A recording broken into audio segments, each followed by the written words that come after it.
Hello, hello. This is your pre-stream Baylor speaking. Saying hi. Everybody who's showing up bright and early to stream. Hello. Awesome to have you here. Hey, Adonis Incarnate. I'm doing great on this beautiful, beautiful Saturday. Well, mostly great.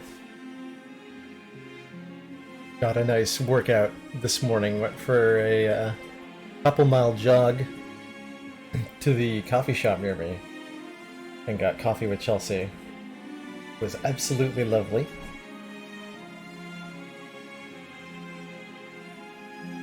Then I spent a couple hours looking at loft beds to try to decide and actually get something ordered for this room that I'm in. I'm glad I hesitated. Because as it turns out, the room that I'm in has a ceiling that's a little bit too low for a proper loft bed. The ceiling in here is only 88 inches, which is not even 8 feet. Actually, wait, 8 feet is how many?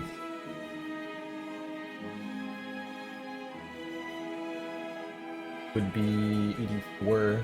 Yeah, that's 7 feet 4 inches. Man, the Imperial system is stupid. This would be much easier in meters and centimeters. God.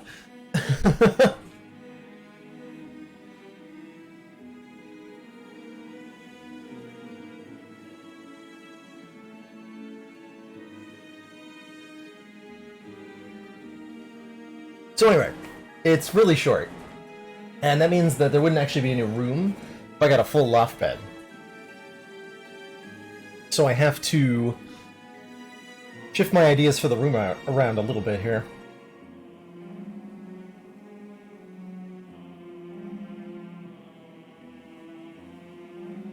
Excuse me 1 second, just need to grab some water here.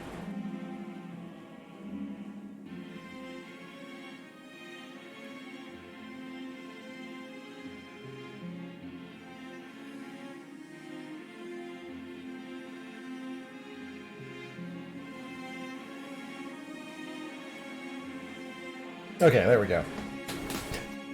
Usually when I start talking, at the very start of my stream, like there's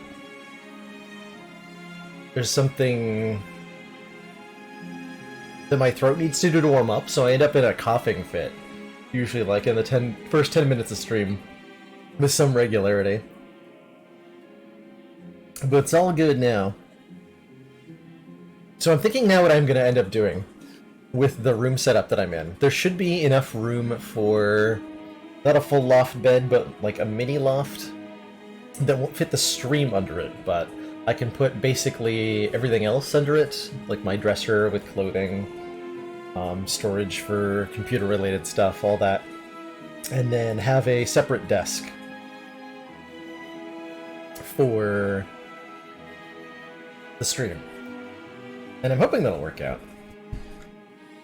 I'm hoping that we can get the main computer up and running sometime next week. But I also know that life is prone to unexpected complications, so I can't make promises.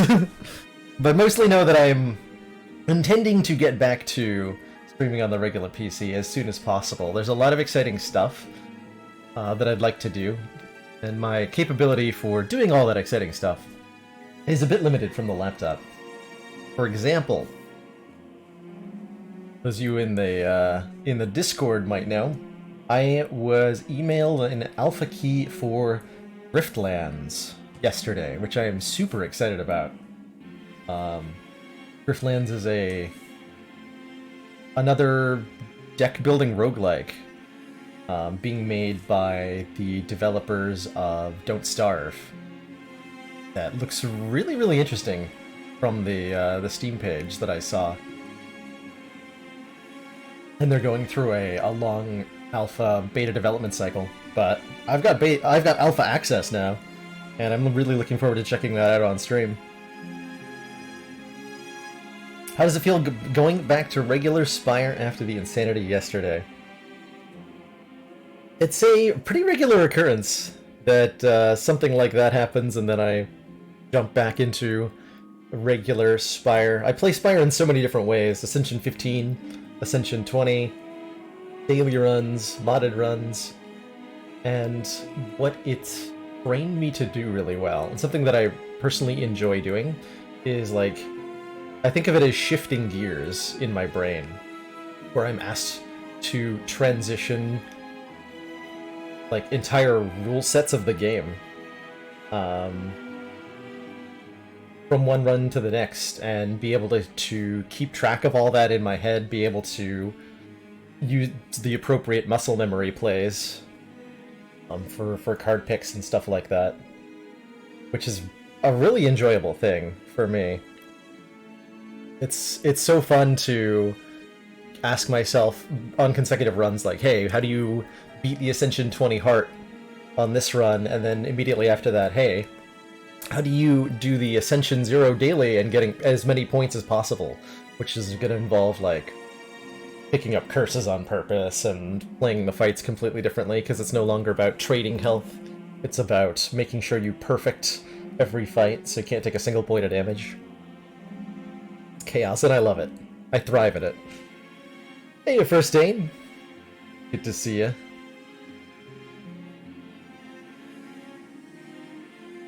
Glad you're here for some Saturday Ascension 20 action. Definitely one of my favorite folks to chat strategy with. So I'm happy you were here. I don't actually know what our last Ascension 20 run was. I don't think the run history... Yeah, the run history doesn't include the stuff from my other PC at the moment, so I don't know where we are in the rotation on A20.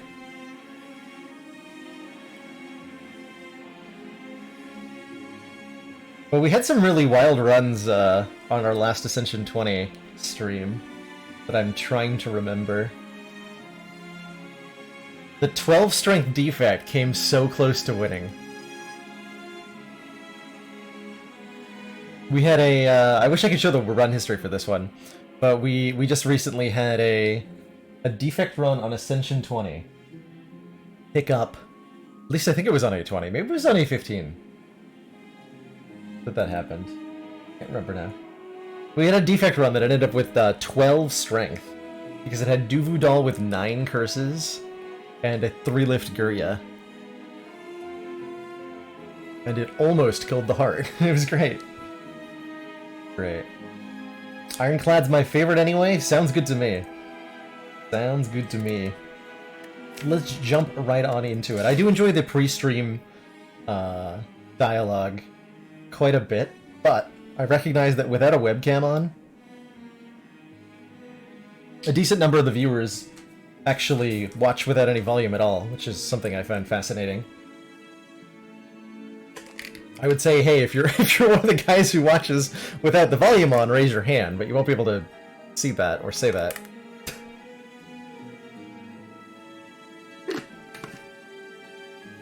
But for anybody doing that, talking to everybody without a webcam is not so helpful. Oh, the mic's bad? Oh, I'm so sorry. Hold on, we can make some adjustments here. I am using... Hold on. A first. Am I using the right microphone? Some help with the audio would be super appreciated, because we are still in the process of getting the mic set up properly.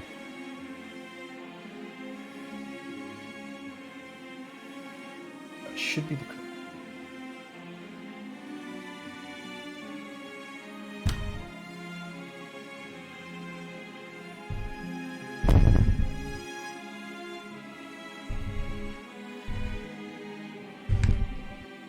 So the first thing we can try is putting a little distance between myself and the mic. How does this sound? If that's not good enough, I can definitely mess with a couple settings here.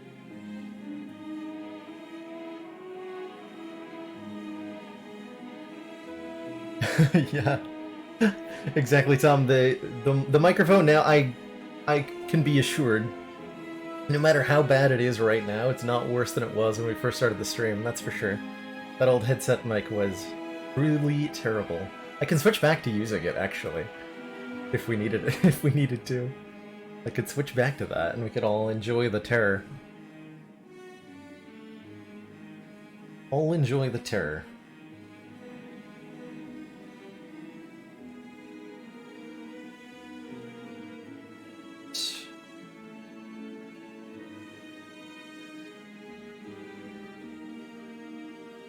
That down a little. Maybe we don't need as much game.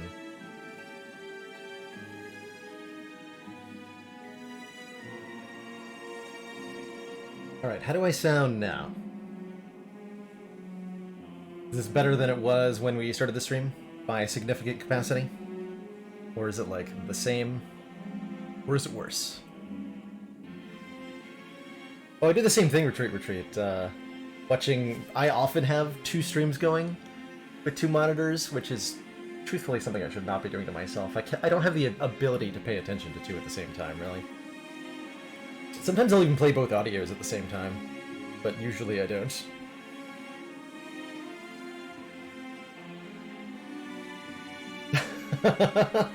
Ultra HD, yeah, we'll be back in Ultra HD eventually. I do want to get the main PC up and running as quickly as I can, for a myriad of reasons. There's so much on the, there's so much on the other hard drive that I'd love to be able to reach.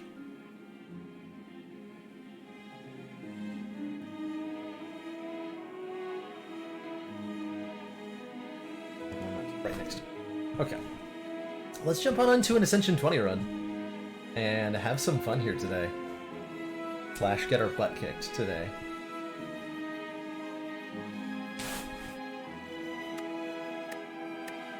Clark. Greetings! Would you like a random common relic on Ironclad? Maybe. Maybe I would.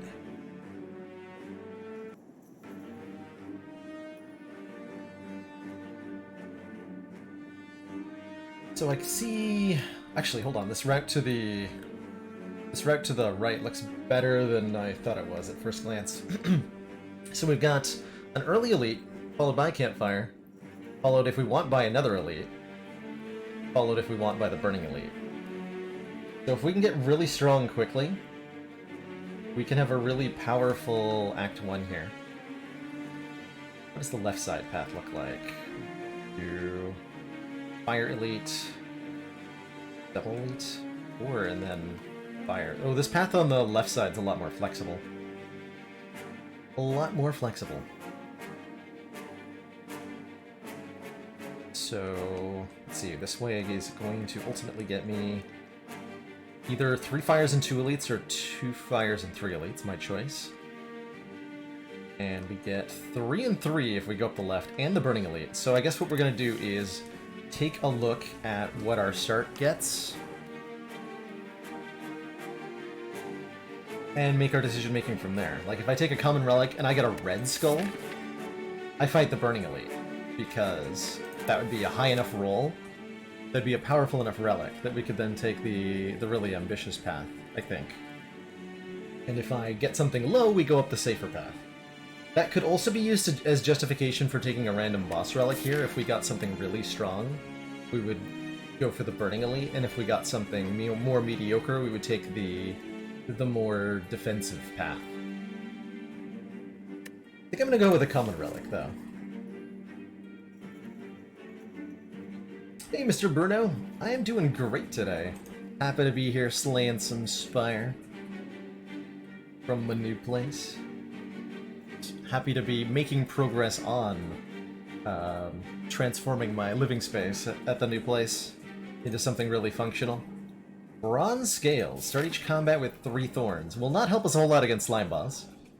Not hugely effective against the elites of Act 1. It'll do a little bit of extra damage, so it's not anything to be totally sneezed at. But I don't think it's good enough that we want to try to take on the Burning Elite. Right?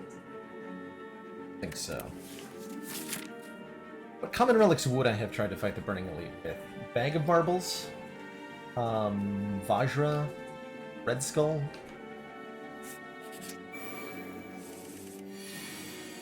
Questions to ask myself and answer. So usually in this situation where you're fighting the gray slime and the green slime, I find it beneficial to try to kill the gray slime first, if it's not attacking you. We can do 17 damage this turn, which brings this nerd down to health. 32 minus 17 would be 15. So that's outside the range that we could get with 3 strikes next turn. That should be 666. Hold on. No, I can't math. If we bash strike, we do 17. Bringing you down to 22 minus 7. It's 15. And if we draw all 3 strikes, we do kill. Okay. But that's only a 50-50 shot. I think that's worth it, though. I think it's super worth the 50-50 shot. It only costs us 4 health if we fail the gambit anyway. Cool, we got there. So yeah, that's my consensus on this encounter now. If you're being debuffed by the Grey Slime on turn 1, just go for the kill. You can get through the fight with a net positive of health on Ironclad. Oh my gosh. These are some cards. Whoa. Oh my. Hey, I like your ears. Yeah, we did trade fire engines for dogs. For what it's worth, I like the dogs way more than I like the fire engines. And for double what it's worth, the dogs shouldn't be as consistent of an issue. Because instead dogs have owners, and we're working on training so that barking does not happen during stream too much. So if I want to fight Act 1 Elites, it's hard to go wrong with a Carnage. It's one of the best cards that Ironclad has for dealing with Act 1 Elite fights. It's super deadly against Gremlinob. Works pretty well against Lagavulin and the Sentries, although it can force you to wake up Lagavulin. I think it is too early for a Corruption, at least in comparison to a Carnage. I think the main question here is, do I take the Cleave, or do I take the Carnage? Cleave's a decent AoE card. We are worried about a Slime Boss happening. It does help a lot against triple sentries, but we have, what, 3 elites we want to fight now? If we take Carnage, which, yeah, we're gonna take Carnage and we're gonna fight 3 elites, I think is what's happening here. Do it. Carnage is so strong. And we do have a, an Ancient Potion, which can help against a Gremlinob. Nice. Look at that damage, holy moly. Got him. Do I live next to Dolphin Chemist? He'd be a pretty cool neighbor, I bet. I'd be down to doing that. This is an interesting choice. Ironwave, Clash, Rampage. Rampage is a card I've been thinking I don't take enough. I don't know if that means I'm supposed to take it here. Rampage is a card that I think is good against Act 1 bosses and Act 1 elites, and we are currently concerned with both of those things. Although it's not that good against Slime Boss, who slows your cycle time down. This card is really good against both Hexaghost and the Guardian as a scaling solution. It's good against Lagavulin. It's good against triple sentries. It's okay against Gremlinob. It just does 8 plus 13 against Gremlinob sometimes. Or sometimes it only does 8. And something that is important to note about Rampage is that it's okay to have a card that is sometimes just 8 damage. That is totally okay to have in your deck, as long as that card it does more than just 8 damage at a specific important fight. That said, I don't know that we take it. I'm kind of leaning towards an Iron Wave, and I don't know if that's insane. Now, we're not using the trackpad anymore. I am working with a little bit of an interesting mouse hand situation at the moment, so I'm trying to figure out something that's comfortable for me, that also allows the mouse to work. We're gonna get there together. Skip. Skip's Skip's one actually I didn't even consider as an option. I think I'm gonna take the Rampage. I'm gonna give it a chance here. I want to see what it can do for me.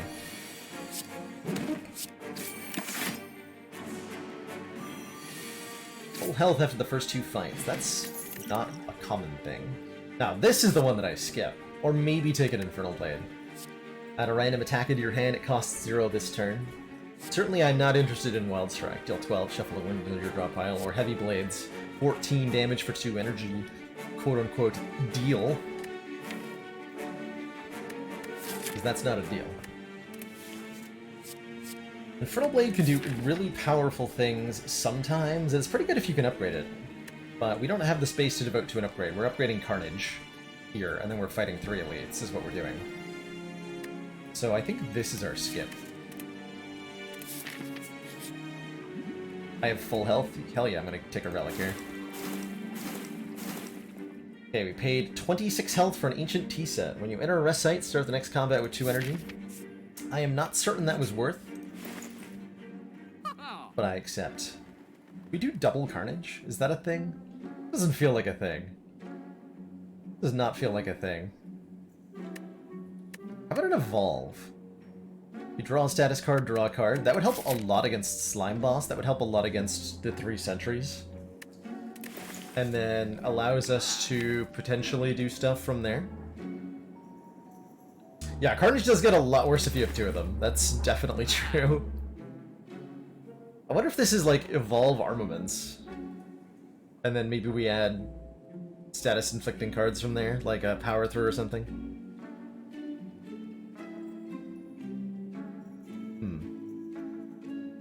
Other options are like Armaments card remove. Take a strike out of the deck. Makes the Rampage a lot better. I think the Rampage a lot better, actually.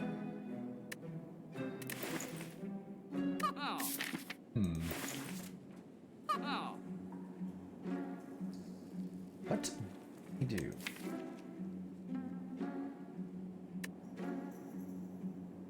Feels strange to take a Evolve. But it's like a key that lets me do other things with the deck. It lets me pick cards I wouldn't have taken otherwise. And is it strong enough in the Slime Boss fight and the Triple Sentries fight that it's worth it to carry around in other fights? I'll give it a try. That might have been a terrible decision I just made. We're gonna learn some lessons today about Rampage and Evolve.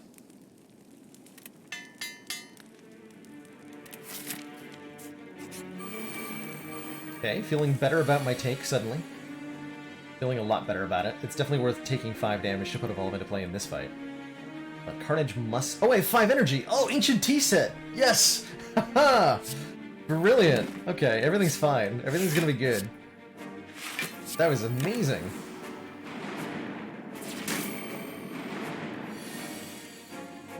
All of my prayers were answered.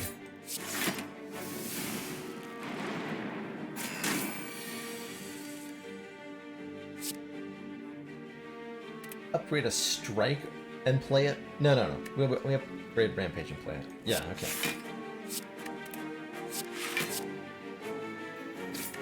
The higher base damage the Rampage makes that totally worth it.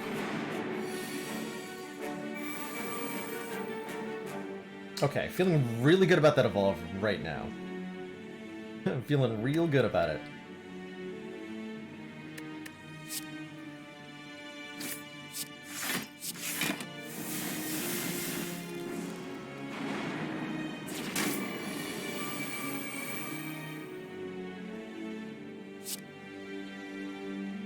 Yeah, feeling really good about it. Holy crap.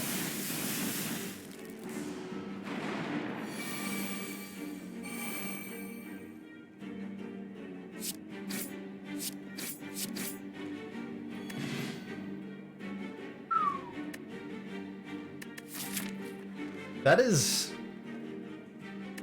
so much better than that should have gone, like, in theory, right? I don't know. That seems... We gained health from that. Now we have a Preserved Insect. And I'm definitely down to take a Pummel Strike here for a little bit of more card draw in this deck, as well as front-loaded damage. That'll help against the Gremlin Out and the Lagavulin. And we got so much stronger in just one floor. No potions were used, health went up, relic count went up, card count went up. Kill some more elites.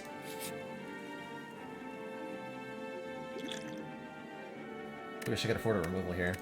I think I just pay for the heal, though. I think it's worth it. Although we're going to a shop, actually. Hold on. If I pay him, I might not be able to afford a removal here. So it's up to whether there's gold in the chest. As I would really like to remove a strike before the end of the act. If I can.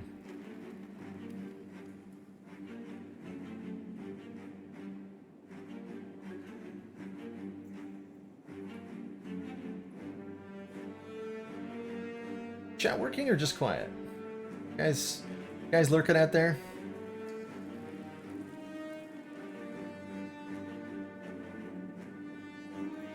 Did it break? You're lurking? Awesome. Keep on lurking. Keep on lurking. Heal. Alright, you're just gonna have money in you. Treasure chest. Easy game. Omamori, negate our next two curses this early on? Totally worth. Totally worth. Totally worth. Then we get Slime Goop event right here. Get our money back. Now we find even more potions. Okay, you know what? That's fine. Fear Potion's very good potion when we have a Carnage. Especially against either Lagavulin or Knob. If I just use it right now.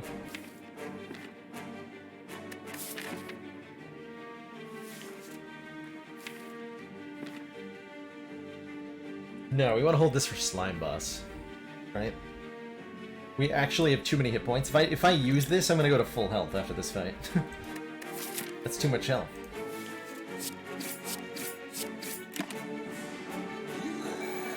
Org. Okay, do I still need to use it? 6 damage. We're gonna do 28 plus 9 plus 3. 28 plus 12 is 40. Then Strike does not kill unless I draw it alongside our... Oh, so depending on what Pummel Strike draws, actually. Okay, so we know that we Armament Strike next turn, which kills the Knob. So we trade 8 health for the win here. I could also Fear Potion to just kill right now, but... So we're stating that this Fear Potion is worth exactly 8 health. And I'm saying it's worth more than that, so I'm not going to use it.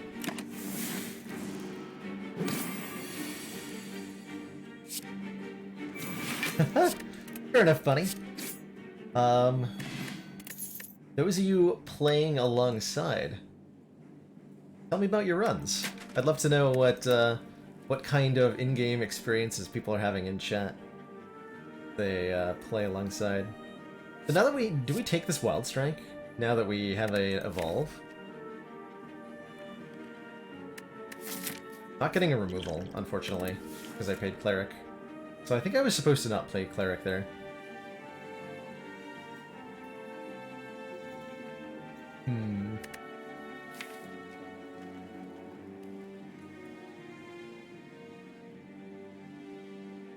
I mean, I'm never gonna get a better opportunity for a Wild Strike. But a try.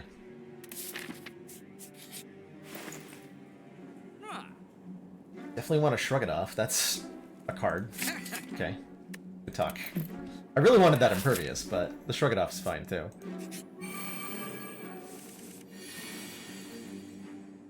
Just a few runs on 8 and giving up trying to climb for now, that's fair. If trying to climb up the Ascension is what you do every time you play Slay the Spire, you will necessarily find yourself losing a whole lot. Because you're always playing at the maximum difficulty available to you. And that can be fun for some, but it's tough. If you try to climb all the way up that ladder in one go, it is hard.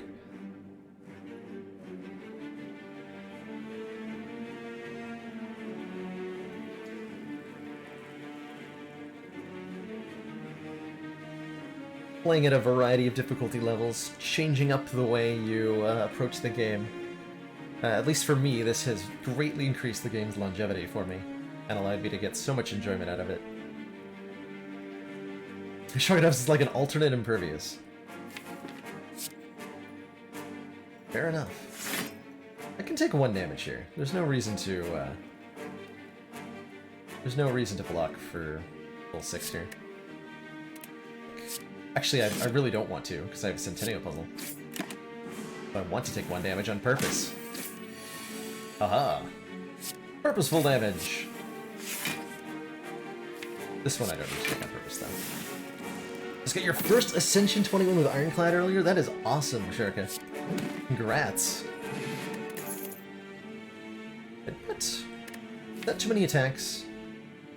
If I had a headbutt? No, it's not. We have a Rampage. Let's take a headbutt. Alright, Elite. Your time. Come. Definitely just play the bash for the extra vulnerable turn. And then I think we just pass and don't wake up the Leg villain here. Leader on Carnage. Leader on Carnage. Yes! We drew Carnage.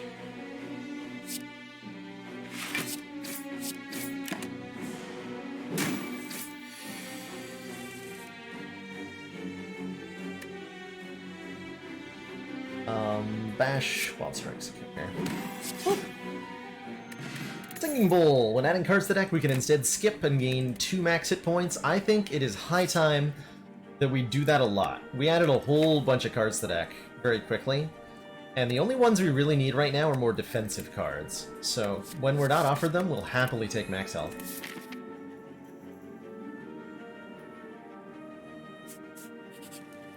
$64 health going into... We took 3 elites in a row, and we never lost any real hit points? What?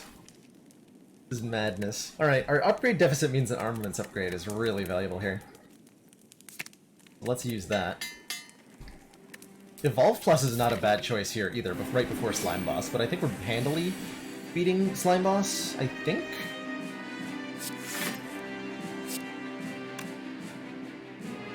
Fear Potion right away.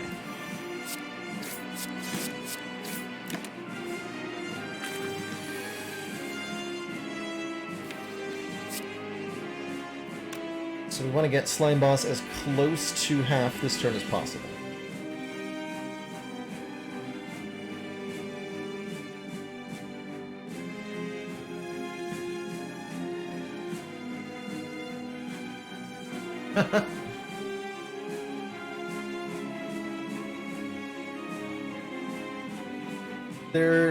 I think, how I would describe it, Bunny, is that there are totally different... There are a number of different ways to improve your play at Slay the Spire.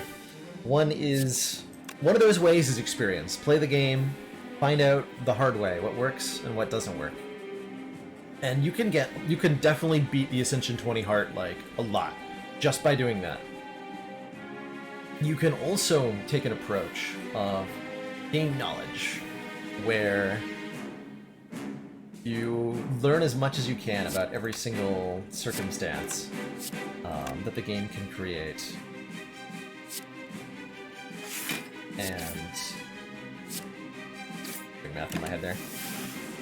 And use that knowledge to assist you with your runs. And I wouldn't say that there is... And Carnage, wait, Carnage and Bash are the bottom 2 cards? Rude. Even if you have all the knowledge, it won't carry you to Ascension 20 on its own.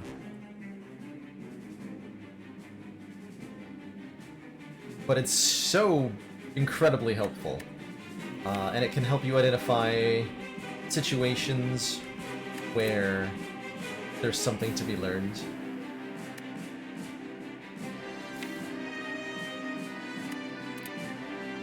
This is a reasonable split. I think we have enough health that I can just go for the bad split and keep our Entropic Bird here, by the way. So yeah, you can absolutely beat the Ascension 20 Heart with experience and not knowledge. And I think if you have the knowledge, you need less experience. is how I would describe it. It's like an extra avenue for improving your play. If you enjoy learning, then I encourage you to do so when it comes to like intricate interactions or memorizing relics, memorizing enemy attack patterns. But if you want to get better, definitely one of the things to do is just play a lot, and you will get better. Okay, so what am I headbutting here? I think I'm headbutting Wild Strike. Splitting you at 61, which is not a very good split, but with an Evolve in play, I feel pretty comfortable about what I'm about to do to these poor, unsuspecting slimes. I do this. Actually. This is a bit of an odd maneuver. But this is a really good split on the green guy. We just tank the damage from the other one, and we don't care. We don't care.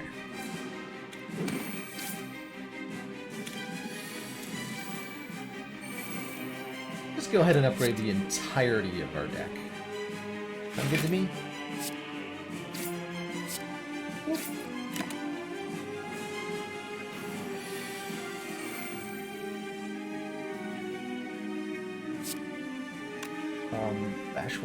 Bash is plus. It's 14 essentially. This is we get the headbutt. Okay, so we Wild Strike, headbutt the Wild Strike.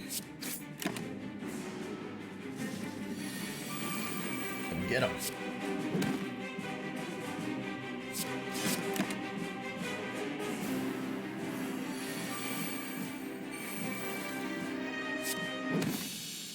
Wow. Alright, so Act 1 in retrospect. This Evolve was insane. Holy shit. How much did Evolve do for us this act? Dear lord.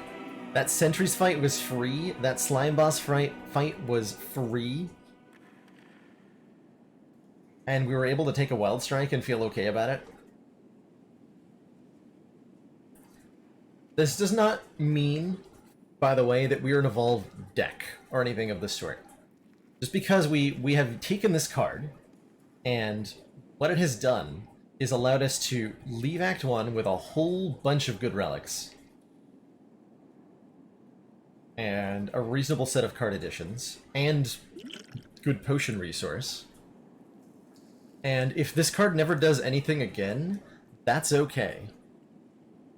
That is okay. We can view it as a curse we added to the deck to deal with, to get all of this stuff. And it was worth it. It was well worth it. What we do now doesn't need to take that... Oh man, the Immolate is... Whoa. It makes the Immolate better though, right? Immolate adds burns to the discard pile and is a really good card.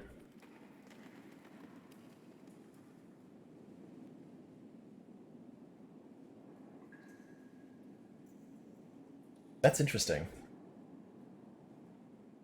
Also kind of interesting is a Berserk here, not gonna lie.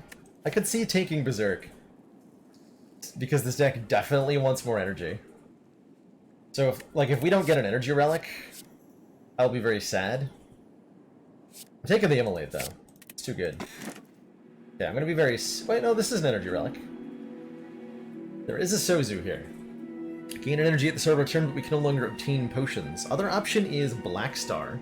Enemies drop an extra relic when defeated, which is kind of nuts. When we have an Immolate and a Preserved Insect. And a White Beast statue always drops potions after combat rewards. So a potion every fight. Pretty good. The Sozu does disable the Entropic Brew. If we drink an Entropic Brew when we have a Sozu, the Sozu flashes once per... it flashes once per empty potion slot you have. And you get nothing. But it looks cool. But it looks cool.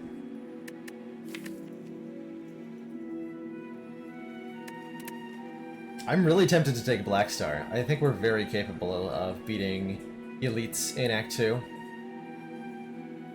Black Star will discover energy relics, kind of. I'm wondering how we beat the boss of Act 2 if we take the Black Star.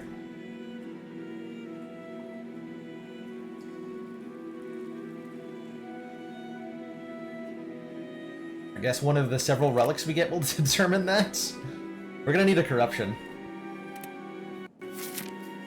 We're gonna need a corruption. Alright, max number of elites is very important. We get 3, good. Do we take an early burning elite? Maybe? I'm really happy that no matter what, we're getting a fire before the first elite. That means we get to upgrade immolate. Oh, if, oh no, yeah, we are fighting the burning elite. That is actually just gonna happen. What's that? They actually look like 2 fires. 3 elites. Black Star to Dead Branch every time. We definitely want to go to this store. Because it's so important that we have the ability to buy a Corruption or a Feel No Pain. We need one of those 2 things. Although the Feel No Pain doesn't help that much yet. We're gonna need something. A little bit of a boost. We're gonna need a bit of a boost.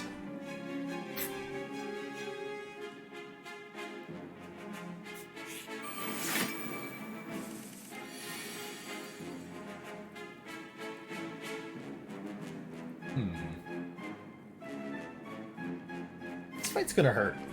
Although we might be able to kill it before it hurts us too much. Just like play the really strong cards.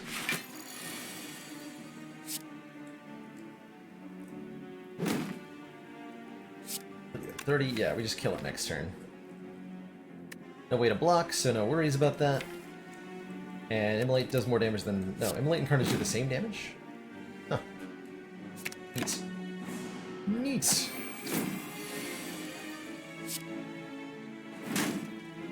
The question shards mod Doozy Lion was Infinite Spire. There's our answer to focus stabbing. Cool. Choose a card. Come on, Corruption. Ooh, Shockwave? Shockwave's good. Shockwave looks like we died a Bronze Automaton, though.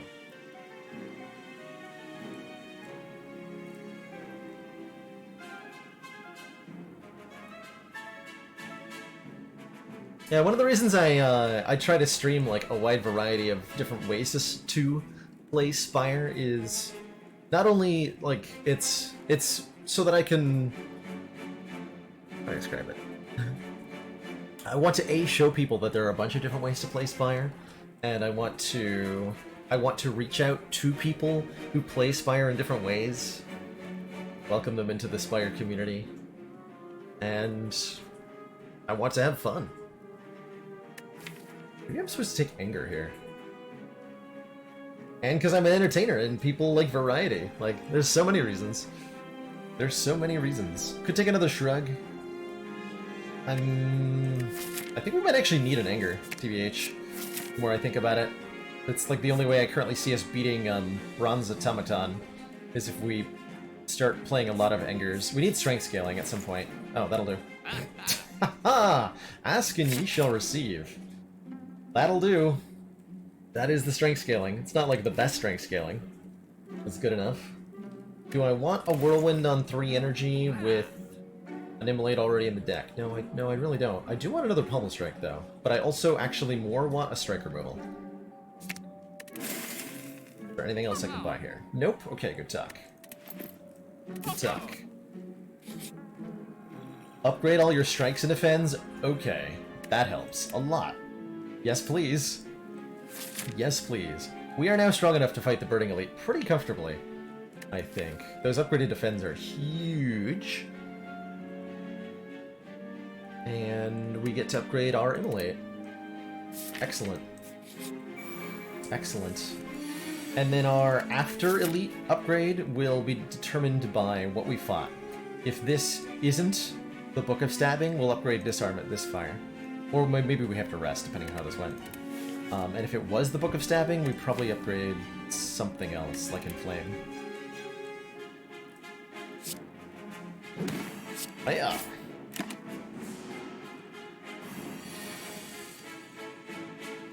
Ooh, Evolve's gonna help a lot in this fight too, question mark? Unless I just go for the kill. I could deal 31 plus 13. Leaving Chosen at how much? 1 plus 13 is 44. So I would leave Chosen at 33.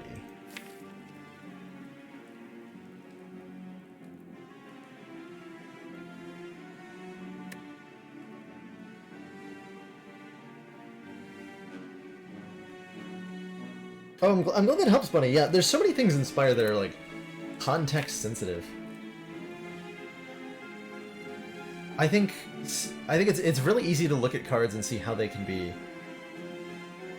and to, like, envision in one's head, like, oh man, this card would be perfect if this situation's true. That's how I like to think about Spire, is... are the signs currently pointing at the use case for this card, yes or no? Rather than like, oh, this is terrible, or card is suck, you know? This is the first run, yep. We are still on the first run. It's been a pretty slow start to the run. I've been perseverating on a lot of the plays, and our Act 2 was really juicy because of it, so I'm gonna continue to do that, I think. I just go for the kill here. I think I just play Immolate Strike. And we draw into Carnage and we get a kill. Thanks to its Centennial Puzzle. Called it. Called it! Oh man, I could have gotten a free Anger instead of choosing it. Well, I'll take a Warcry Plus. Draw 2 cards, put a card from your hand on top of your draw pile. I think that's better than... that sets up, like, armaments and evolve and stuff, yeah. Like that. But I think the game's weird that it seems more about finding specific things to solve fights rather than it being about building your deck and relics to solve problems in a general sense. I think Spire has honestly taught me to look at problems differently. To look at approaches differently. We like to think about having a general approach, having a set of guidelines for,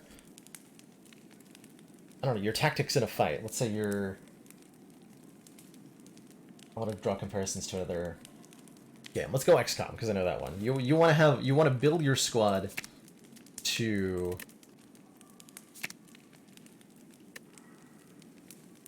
cover some blanket roles. You want to have the ability to lock down opponents with, like, suppression fire, and you want to have some long-range damage, and you want to have some explosive damage, so that you can solve, you know, situations where there's multiple targets.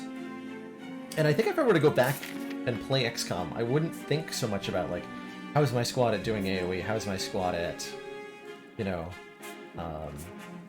long-range combat. And I'd be asking myself the question, how does my squad fare against this specific alien? How do we do against Thin Men? How do we do against voters? And I would build for those considerations rather than the general ones.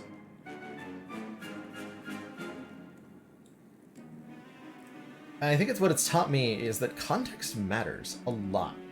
The specifics of every possible individual situation are important, and that has life significance as well as game significance, at least to me.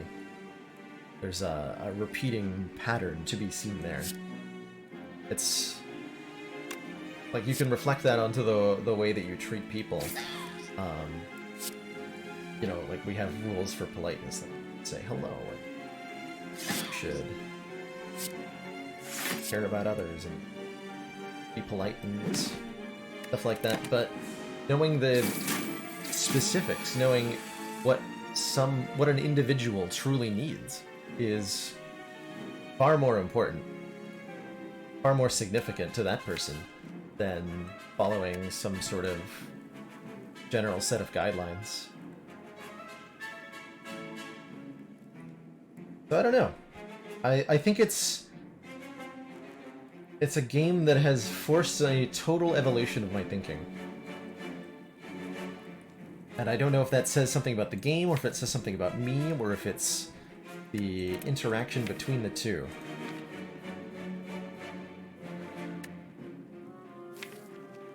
Debating if I headbutt Carnage here. I don't think I do, because I'm looking to play Immolate next turn. So we upgrade our Evolve? Don't play Headbutt, because I don't want any of these on top. Well, Pummel Strike's fine. But is it really, though? It is if I want to do 3 more damage. That's fine. Okay. Armaments was a decent pick, too, yeah, for Headbutt. Swear to gosh, if that stopped me from drawing Immolate. I will be so butthurt.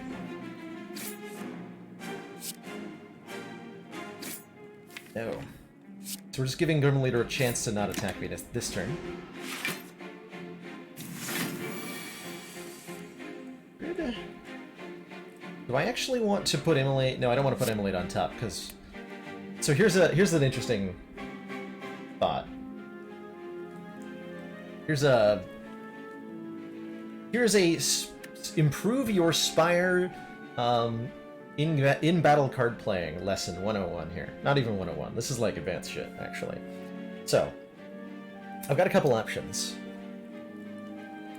If I use Warcry, we're getting new summons in from Grim Leader, right? I can use Warcry to put Immolate on top of the deck and line up an Immolate for next turn to kill all the minions coming in. And that'd be pretty good. But if I play Warcry, I shuffle the discard pile back into the draw pile. And so the next time I get to draw Immolate will be a very long way away. So I have to make sure I'm able to, if I'm going to do that play, I have to make sure I'm able to kill the Grim Leader with it. Whereas if I Immolate and then Warcry, we're shuffling the deck, but Immolate will be in it, and we have the potential to draw it again. So I think my play here is Immolate and Anger first, then play Warcry. So we shuffle the deck without these 2 defends, but have a chance to redraw Anger and Immolate.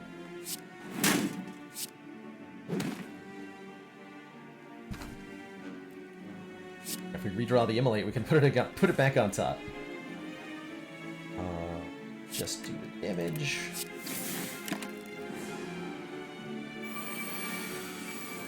And there's the Immolate back. Boom. Check that out.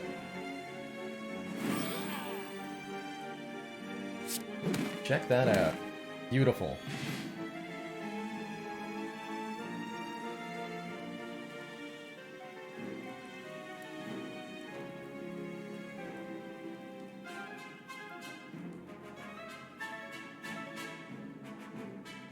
Oh, I remember the days back when you had no idea who your act boss was, and yeah, that definitely elected a change in how I thought about boss fights. That was when I first started to start thinking about specific fights. Being able to see who the boss was enabled me, like it let me plan specifically my deck for a boss fight rather than try to build generically for a nebulous concept of an Act 1 boss, which is what I was doing before. I had a nebulous concept of an Act 1 boss. I didn't know exactly what I was going to be thrown into, and I didn't really... It wasn't until the boss preview was added that I bothered to look up what the 3 different bosses were, and started to figure out strategies from there. When I couldn't see the boss, I was making no assumptions about who I was going to face, and so I built for some sort of general idea that didn't actually answer the question that all 3 bosses asked. And I think if we were to go back to a blind boss screen, where you didn't know who the boss was, that I wouldn't be able to go back to that line of thinking. Even if you don't know who you're fighting, it's still important. You would still need to make sure that the deck can specifically defeat all 3 of the bosses, rather than I don't know, we need approximately this much scaling. I would still be doing things like maybe taking that Evolve for its use against Slime Boss or Hexagos, and then hoping it plays off. But I would also need to have made sure that I had stuff to defeat Guardian with. Not knowing the boss would make the game a little bit harder, but it wouldn't change the style of thinking. What I'm trying to highlight there. Our letter opener is going to let us deal damage every time we play 3 skills in 1 turn. We probably can't do that very often, but maybe Warcry can help. War Paint will upgrade 2 random skills, and I actually kind of like this Bloodletting, I'm not gonna lie. But only a little bit. Bloodletting lets us get a bit more energy, and if we haven't... Oh, hold on. Whoa. Yeah, if we haven't, Oh, it helps us trigger Letter Opener too, actually. Maybe that's enough reason to take it. So currently it's like a mini offering. Gives us 1 energy, draws us 3 cards if we haven't taken damage yet, and counts towards Letter Opener. And gives us more card draw. Well, it doesn't give us card draw. I think I like it. 2 max hit points is good. I'm going to try the Bloodletting. The question is then, do I take the War Paint first? War Paint is going to upgrade currently Shrug It Off and Disarm 100% of the time. Which is sweet. That's a really good War Paint. Thanks, Upgrade All, by the way, for timing that. The question is, do I want to maybe upgrade the Bloodletting instead?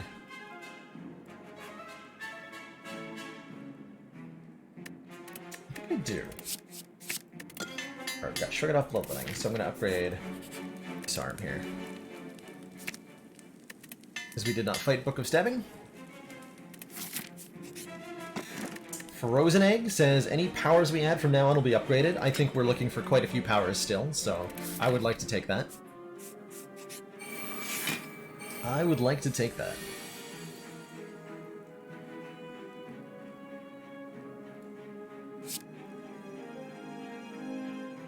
Oh, we have 5 energy. I always on turn 1, I'm like, man, what decisions do I make? No, I just play everything that I want to. It'll work out fine.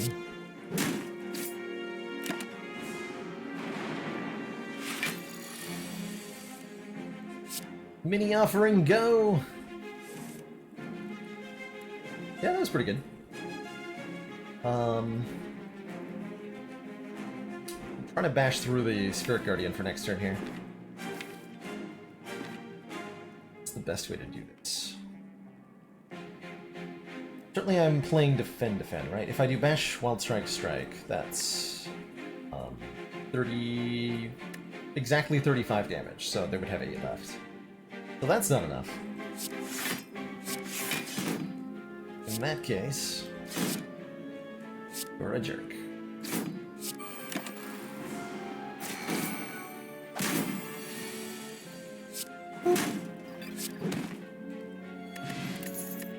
Explosive Potion? Am I more worried about Triple Slavers or Book of Stabbing? I am more worried about Triple Slavers. I am just factually more worried about Triple Slavers. We do not generate enough block for Body Slam to be very good.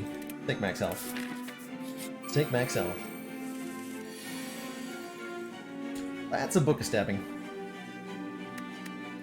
That book is full of stabbing. So is my face. Okay, our play this turn... Okay, doesn't matter what's going on top, because we're shrugging into it.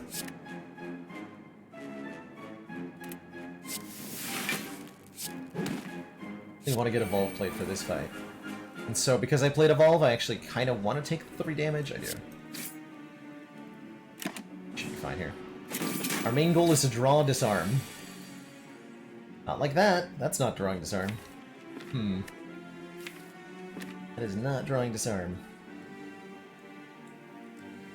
Yikes.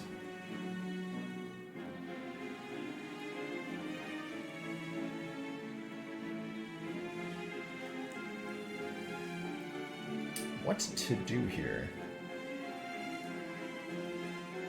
Wild Strike Headbutt's better than Carnage. After an armaments, interestingly. Lets me headbutt, Shrug It Off. Great. Really would like to fight that third elite. I could throw the potion and drink the next one. It's an option here. To avoid taking 16 damage.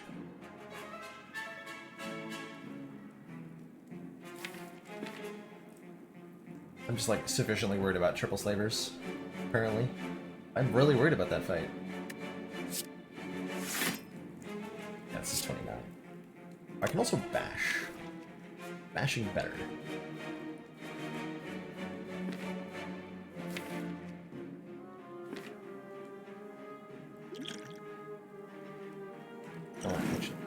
I am scared. Cool, we got our explosive potion back. I'll use the block potion now. Some bronze scales, which I did kind of forget about.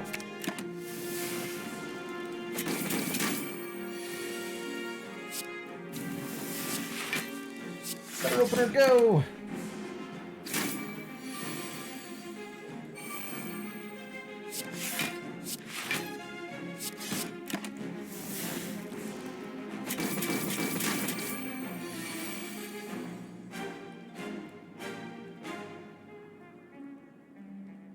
Letter opener, go. This is definitely a fight, Vicnab, where pushing out as much damage as you can is absolutely essential. And I think this turn is a really good highlight of that. So we've got... What's our highest damage play this turn? Is Bash and Strike, which kills the book. And if we had done 4 less damage, we would not have this play available to us. We would have to then armaments defend, and we would take 8 additional damage here. Basically, every time you're in the Book of Stabbing fight, your goal is to deal as much damage as possible. The longer the fight goes, the more you're gonna get stabbed. And there is almost no way, even with 1 disarm, almost no way to play defensively in a successful way against this thing on Ascension 20. It's all about trading health at key moments. And wow! Those are some good rewards. Paper Frog. Enemies with Vulnerable take 75% more damage rather than 50% more. Dugudal says, for each curse in your deck, start combat with 1 strength. We currently have 1 curse, the Ascender's Bane. We're happy to have it. And there's... I was going to say the Power Through is a card I've really been wanting, but that feat is also very good. That feat is very good. I don't know if I can take it over this Power Through. It's a 15 block for 1 energy, which we are sorely lacking. We need a way to survive Bronze Automaton, and Power Through is definitely going to do that in a good way. It also lets us then upgrade Evolve meaningfully. I think we have to take this. I really wanted Feed there, but I think we have to take that. Whole bag of marbles, Paper Frog! Start a combat, apply 1 vulnerable to each enemy. Oh my. Rest in peace, Gremlin Leader. I am sorry, not sorry, for what I'm about to do to you. Oh my. Oh my.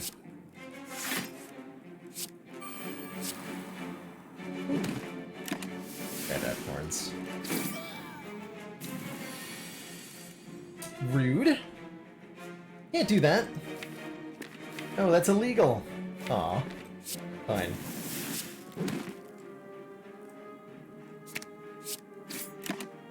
Jerk. Taking a rest before the act boss. Wanted to upgrade Evolve.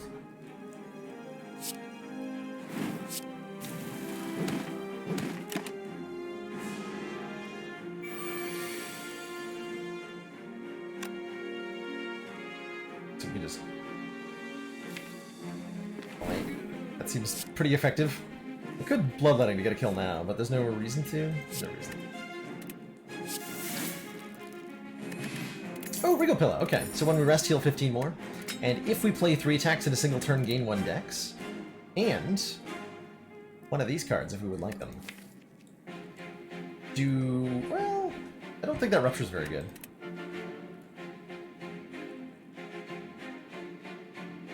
KRB, yeah, the mic is a little different while we're on the laptop. I think it's probably going to sound a little different from day to day. I also spent a little bit of time tweaking it at the start of stream. So apologies if it's going to sound different. Just hopefully it's not, like, hugely worse. Better than yesterday, good. That I'll take. That I'll take. My intention is to get my main desktop PC up and running sometime next week. As I was mentioning before stream, the space constraints I'm currently faced with are tough. I was originally intending to get a loft bed, but my ceiling turns out isn't high enough, so I gotta figure out a different approach to get a bed and a computer desk in here at the same place, same time. Plus we need to get a new line ran from the cable people, because there's not an Ethernet connection available at the moment. I'm currently streaming off of Wi-Fi, which I didn't even realize you could do. So cool for Wi-Fi to be at least that consistent. But my PC needs an Ethernet cable to run the internet, and while there are a huge amount of, like, coax ports in the building, only one of them, like, the entire way across the house, actually has the internet running into it. So we gotta get the folks called, fix that up. I think I'm taking... Why are these all upgraded, by the way? Don't think I'm taking a Rupture Plus. It's not good enough. It'll give me, like, strength once or twice, but realistically it won't. Dropkick would be nice with the Paper Frog, but currently we don't have that much vulnerable in the deck.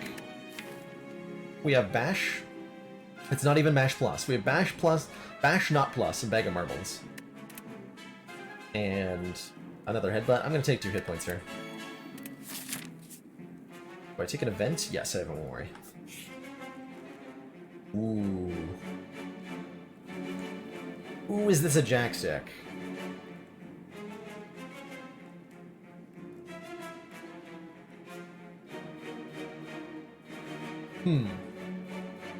So there are 3 options here.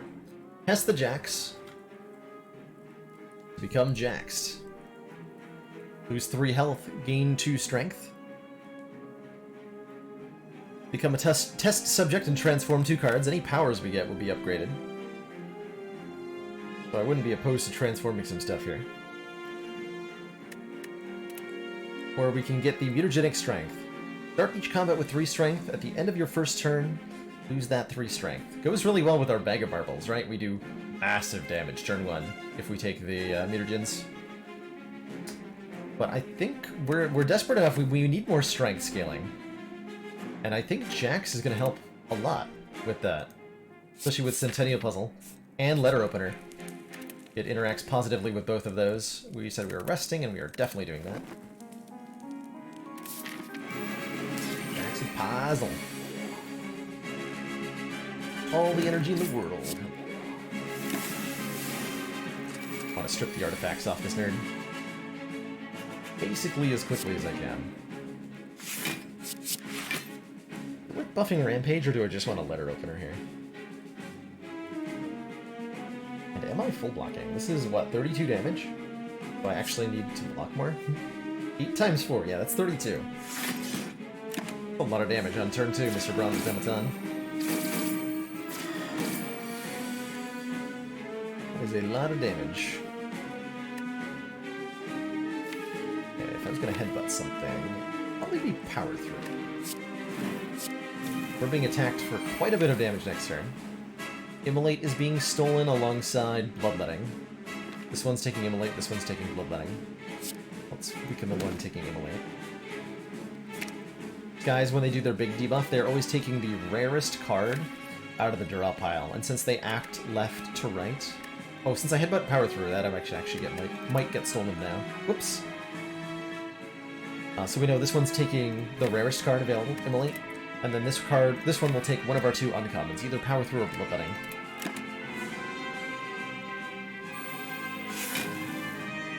Take my Power Through. Jerk. Whatever, I get to Offering this turn.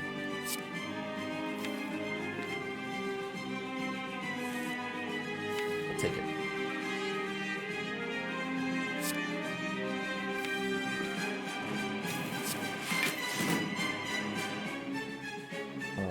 Can I get Power Through back and play it this turn?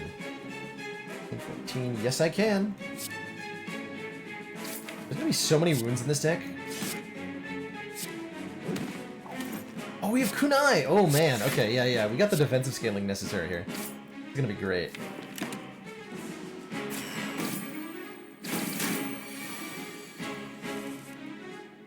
It's gonna be great.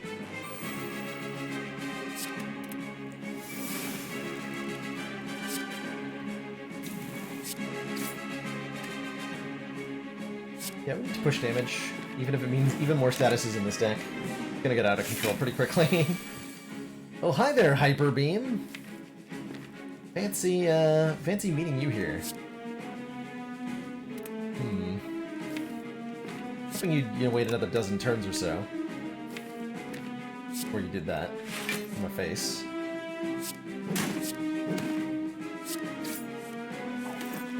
But at least I have a kunai. And a bunch of health. Sorry, I have a kunai and nothing. Excuse me. Is it even worth trying to bash this thing? Probably not, right? It's time that we drew cards. Did more damage. Okay, this is probably the last attack we're gonna get to block. So we need to kill very quickly from here. Which means we need to draw anger a lot. Low anger. Low. Please get into my hand post-haste. Actually, that might be enough block that we live. That's fine too. That's fine too. 14 plus 11 is 25. Oh, wait. Wait, hold on. That lives on 1, right? Hold on. 14, 11 is 25, plus 8 is 33.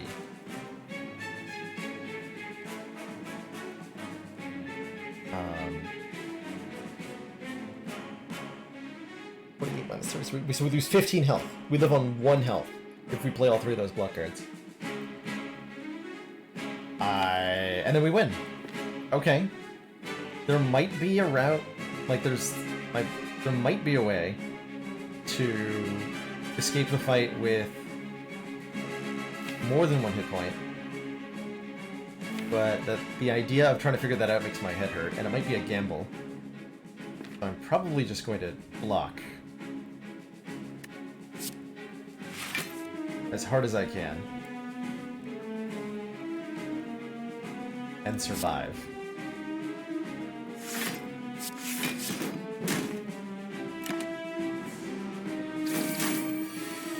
And then win. Thanks for showing up on time, Angers. Really appreciated it.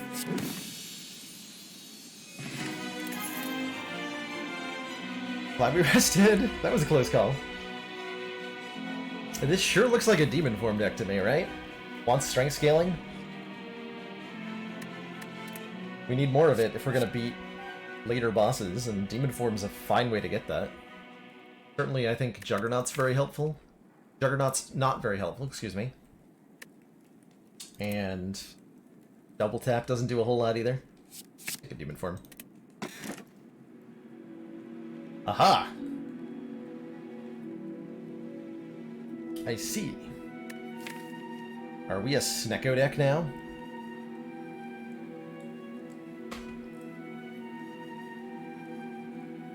We're not actually that good at being a Snecko deck, currently. But we do have a demon form, plus. Coffee Dripper deck? Coffee Dripper Regal Pillow deck? I don't really want to take a Runic Dome. It's so hard to say no to Snecko. I think I'm not going to. Your turn, draw 2 extra cards, start each combat confused. Then we want to pick up Uppercut and Shockwave post-haste, or Fiendfire, or Corruption. Coffee Dripper Jack's Bloodletting Runic Pillow. Take the Snecko Eye here. Take the Snecko Eye here. Alright, we gotta go to the store, like, aggressively. We still want to fight elites pretty aggressively, too. We only fight as many as 3. There's no burning elite to worry about. And I insist that I go to a store. I actually insist. And then I get a bunch of questions. Otherwise, our option is go this way. Hold on, I can go this way. Ooh, that's kind of nice. Doesn't necessarily give me a store. Does give me a ton of Act 3 events, though. Next week, to regain balance, will I stream with face cam and no mic? Brilliant. Yes. We'll do that.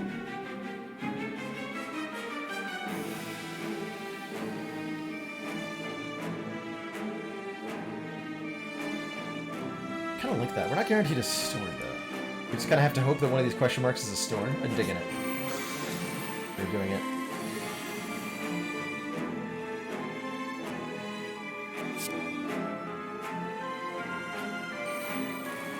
So I can afford to play this Warcry. Put bloodletting back on top. Hopefully it will be cheaper. Hopefully I can do something with Immolate here. Really don't want to get hit by it. Yeah, Immolate. So I can bash, Immolate. Headbutt the Immolate, play the Bloodletting, or I could just play Shrug It Off, actually. There's no reason to play Bloodletting.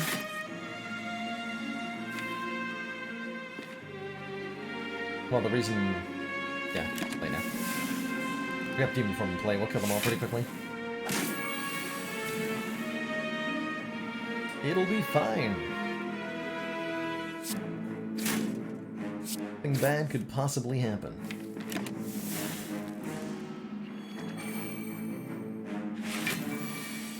Reminder that I'm doing this to try to save 3 health. Eventually losing a lot more.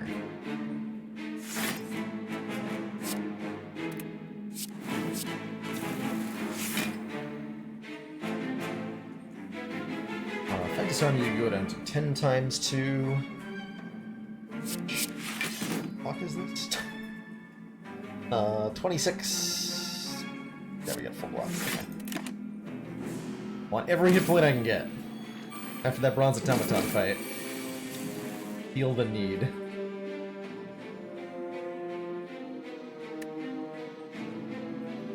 I play 1 attack, huh? So here's where I've failed to preserve health. By not doing the right play. Alright, fair enough. Fair enough. I admit my fault.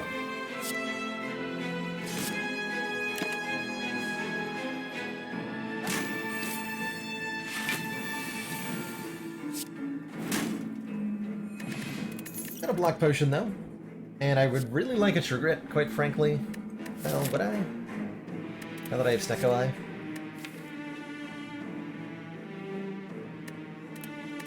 Once. Maybe I should have taken Thunderclap. Oh, we're so fighting these guys. We have. Yeah, we're so fighting these guys. We need every relic we can get, and we are particularly good at doing the exact kind of damage that this fight requires. But I am going to use potions pretty aggressively here. Really aggressively. We might lose a lot of health here. It might be terrifying, actually.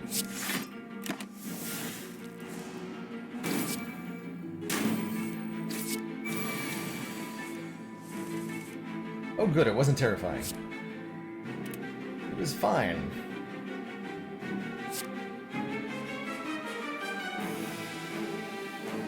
For some definitions of fine.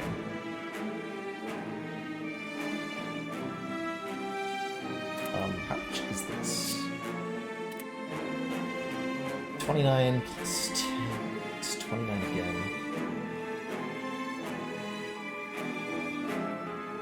Debating whether we play Jack. We just played the Jacks. We learned our lesson last time. Why do we have to headbutt you? Get rid of it. Okay. Take another 15. And everything is fine? Some things are fine.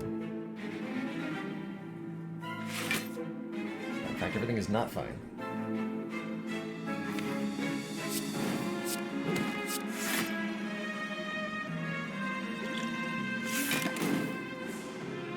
Yeah, excellent meat on the bone play. For the meat on the bone, we totally have. Okay, I hope that was worth it. Oh, yes, it was. Cool. Good talk. Dead branch. When you exhaust a card, add a random card into your hand. You don't say. So I don't actually have a lot of exhaust in the deck right now. I have very little, in fact. But maybe we can fix that? Corruption, hello? Hello, Corruption. I'd like to come out and play. I think we take a seat here. Not bad this Nikolai, it's not that good. Kill you out. As close to turn 1 as I can get. Apparently turn... Oh yeah, turn 1. Got him.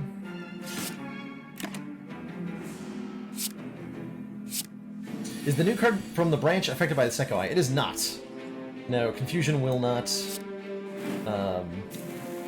alter the cost of cards dead branch adds to your hand, because they are notably not drawn. Sekoi says when you, or rather, Confuse says when you draw a card, randomize its cost.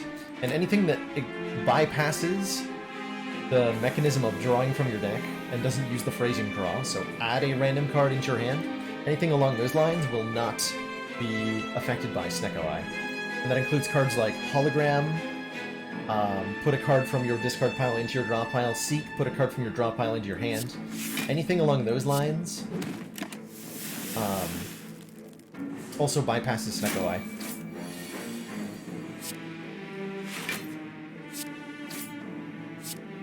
But they got a Seeing Red after it all.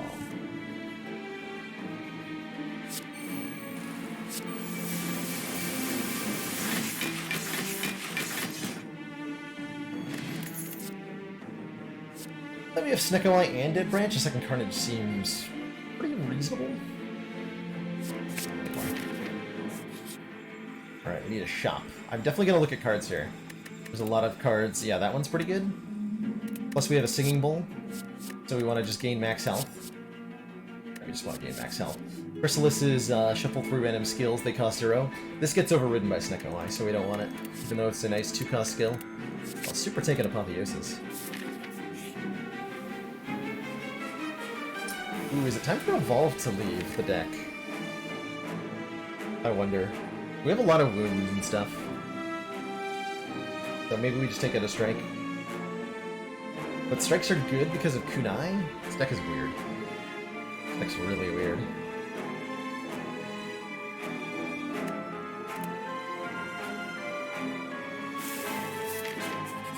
Oh, I think I'm just resting here.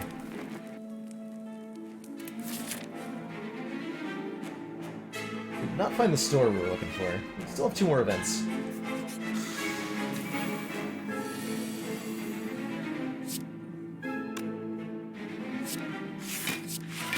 Oh, letter opener.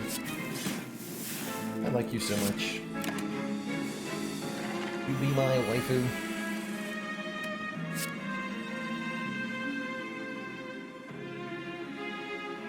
Do I just take 2 damage to get Demon Form played here? Or do I do, like, Evolve? No, I just played the Demon Form on this nerd. On this nerd.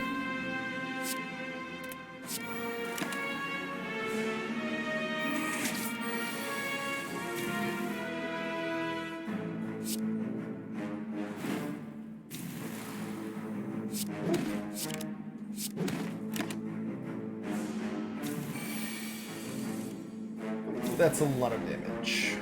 Yeah, that's why I rested. That is definitely why I rested.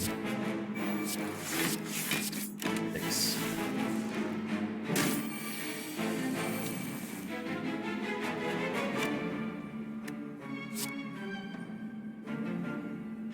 Phillips. Wild Strike. Headbutt.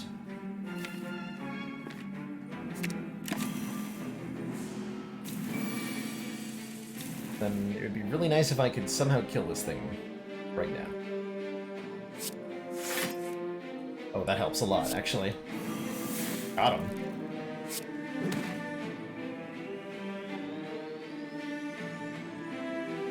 Got him. Orden's block. We're going to kill here. That'll take blocking for most of it.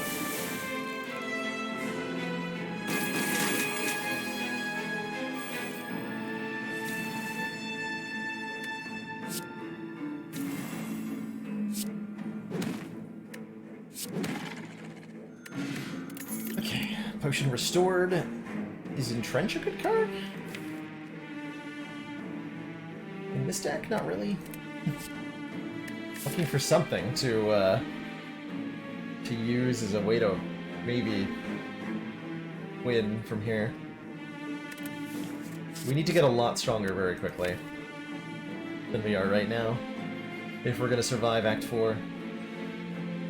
I think we're going to get to Act 4 at the moment, as long as we get some decent draws.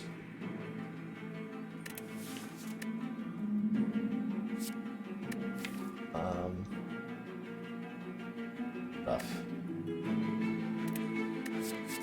Take it, because I think we need something.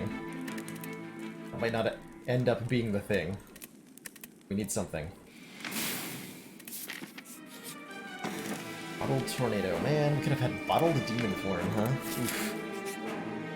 Alright, we did get our Merchant. That's really good. That's really, really good. Fortunately, they're offering me Fire Breathing, and not Corruption. But I do like an Exhume. Exhume gets back Disarm at a key moment, which could be really effective at getting us through the Awakened One fight, which I think we currently struggle against.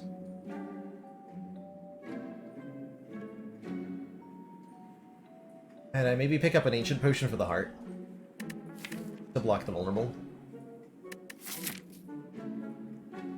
It's time to start thinking about what potions we have going into Act 4. The rightmost relic is the Toy Ornithopter. Whenever you use a potion, heal 5 health. There's also the blue candle to let me pay a hit point to play a card, or the Vajra, starting us with 1 strength. This one's pretty good, actually. Vajra's fine here, but we're going to another shop, and we need to spend our money on something that's, like, very impactful. Things we need are, like, Reaper or Corruption. So I think I just take Exhume. And then we go to the second store. But we do want the Exhume.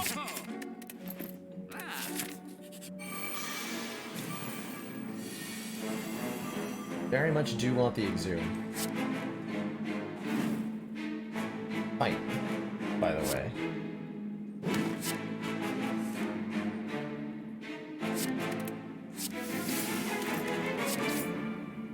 Fight. Heavy Blade Plus with Snecko Eye and Demon Form? I'm taking it. Welcome to the deck, Heavy Blade. Welcome to the deck. Fog. That was convenient. I think I just intentionally take some damage here. Nemesis is not to be messed with.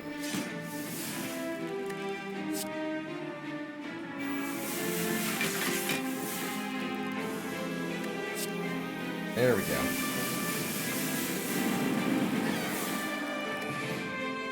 Penguin or a Calcum. Every 10th attack we play is double damage. And if we end our turn without block, gain 6. And there's the uppercut I've been asking for. That's a good way to punch through the artifact stacks on the heart. We're almost there. Give me a curse. Okay, we're at full health. Store or Elite? So here's a good question. What's better? At the Elite, we get 2 relics and a card pick with heightened rarity. At the store, we get a 1 in 13 chance to find a Corruption.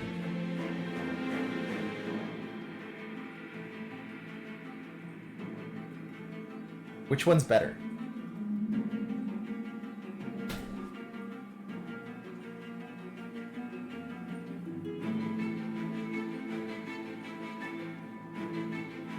Which one's better? I have no idea.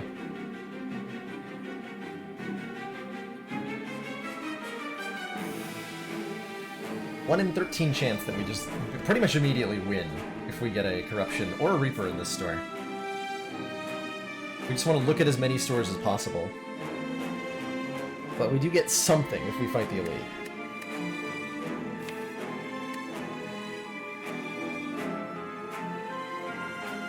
Elite or Speak.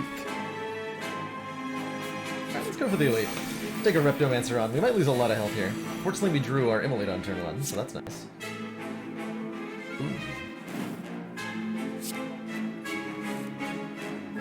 Put our jacks on top.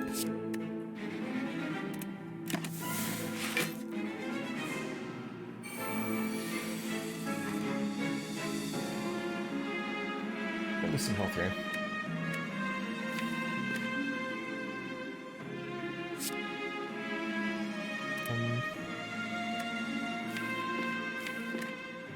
Doing zoom. Play jacks. I think I need to uppercut Repto. Do I just like go for the kill on Repto here? I think I do. Take a ton of damage. And if I don't kill her next turn, I'm gonna be very sad.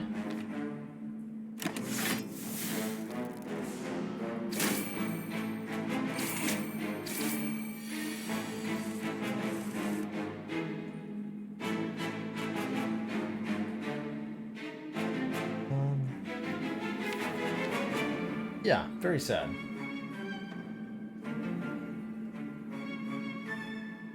Current mood, sad. We have to kill a dagger now.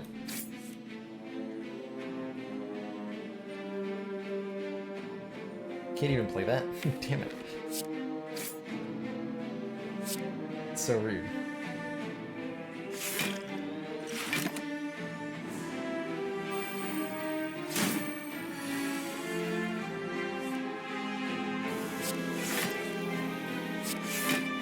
We have lethal skill.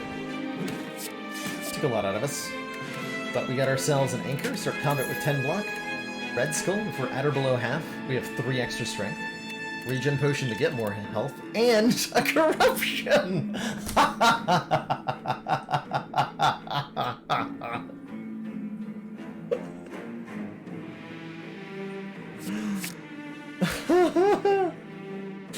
Okay, sure, why not?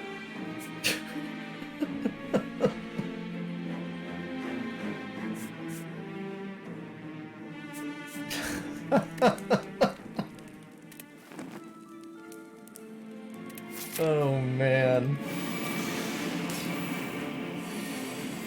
10 out of 10.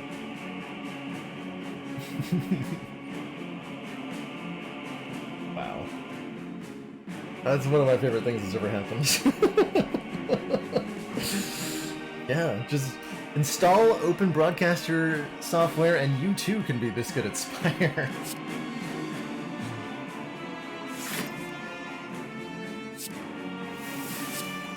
Oh, I was supposed to play Disarm first, so I could upgrade the card I was getting out of that. We could have had a Hemokinesis Plus. F some chat for Hemokinesis.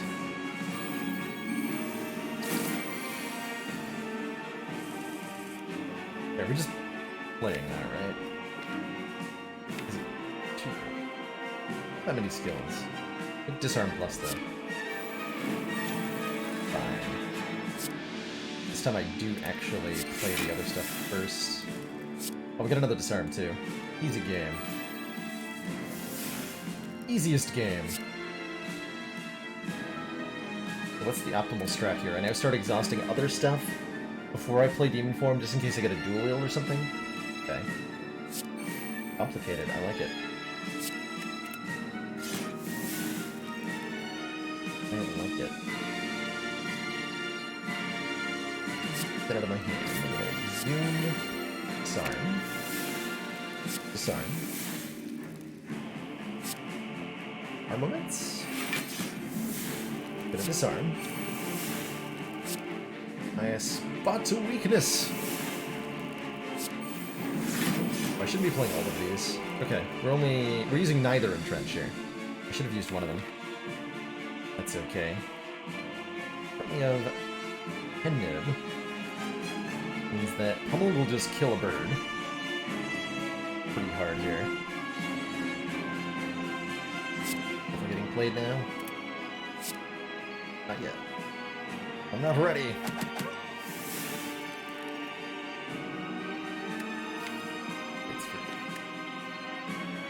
How much more can I do this turn? Should we hold that offering for later? No, that's stupid.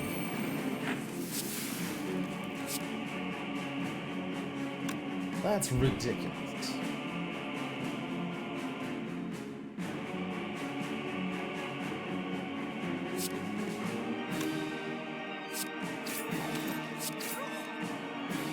Give me them kunai procs. And them. Alright, well, I've done a ton of damage to myself so far. But we have not actually taken damage from the boss yet. We have Demon Form in play, the boss has -3 strength. And I think we're gonna do pretty well from here. If I had to guess. I'm not gonna play any further powers, this is more of a stalling game now. It's very possible for us to run out of cards to exhaust with the corruption, so we want to be really careful about that. Unless we end up in janky situations that we don't want to be in.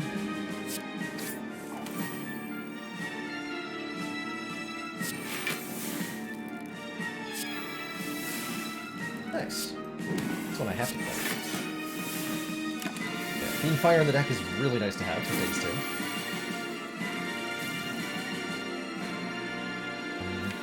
Actually considering just taking 6 damage so that I can build up some strength here, because if we put it into the next phase, it's enough blockers. Be fine.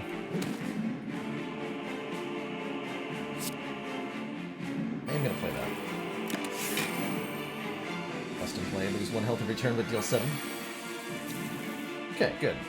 We're not taking damage this turn. Thanks, Double Entrench.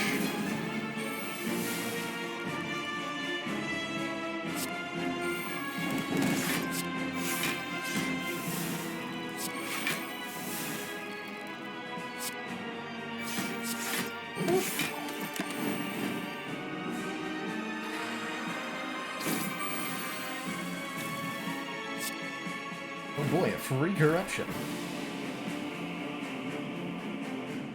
Wow, this hand is bad. Don't like you. Like you, this hand. Very scary.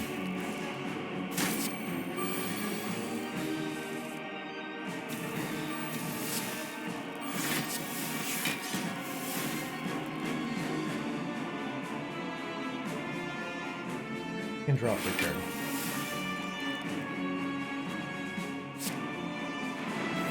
Just make strikes and run with that. That'll work. Get out of here, Awakened One. We have 65 health for Donu and Deco or Time Eater. I think we'll match up better against those two. Hopefully. Hopefully.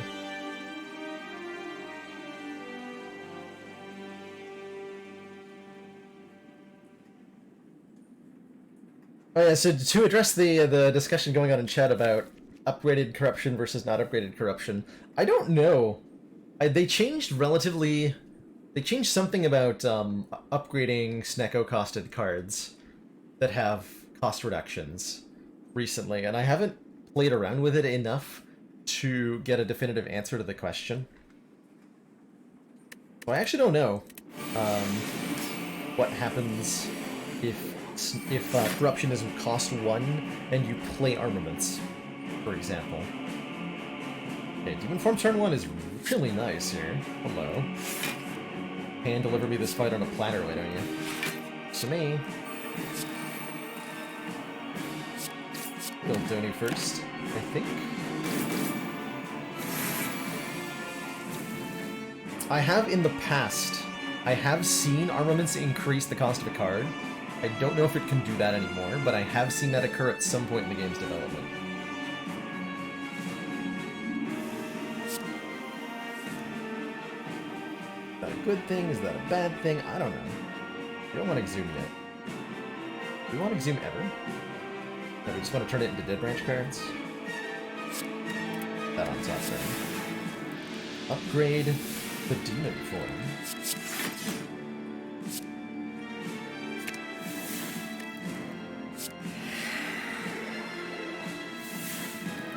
Oh my. It's an infinite loop!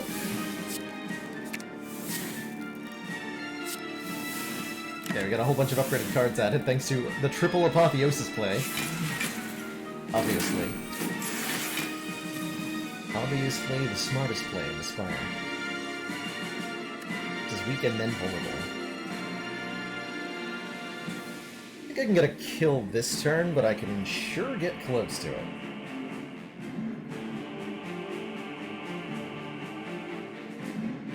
Probably want to kill Donu here.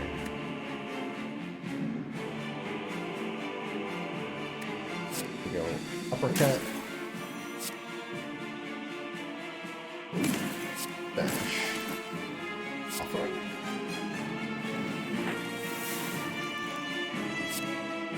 Carnage. Headbutt. The Carnage.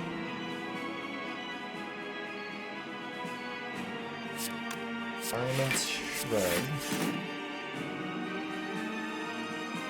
And then Bloodletting Entrench. We don't quite kill Donu this turn, but we should get them both before Dekka attacks me, hopefully.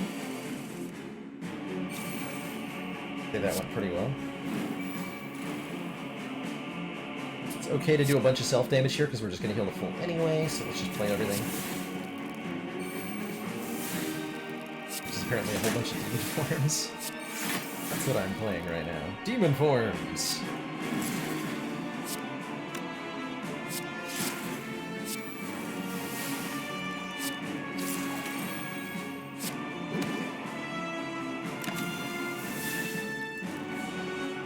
Maximum demon forms.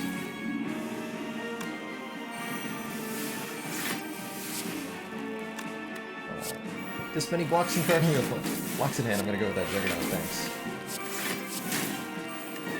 Oh my! The dead branch has gone full dead branch. Everybody, look out! Hide your children.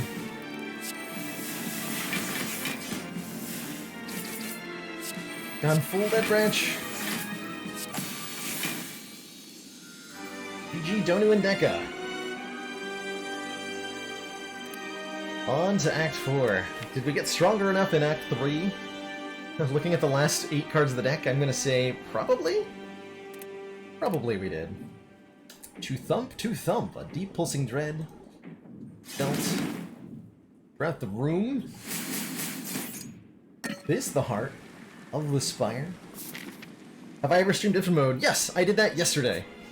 For Frivolous Friday, we checked out Infinite Spire. I am not likely to play another run of Infinite Spire, but I really enjoyed checking out the mod yesterday and having a run go like 3 cycles through the Spire. We broke that mode pretty much in half. At the very end there. Like, as soon as we got a Bottled Seek into the deck, everything broke. In a hilarious way. Wow. Medical Kit says, unplayable status cards can now be played. When you play a status card, exhaust it. That's very potent for this deck. Going into the final 2 fights. We can exhaust burns from the elites, we can exhaust our own wounds. Other considerations here are, like, this is worth about 20 health, which is really good. We could remove a card, and we could pick up a clothesline. So I think the competing play for Medical Kit is Blood Potion, card remove, clothesline. And that's pretty good, actually. That's a pretty good comparative play that I think should be strongly considered. But, like, Medical Kit, though? I gotta know how that plays out, right? It sure is exciting.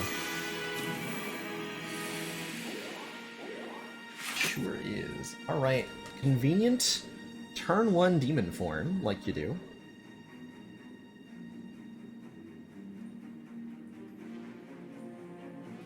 I think we're gonna Apotheosis Pommel Strike.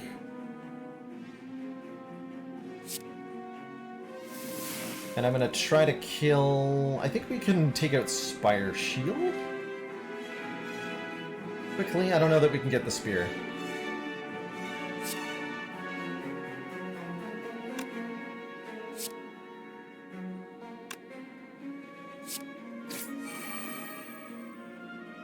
I don't know that I can get the Spear.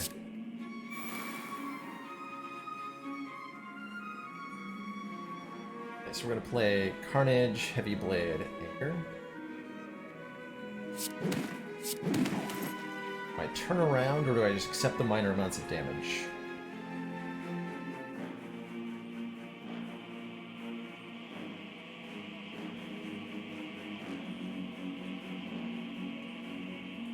Two colorless cards into 2 Mind Blasts?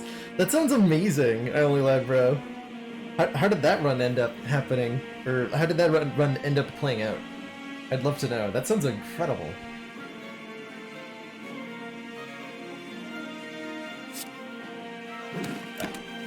Definitely want to make sure we kill this shield this turn. Please, please, please. Okay, Immolate Carnage does kill, but then we have no blocks.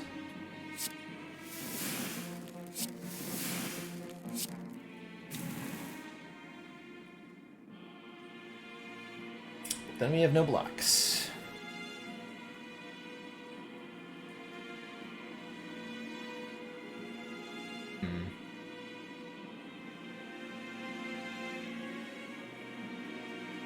I play Anger with the Wild Strike with the medical kit. I was worried. I wanted to get to the cards in my deck, and I wanted to have better opportunities to draw zero cost stuff. It might have been wrong.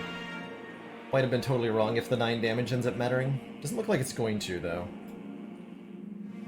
No, the 9 damage did not matter. So I'm glad I played the Anger. Oh man, this is bad.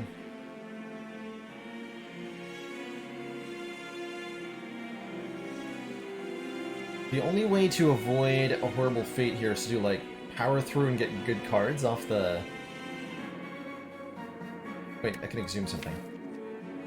In Apotheosis, does that help me? No. Yeah, do we still just power through and exhaust wounds? Great question. But, like, look for answers? We might have to? Might have to. Our other option is kill Spire Shield and we take 34 damage. Which is a bit much. But if we don't kill the Spire Spear, we're taking more than that if we power through and then don't get answers. So I think I actually do just kill the shield and take this damage. Say thank you, Orichalcum. Thank you, Red Skull.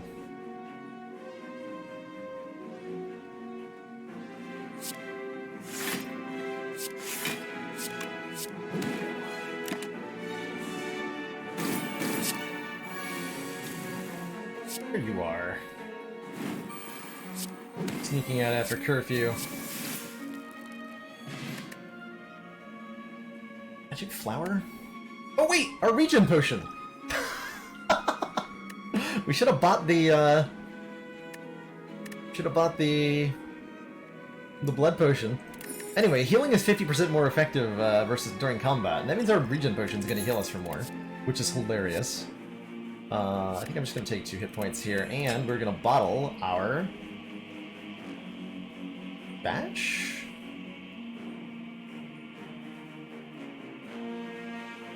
We weren't meant to bottle anything.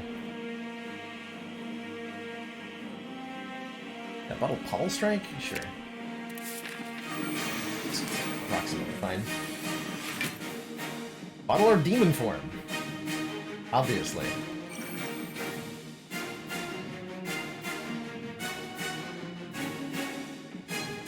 Oh, I can get a Kunai proc here with Bash, Carnage, Pommel Strike.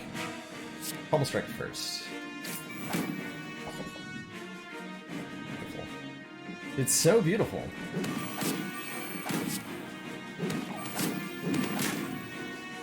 Alright.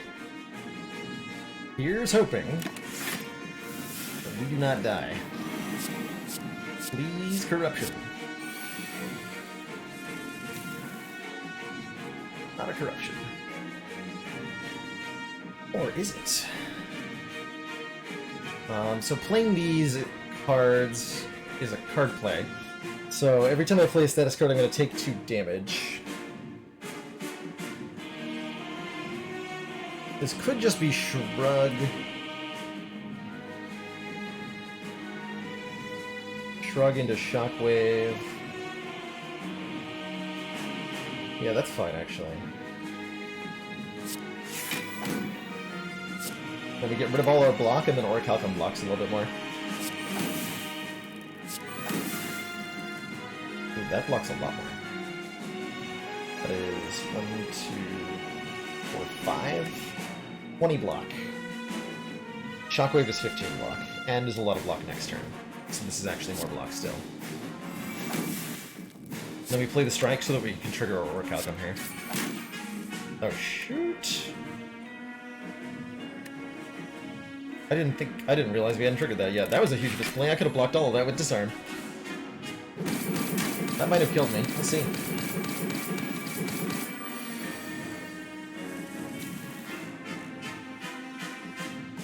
We're going real low. We're not dead. Going really low here.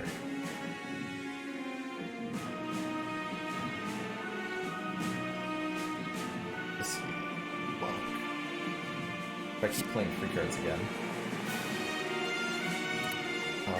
Actually, how much block do I need to survive this? We're getting 5 hit points back. So I can block this with Orichalcum if I so desire.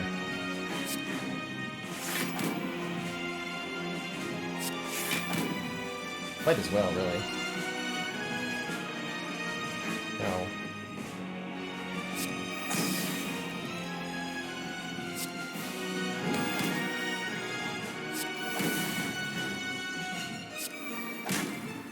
I call that worth it.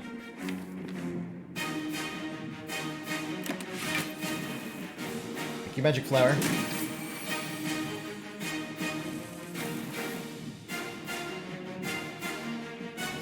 Okay, Corruption's next turn. We're gonna exhume Shockwave and play it. Have to. Magic Flower hasn't saved us yet, unfortunately. I'm not gonna have a lot of health to play with next turn. My first play probably has to be Corruption and take a bunch of damage.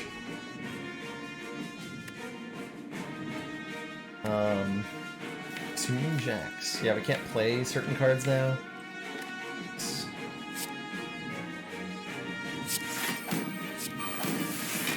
Play that. Oh, we're net gain on statuses, though. Cool, don't have to exhume Shockwave now. Getting played. Might as well play this. That's a lot of damage? That's a lot of damage. Fire's really nice to have.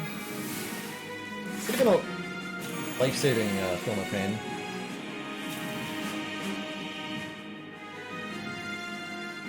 Could have been.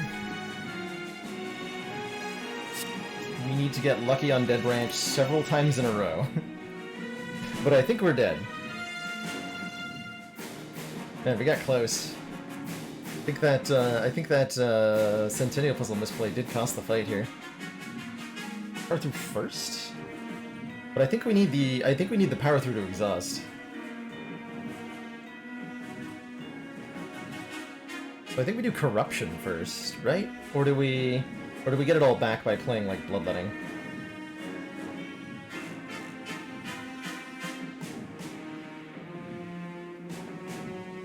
Because that's the other option. I think that's Corruption.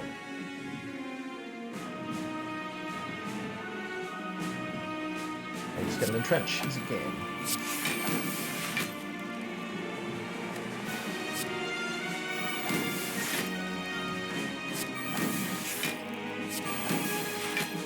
Damn.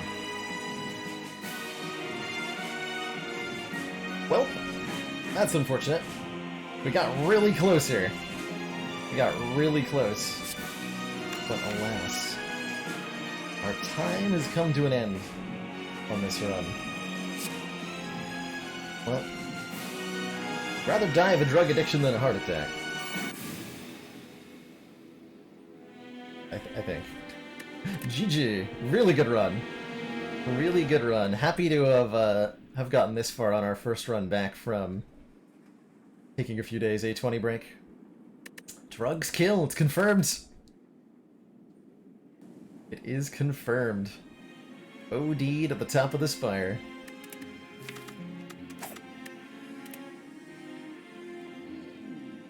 Another try. Ooh, random rare relic.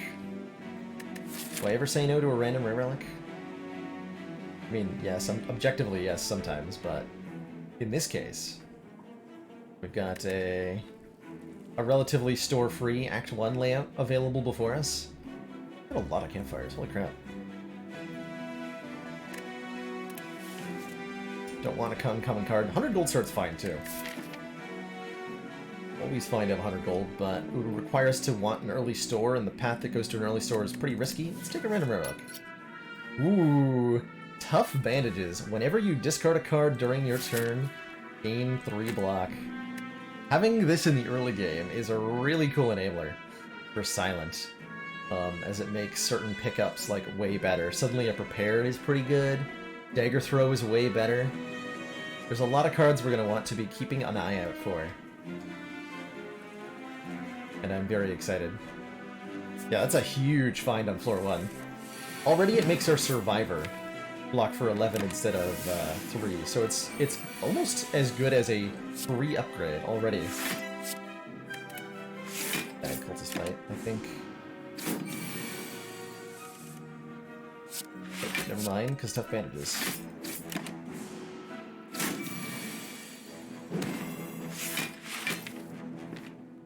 I'm gonna risk not drawing lethal this turn.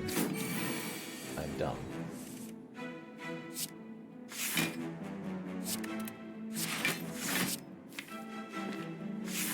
Put myself in a bad situation. What happens if you block too much against the cultist? You will do this to yourself. There, that's 4 damage I didn't need to take. Should have just traded. Should have just taken the 2 that I was offered earlier. Hey, damage cards. Deadly Poison, Poison Stab, Quick Slash. We take one of these 3 damage commons, depending on which boss we're up against. Guardian means... Oh, and I'm not really fighting... I might not fight any elites, actually.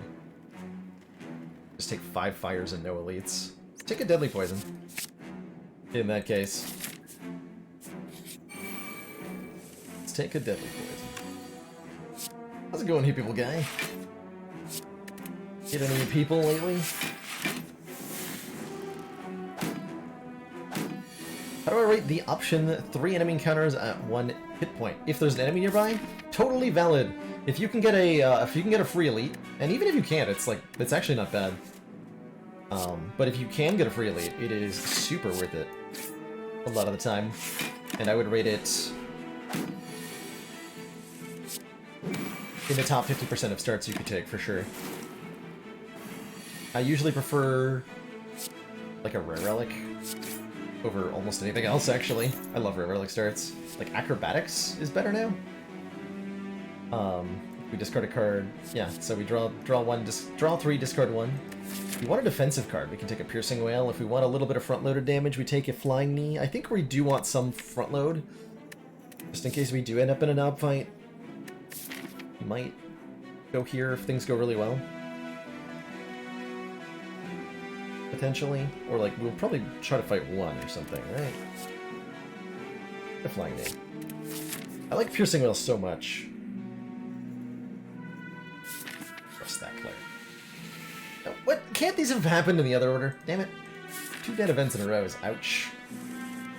Dead events in a row is very ouch.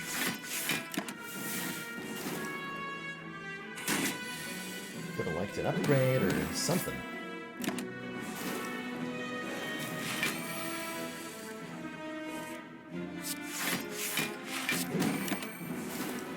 The boop. Pair the boopening.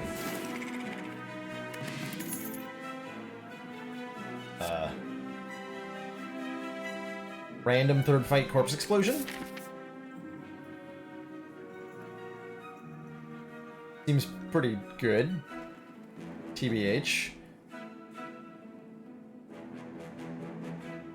Seems very good. Give me that. And then we're gonna upgrade, upgrade, upgrade, fight an elite, upgrade. That sounds good. And I think our first upgrade is Either Deadly or Corpse Explosion. Let's upgrade the Corpse Explosion. 9 poison for 2 energy is well worth it. Targeted. Case in point. Perfect here. Perfect.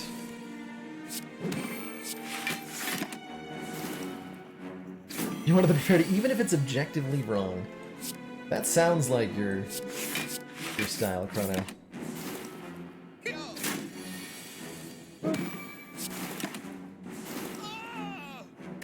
Essence of Steel helps a little bit. Dagger Throw. Deal 9 damage, draw 1 card, discard 1 card, gain 3 block. Yes. Yes, yes, yes. That's front load and block. And I'm going to continue to upgrade the poison. Probably neutralize next.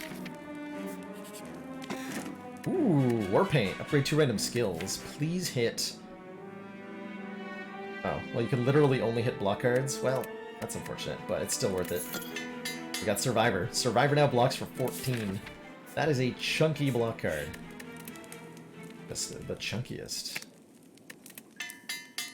So we're really, really good on the defensive side of things. We'll easily beat this boss. The question is, how well do we do against the Elite? Against anything other than a Gremlin Knob, will we just crush it? Against Gremlin Knob, I'm a little unsure. 9 plus 6 is... But I can go... Corpse Explosion, make you die, and then... you. And the turn block wears off. The explosion happens, they all die. Second Essence of Steel, and another Dagger Throw.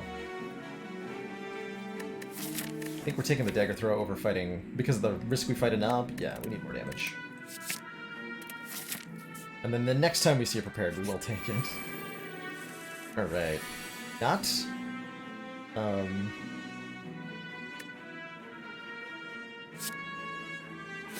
Not a Gremlin Knob. It's always good. We want to focus on killing the one that has the most health. Ideally by next turn. Or we just draw Survivor this turn. Oh, we run into huge trouble. Oh no, we got there.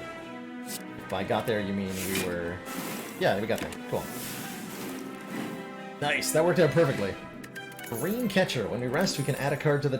Whoa, hello. What is with the card rewards this act? Holy crap. Burst versus Malaise versus Predator. Seems like a pretty easy Malaise. And then we're already set for Act 2 Elites. Because we have Book of Stabbing answer in Malaise and everything else answer in Corpse Explosion. Burst doesn't have a lot of things to duplicate just yet. We can burst the poison cards, we can burst Survivor, but give me that. Probably gonna upgrade that too. Burst prepares. Chrono's on the warpath.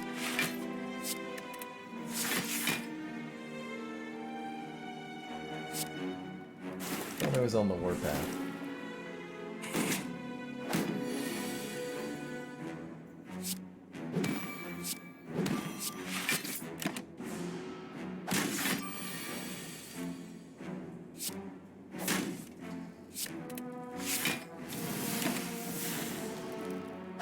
Correct, Joan.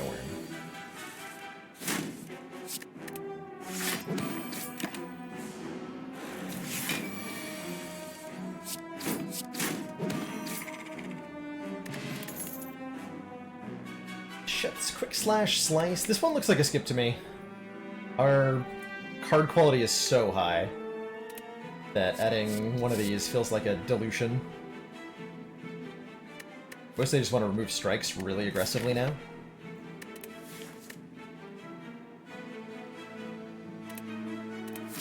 Gone. Anger the Mushrooms! We have Corpse Explosion, and getting the odd mushroom here will reduce our additional damage taken when vulnerable in future fights, which is super duper handy.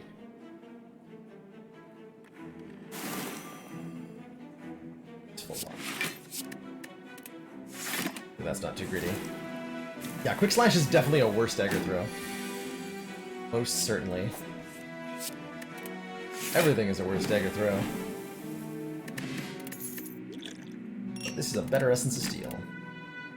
How about another dagger throw? Do we want a third one? Do we want one more? Honestly? Kind of? Like, yes? Yes, question mark. Fighting Guardian?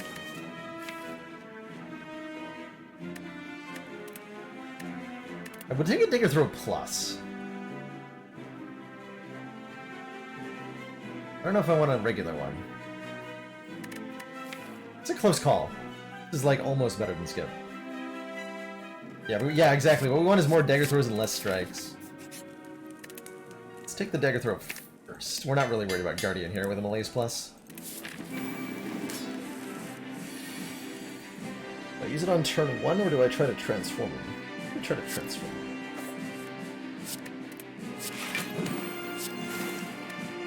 Might not work out. I do 19 damage. Yes.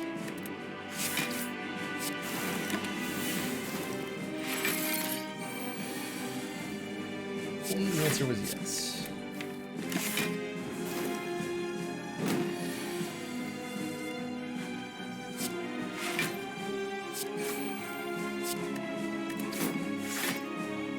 Could use a block potion here, but honestly, I'm fine just taking some damage. We can keep these potions for the next X.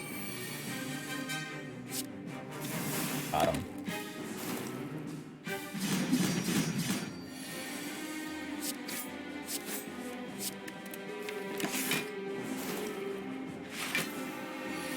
Never 2 without 3. I like that. That's a neat little saying. It's worth doing twice, it's worth doing thrice. Good marriage advice.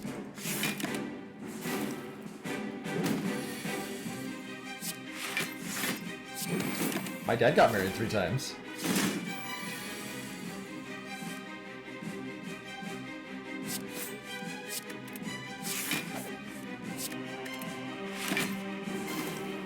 Exactly call him an example to follow.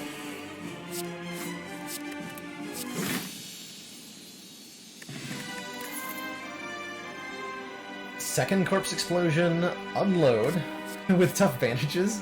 Is it unload's time to shine? Probably not, right? Not in compared to adrenaline. I don't think.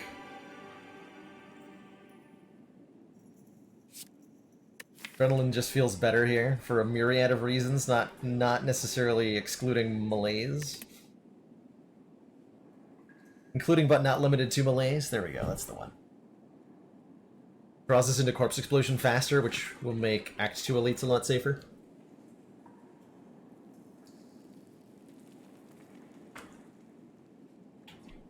Yeah, I think I like the adrenaline more than I like the unload. I would take an unload over, like, Skip. But I'm not taking it over malaise. Or, not malaise. You know what I mean. Our options here, Empty Cage. We could remove 2 strikes from the deck, and I think this deck operates just fine on 3 energy. Cursed Key gives us an energy every turn, but if we open a non-boss chest, obtain a curse.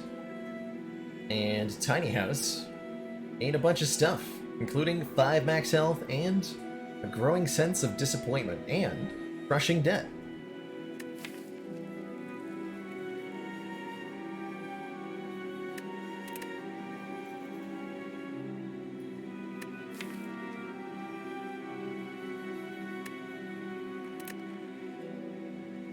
Joke's on you, game. I'm a millennial. I can't afford even a tiny house. I take a Cursed Key, though. This deck can definitely make use of 4 energy.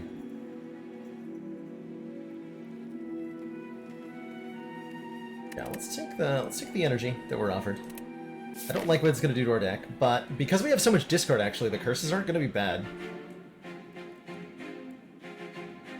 And I think I'm going to do something ambitious like fight 3 elites? Oh, fight 4 elites. Could try to take the Burning Elite, but it's just so inconveniently pathed that I'm not going to do that. So I would like to fight 4 elites. Or I'd like to try anyway. We got good defensive potions. I think our deck is very strong at the moment. Like, exceedingly very strong.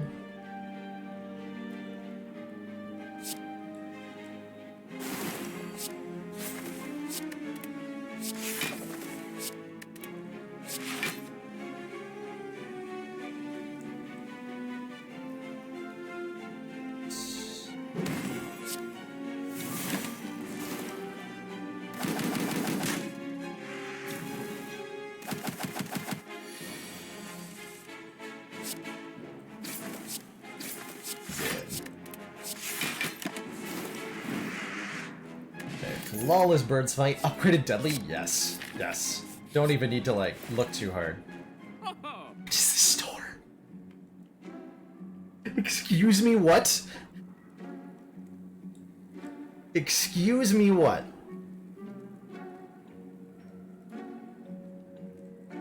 Holy crap. We got a Noxious Fumes. We got a Snecko Skull. There are 2 separate Ghosts in the Jars.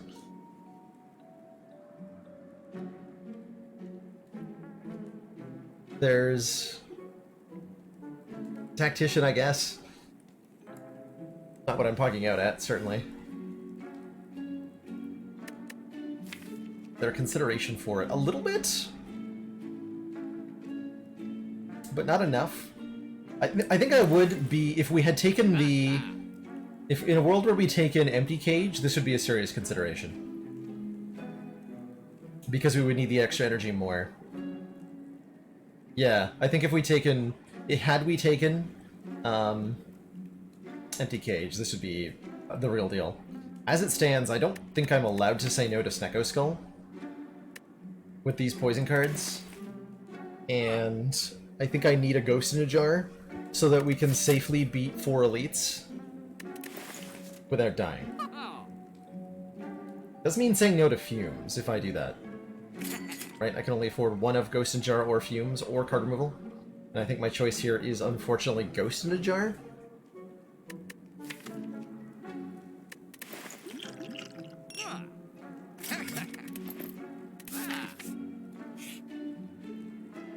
And then we had a Fumes anyway.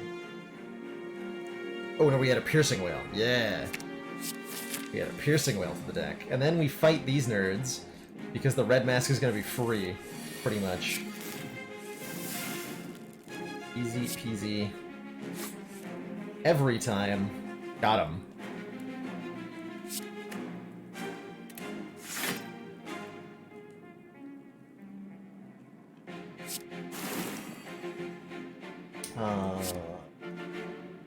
Each damage, this is also each. So you're at 17 health. I cannot kill you. We neutralize Pointy here. We take 5. That's fine. That's fine. Bear, yes!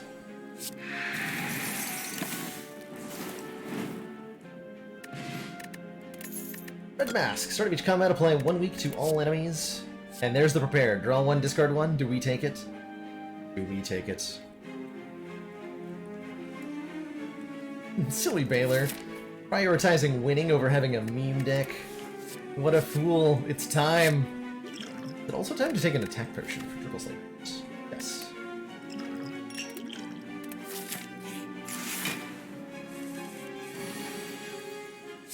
Yes, it is.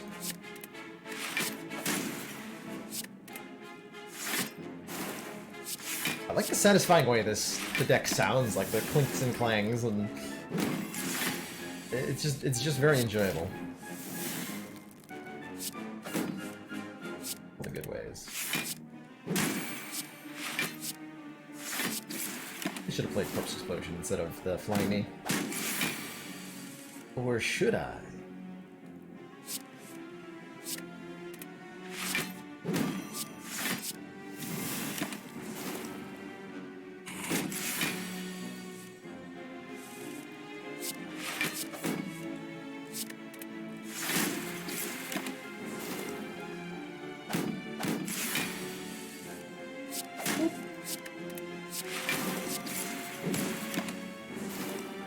Get wrecked, nerd. What? You're making me choose between my children. Backflip plus versus Catalyst? This has gotta be Catalyst. Yeah, we're fighting Champ. Gotta be Catalyst. And then now I take the Poison Potion over the Attack Potion. And then we fight... Maybe we'll upgrade Catalyst and fight 3 elites. Is that what we now do? Upgraded Catalyst makes the elites very safe.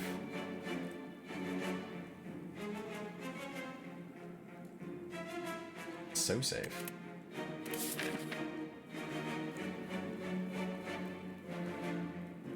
Probably have to rest here.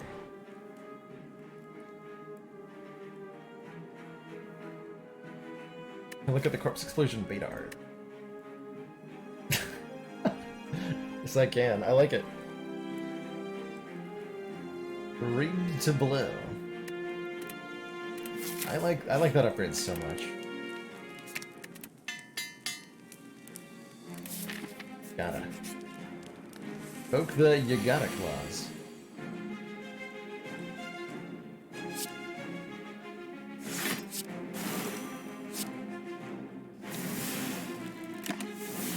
Okay, Mystic might be attacking me. Hopefully the Knight is not. Thanks. No, we're fine. We have infinite block. Never mind.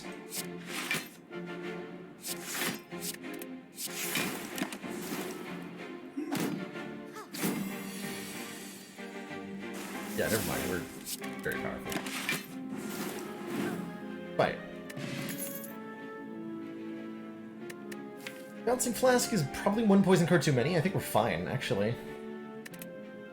Dodge Roll's like kind of sad without any dexterity, so I don't think I'm taking it. Hey, skip here.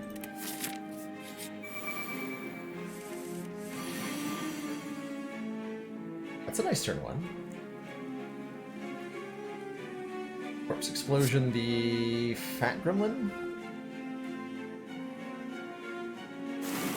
Survivor. Oh, that's not gonna kill the Fat Gremlin, though. Okay. Zap a bit of strength off you.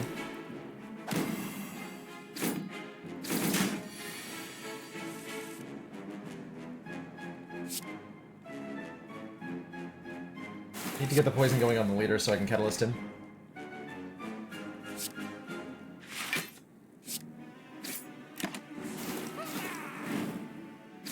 Leader's really unlikely to attack me this turn, and did anyway. Okay. Rude. That's extremely rude. Why do you do this to me? If I Flying Knee, Strike Neutralize, we can kill this guy. So we're not actually taking that much here.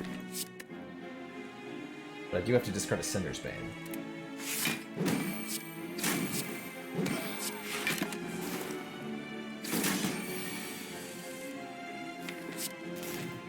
Found all my dagger throws.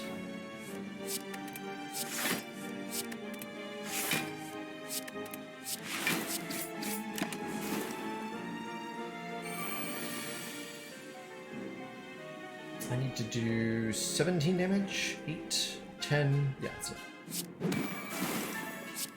Okay, not too bad. Took a little bit more than I would have liked, but we got a Regal Pillow, so when we do have to rest, we heal 15 extra health. This card is discarded from your hand to draw 1 card. Maybe?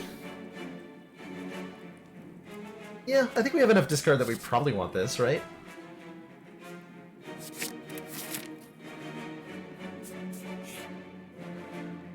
Do I dare open this? I don't think I do.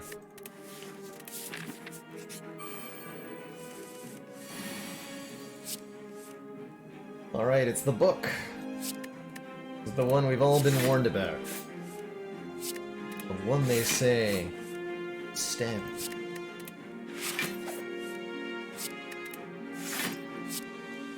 A lot of times. In the face.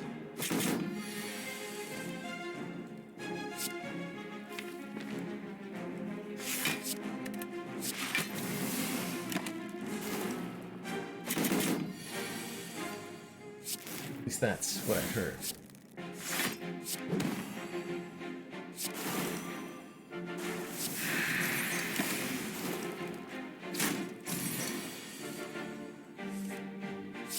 Aha! It's working! Okay, really smooth fight. We only lost 2 health here. So we should be good to fight one more. Actually, we're done fighting elites before a fire. Oh. Well, we should be good to upgrade for the next elite. And we're probably upgrading... Ooh, calipers! The start of your turn, lose 15 block rather than all your block. And a well-laid plans, letting me retain stuff you shouldn't have. Okay, that's what we're upgrading, is the well-laid plans. How do I feel about fights versus events? Events? Events. Upgrade all your strikes and defends? Hell yes, that's 10. Well, 9 because of the Warpaint free upgrades, and that makes our block a lot better, makes our calipers way better. Makes us very happy.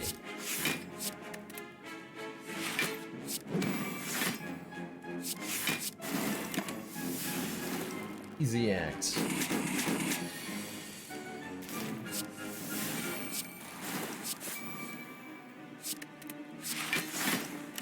Go ahead and hold on to that. Boop. Enjoy your poison, lol. Oh. Well, that's really convenient. Do I take it in Venom?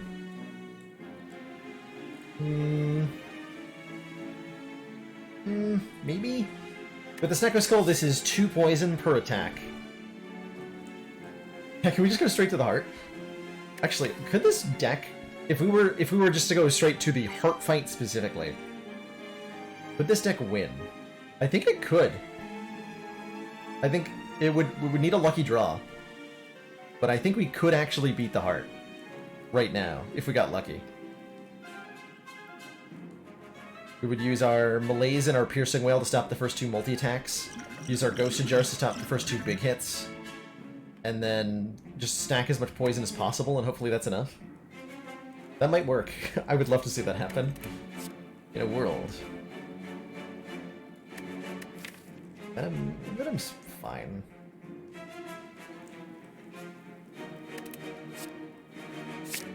Like a poison card that removes itself. That does.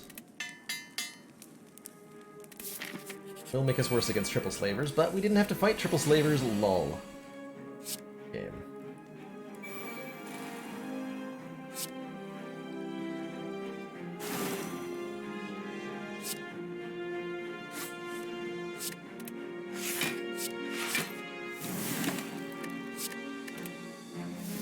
Okay, 1 damage. Guess I'm okay with 1 damage.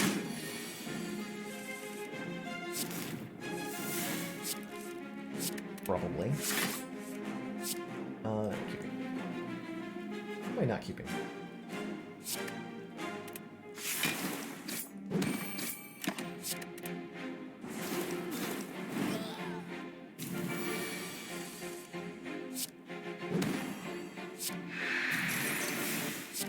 Made a slight order mistake. Oh well.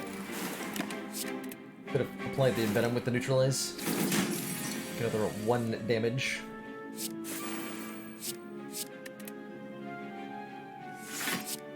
What? we redrew the reflex off of itself. Vajra! Start combat with 1 strength. That's greatly appreciated. What a backstab. We need immediate damage? I think so.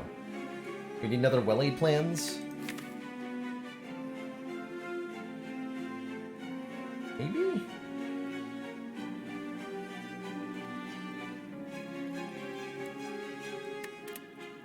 Maybe? I don't know. Last Snecko Skull is a lot of poison. Do we need that much poison? I think we have enough.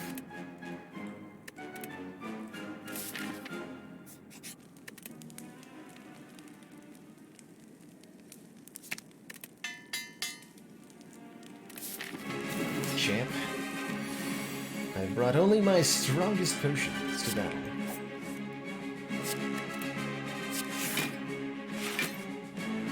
Get our inventive in play here.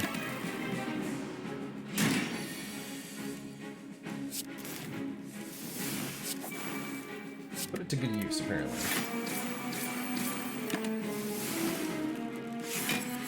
We do have 2 Ghost Jars in case Champ gets really uppity at us. That being in his space.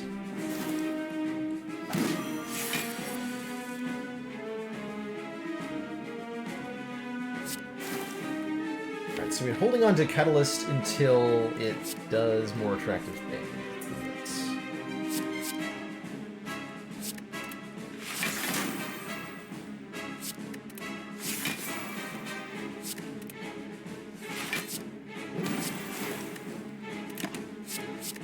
We could put Champ to 90 points. Champ's half health is 220.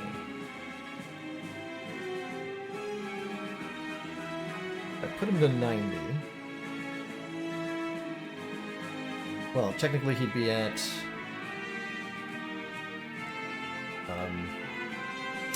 my calculator. Calculator, save me!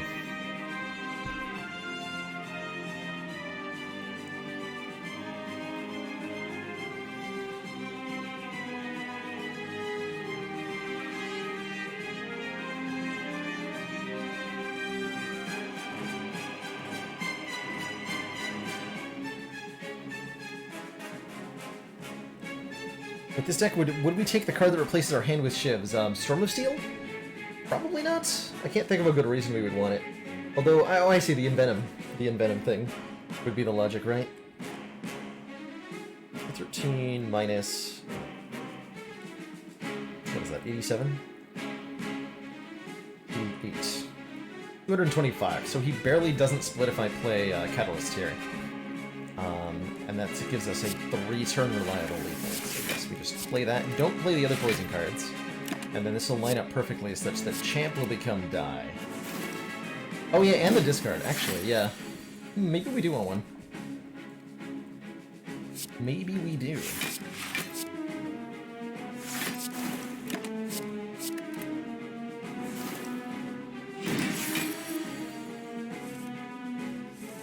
Lined up perfectly.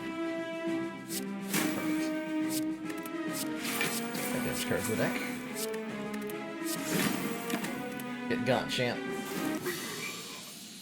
Get got. Oh, it's not here. Well, I want a glass knife or an unload.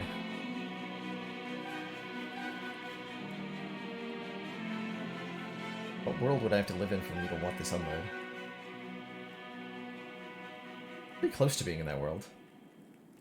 So I'm just wondering what my hand has to look like. I'm probably holding on to, like, Catalyst or Piercing Whale most of the time.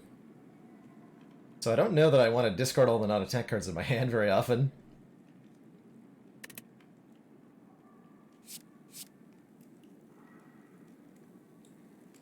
So I think I take nothing here. We wanted this to be a Wraith form or a Nightmare or an Adrenaline or an After Image or... another Malaise. We don't want any of these. Hog. Runic Pyramid. Well, we don't... okay, let's... before I hog out too hard at the Runic Pyramid, let's consider the alternatives. Calling Bell. 3 curses, 3 relics. Not really want. White Bee Statue. Always get potions after combat rewards, but we're trying to hold on to these as hard as we can. So... actively terrible... actively terrible, and then always retain our hands, which is one of my favorite things ever. Let's take it. Calling Bell is fun. Calling Bell is totally lovely. That's a rough path I have to take. Good thing our deck is so strong. We gotta go through 3 Elates with no campfire. Well, not actively terrible, it's passively terrible. How about that? Passively terrible. Also, I should probably remember that I have Runic Pyramid. Just a thought to myself.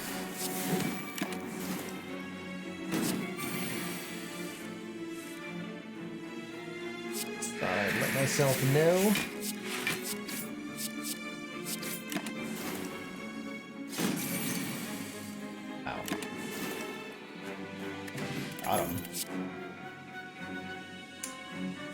Bane is extra damage if we have poison on the enemy. Blade Dance adds shivs into our hand. Sneaky Strike is free if we've discarded a card this turn. I'm not thrilled with any of these, so I don't think we need them. Although Bane with Envenom is kind of fun and cheeky. We've not seen the Bonfire Spirits event. If we do see it, I will probably throw Envenom into it for 10 max health. Not because Envenom's not good, but because 10 max health is better than that. Plain and simple.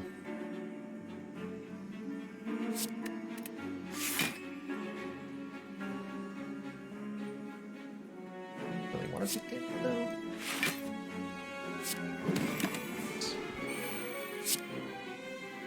The well-laid plans is also an option. Very much so. For what we would pitch in there.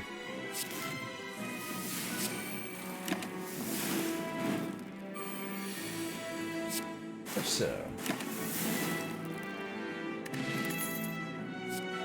Crippling Cloud. Apply 7 poison in 2 weeks to all enemies. Upgraded. I mean, sure.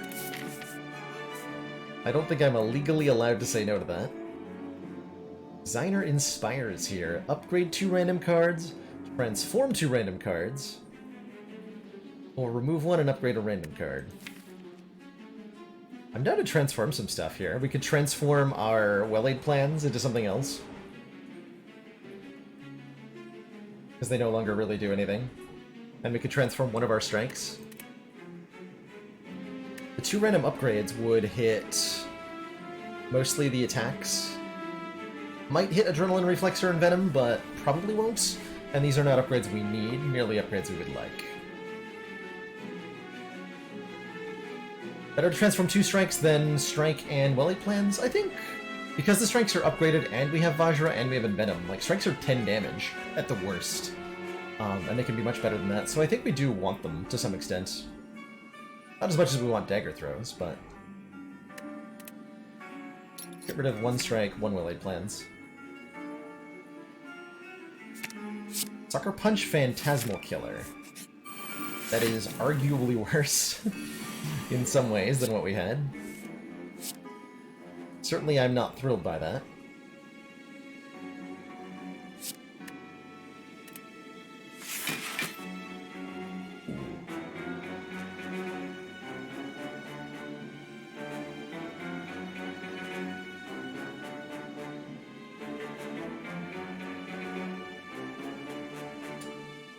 I'm debating what I do here. Who do I want to kill first is the question. I can try to bust through all the artifact stacks on the Spheric Guardian to make it poisonable. What I do is as follows.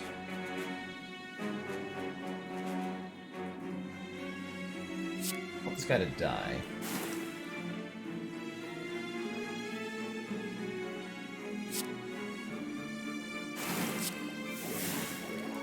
Out of here. You explode next turn, and then we can poison the Guardian. Try to kill it quickly enough. What to do? Good.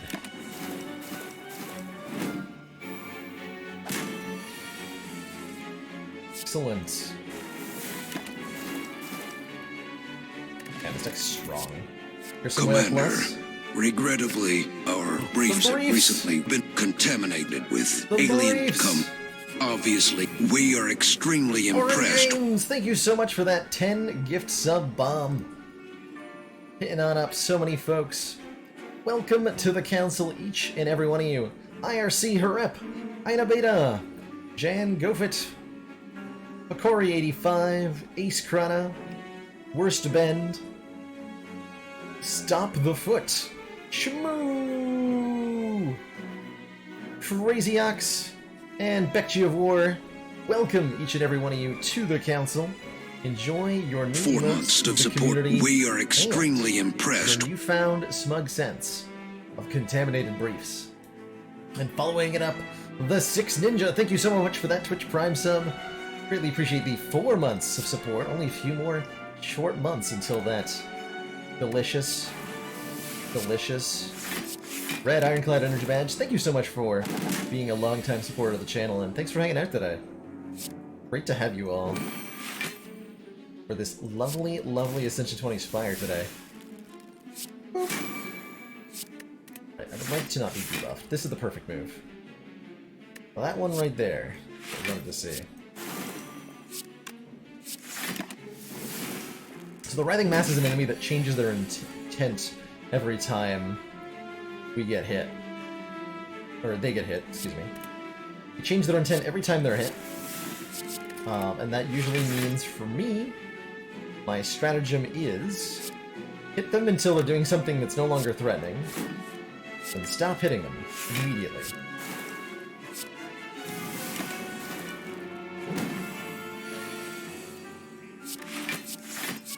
Don't try to get damage in too greedily against this thing. Be patient and control its actions from turn to turn. And you can get it. Oh man, another adrenaline. I don't need to think too hard about that. With the Runic Pyramid, we definitely want another adrenaline. Definitely want. I'm telling you, it's not called Spaghetti Man. I mean, I'm not telling you that. Just for the record.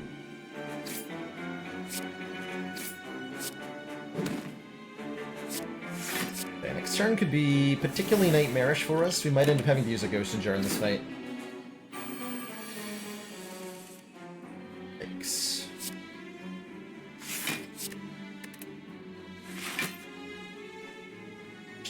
Okay, I can kill the 20... Okay, we're fine. Fine-ish, anyway. Oh, I should have discarded Phantasmal Killing. Okay, so we take a bunch, but I'm not using a Ghost Jar over it. At least not yet.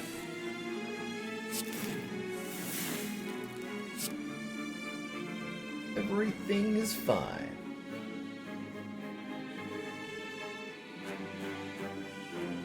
Let's see. Air drops. Piercing Whale. Beautiful. We're not gonna play that in Venom. That's just not gonna happen. This has gotta be Crippling Cloud.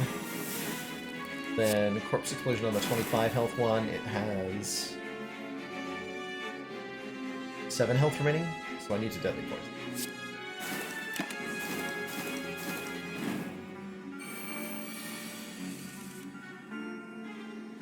This turn we Piercing Whale. Only once.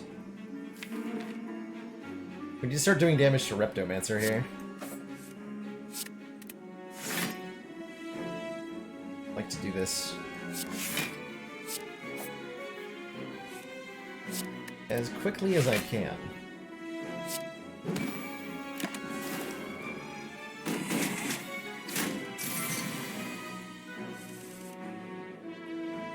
She's making it difficult for me.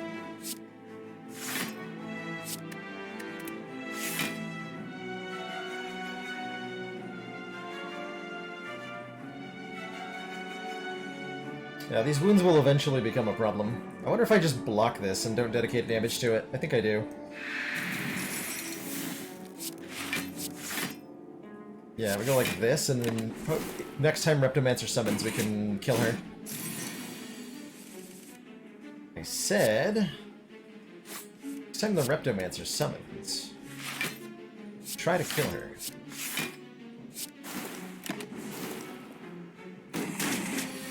There we go.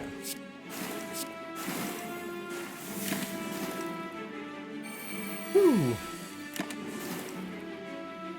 Okay, that was scary. We got ourselves a letter opener. When we play 3 skills in a single turn, deal 5 damage to all enemies. That would have been really nice to have, like, a moment ago. And another Piercing Whale. I've said it before, I will say it again. If you have Runic Pyramid, take every Piercing Whale that you see. Every single one of them. Forever. It is that good when you can control what turn you're playing it on.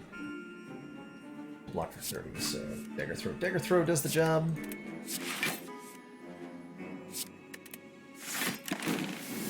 Thing will attack me every single turn. without ever giving me a break, fortunately. So, ouch. My current mood. Ouch. Excellent work, Commander.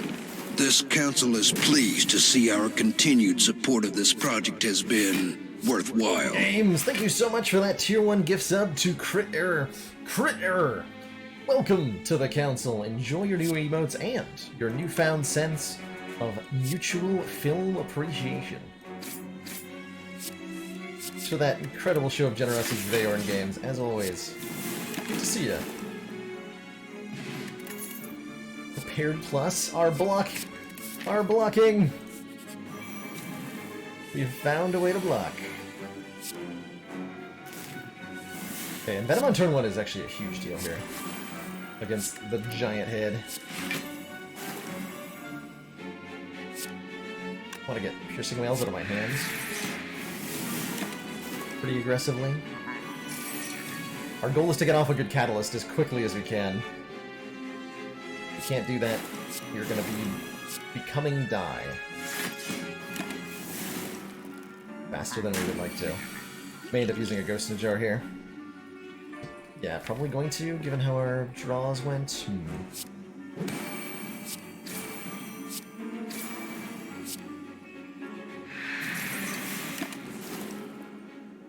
Catalyst, hello? Oh, Catalyst. We have this turn covered, block-wise.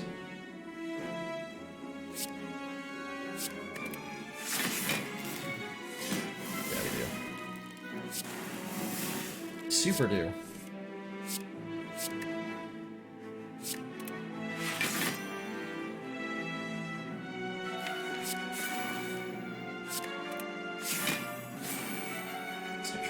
Good. Maximal Catalyst Poison. Okay, I have to survive this next turn somehow. Hopefully by blocking. Cool, I think we're fine. Yeah, we're fine. Beautiful. Good fight. Wow.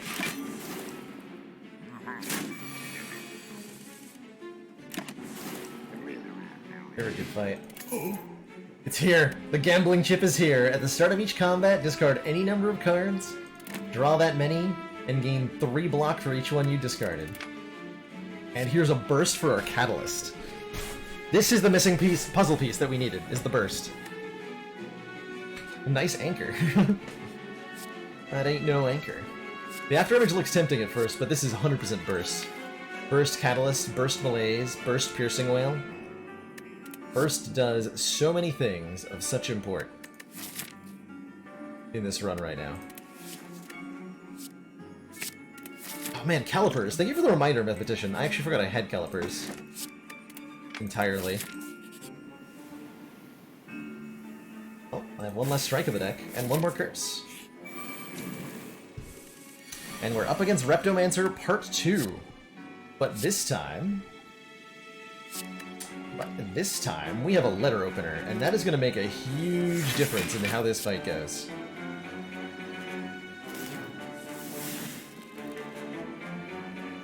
Huge difference in how this fight goes. First Catalyst is here. Now we just need to... I'm going to actually play that in Venom.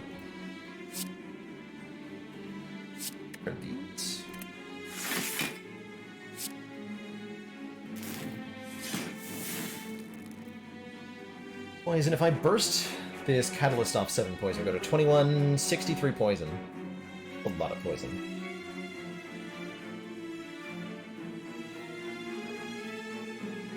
Today's the second run. Yeah, we made it to the heart and narrowly lost on our last Ironclad run. I might have been able to actually win that, but I made a minor mistake that cost me quite a bit of health. So the Ironclad perished.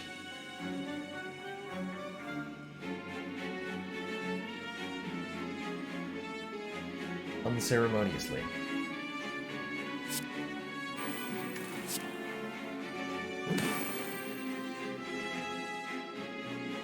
I'm just gonna Deadly Burst Catalyst here? Yeah.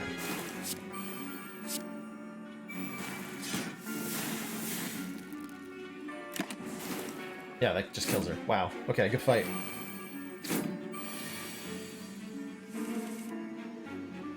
Would it freak anybody out if I just ended turn? I always wondered if if playing none of the cards when I have Poison Lethal ever gets anybody.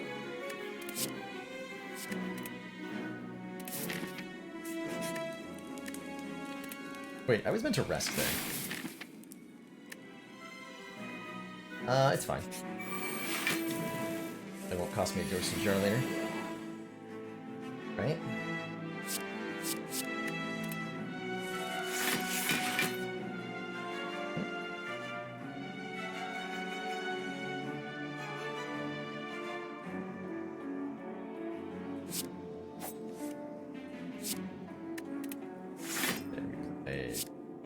Cloud.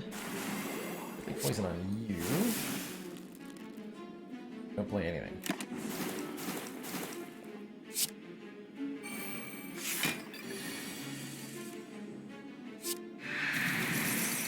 Got him.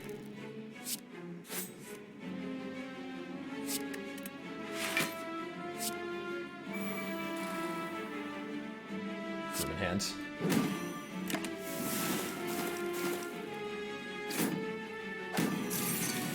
Yeah, so if we burst an X-Cost card, it'll double, as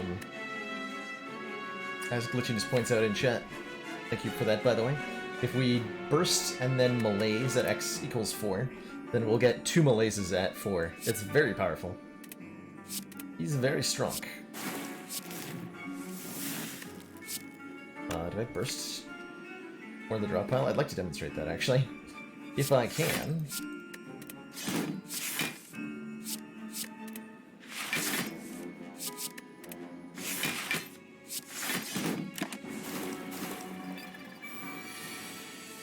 There we go. So we played Burst. Malaise is... we're with 3 energy. Malaise is +1, so it saps 4 strength. We're playing Malaise at 3. But Bursted, that becomes -8 strength. So 8 strength down, 8 weaken down. Very, very good. Yeah, this run went for, I think, a little over 4 hours. Do I want to concentrate or in acrobatics? Maybe? Mostly they seem worse than prepared, both of them. So I won't take them. Alright, last fight. I think we're okay against the Maw, probably?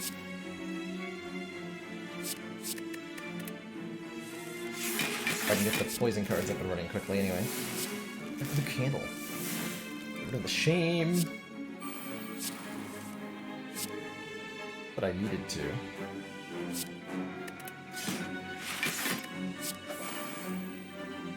Catalyst.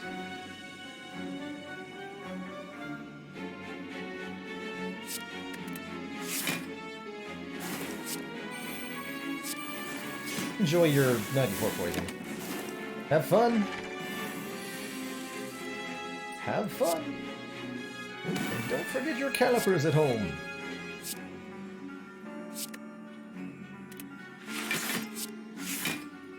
Definitely never done.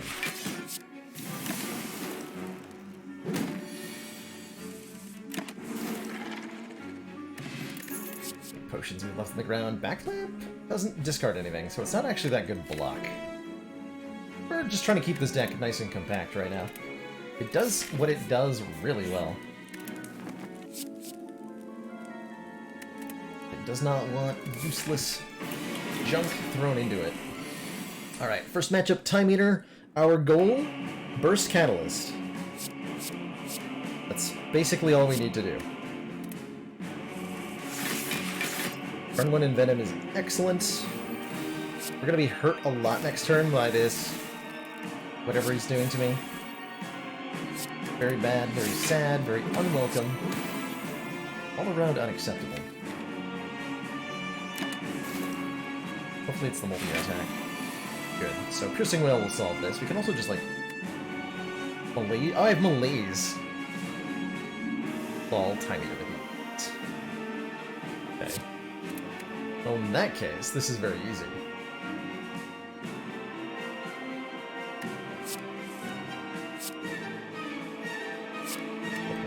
That one. Just malaise him so hard. I'm not gonna burst the malaise, but because I want to burst the catalyst. But I will malaise for -6 strength down.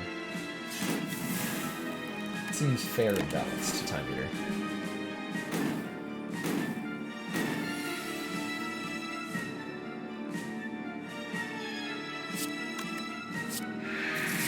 I'll play 3 more cards, so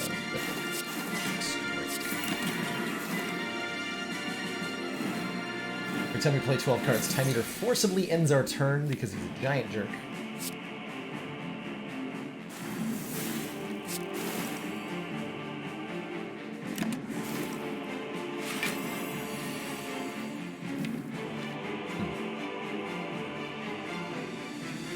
Put my catalyst in the bottom of the deck. It was very rude. That was rude. If I draw with Dagger Throw, this is still fine. So tripling this goes to 120-ish, goes to 3... Oh, hold on, that's not a kill, right? It's not quite a kill? It's like almost a kill. Almost, as it turns out, does not count.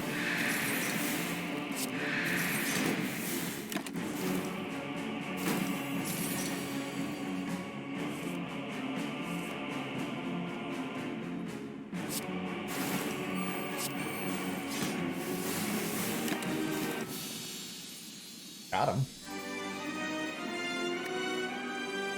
GG, Time Eater. We won't have as nearly an easy time against Awakened one, because we only have the one catalyst. We have to choose a phase 1 or phase 2. But we do have a malaise, actually, so we beat Awaken 1 by playing malaise. And Donu and Deka we beat with a Corpse Explosion.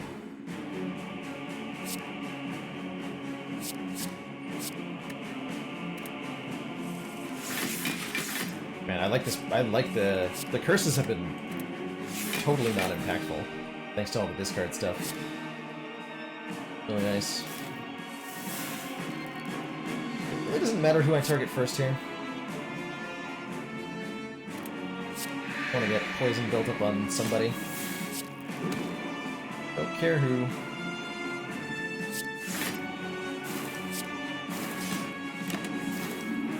Kill Deka first, just because we can.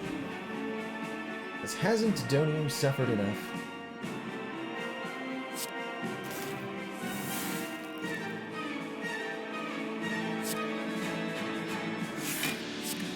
Discard that. We actually need the cards in our hand.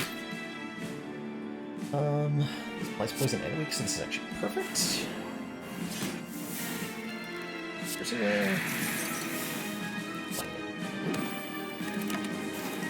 Beautiful turn.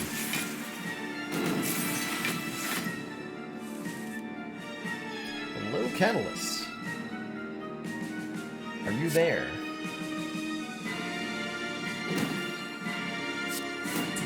Baylor. Sure would wish that you were here right now.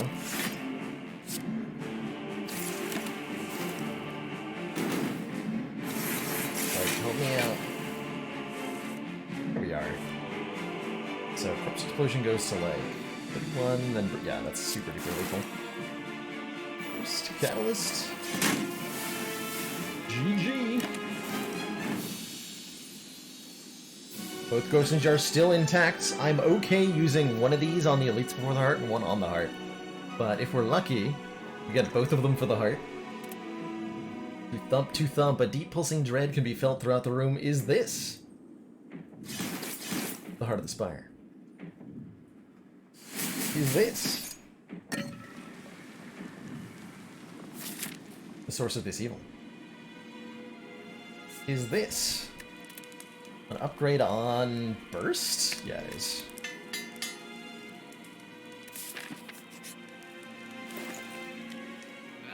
Ooh. Options here are appealing. So, well, that's not a secret technique, that's a super weapon. We've got another Crippling Cloud available. We've got a card removal available. Good Instincts is okay. Got the Centennial puzzle. The first time we lose health in each combat, draw 3 cards. Runic Dodecahedron says, if our health is full, gain an energy at the start of our turn. If we had rested, I would have bought this. And the funnel, at the start of each combat, apply 4 poison to all enemies, which is 5 thanks to Snecko Skull. I'm definitely buying that. I am definitely buying that. So the question now is, do I buy Centennial Puzzle or remove a card? Draw 3 cards once or have 1 less card in the deck. I think draw 3 is better, given my ability to discard things. I think we buy a puzzle. Right? It seems like more card advantage. And we're not that hard hit by the hand size limit. Yeah, the curse simply has not been an issue. Plain and simple. Alright, we're gonna actually remember we have calipers in this fight. Discard everything that isn't Piercing Wail and Catalyst.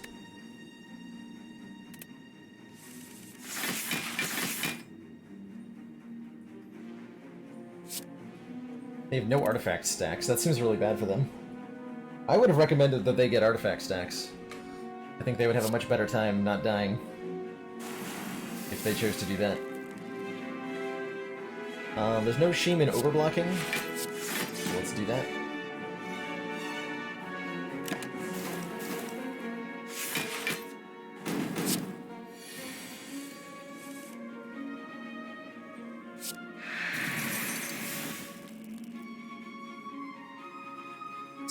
You're still weakened. So we defend Blaze? But then I don't have that defend for next turn? Actually, maybe I want to take a small amount of... Yeah, I do want to take a small amount of damage, because then I'll draw more cards. So we weaken you... Blaze you. Take 2 damage on purpose to draw 1 extra card.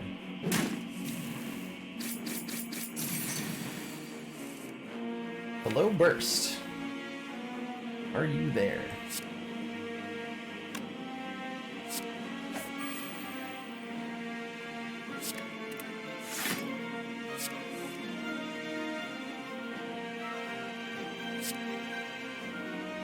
A lot of good cards in my hand.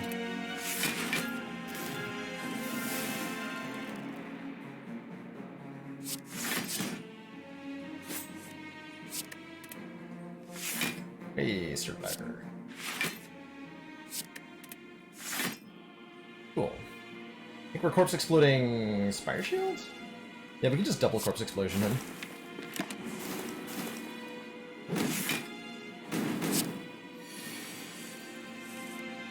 In the event that we need to.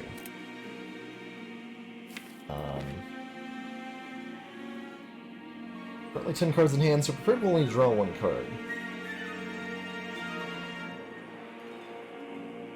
Ugh, that's annoying. But I can guarantee the double corpse next turn, so it doesn't matter. Doesn't matter. Oh, we got there anyway, cool. Go first. Corpse Explosion, Catalyst. And they are we didn't even need to burst the Catalyst. They are super duper dead. Kaboom! Ice Cream. Energy is now conserved between turns. Sure. And I don't think we need a Crippling Cloud that's not upgraded. We have 61 health, 2 Ghosts in the Jars. I think we're gonna be okay. I think we are gonna be okay, everybody. Actually, discard Deadly. That seems insane. That seems insane. What Neutralize? Is that insane? Yes, that is insane. We don't need Weaken. Where we're going, we don't need Weaken. We're gonna do Piercing Wail, Ghost in a Jar for the first cycle. Although we do have the Odd Mushroom. Nah. It's gonna be fine. Also, we have Crippling Cloud. Apparently.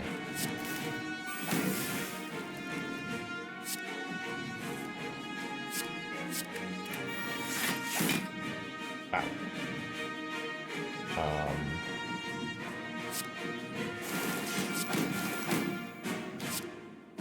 Should we just go to, like, 100 poison on turn 1? And then we just guaranteed win from that position. We don't have to worry about waiting for burst. We just put 100 poison. Well, 94 poison on the heart on turn 1. I think that's good enough, right? That seems like it's good enough. Half the damage cap every single turn. There's our burst. Not that we need it. Oh.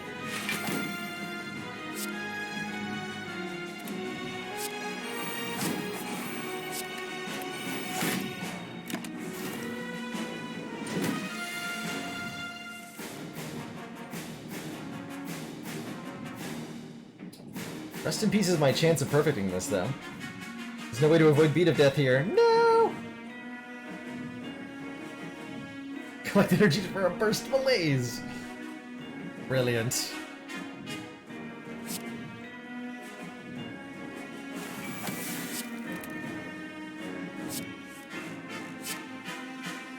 Absolutely brilliant.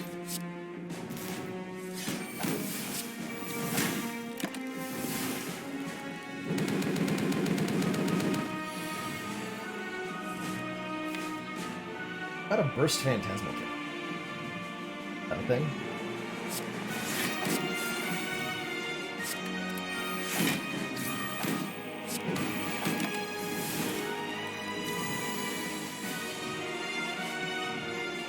Okay, so this turn is to avoid damage entirely. We defend, dagger throw.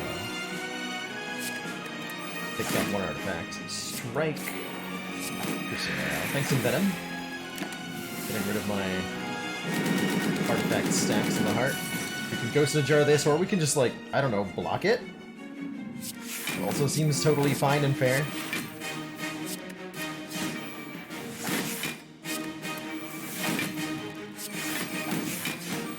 Got him?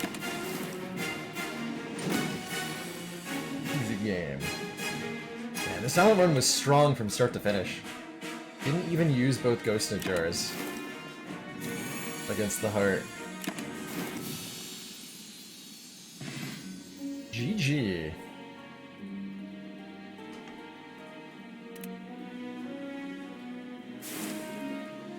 GG.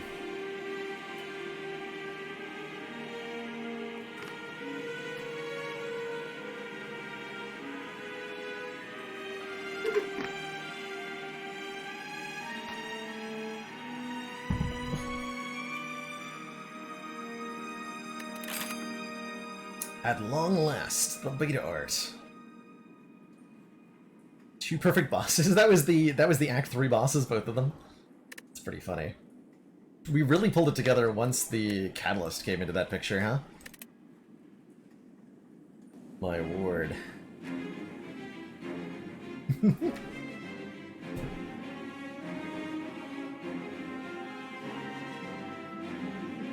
Now what? The Spire sleeps? And so shall I? Not ready to sleep just yet, but what I am gonna do, take a quick break, stretch my legs, grab a quick snack, refill my water, and when I return, we'll be doing some more Ascension 20 Slay the Spire action with defects. Looking forward to it. See you all in just a quick couple minutes.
Alrighty, everybody, we are back. Thank you so much for that momentary patience.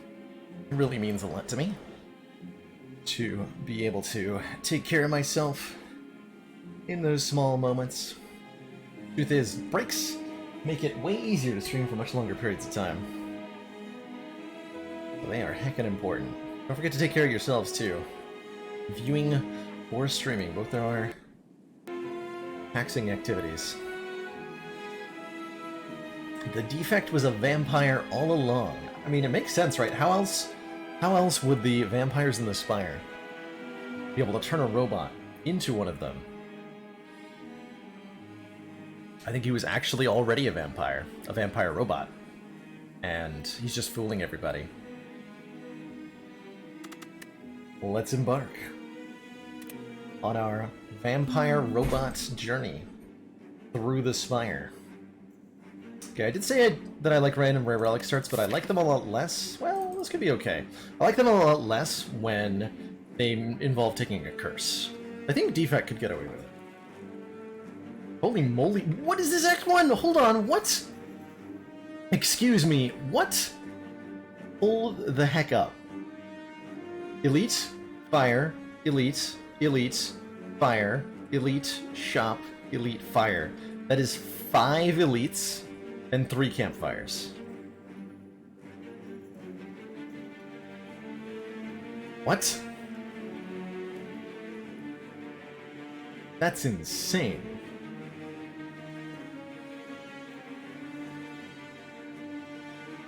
What would I need to be able to take on all that? Like a good boss relic? Probably?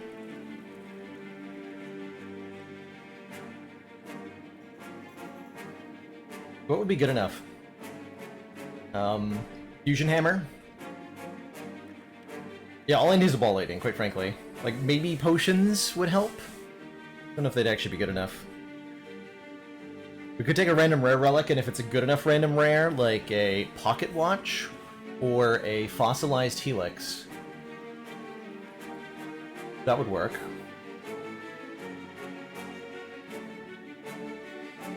You can get what you need anyway, what does it matter what you click? Gold-plated cables are uncommon, unfortunately. So we can't get those. The rare defect exclusive is the emotion chip, and I don't think that's good enough. Though it is pretty good. What other, like, rare relics are top tier? Incense Burner I don't think would be good enough. Duvudal would probably... Actually, Duvudal would be good enough, because we also got the curse. So Duvudal is on the list of hits, hilariously.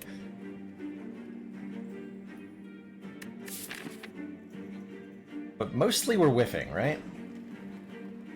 The boss relic. That's a good one. Velvet Choker. Gain an energy at the start of your turn. You cannot play more than 6 cards per turn. This is what I consider, like, the high roll on Defect for starting Energy Relic. It is a free 4 energy in Act 1, and you can build around the downside pretty reliably. I think we want to go to a shop with only 100 gold so we can buy, like, a high energy card, a Sunder, a Doom and Gloom, maybe even just a potion. And we are potentially setting ourselves up for this crazy gauntlet of elites. Go. Let's go. Look at all this energy I have.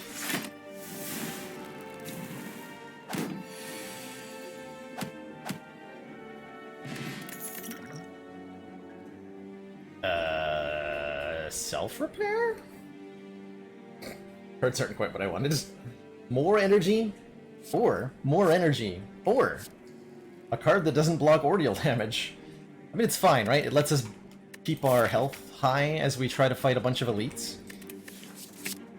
Just not sure it's very good. Here's the gold-plated cables. There's an Apotheosis. We've got Tempest is powerful.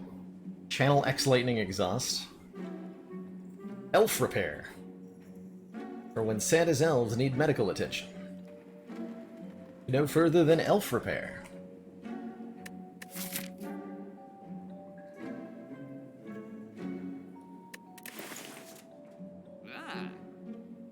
I can't buy the Tempest and the Fire Potion. I want to.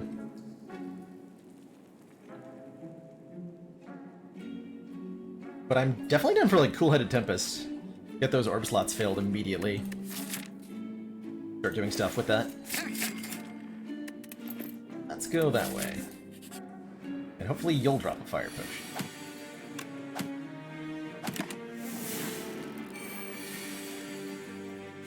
Hopefully, maybe.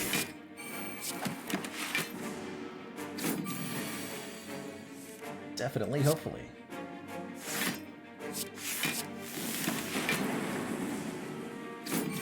Do I look at Self Repair as being a Block 7 card? Kind of. It's more complicated than that.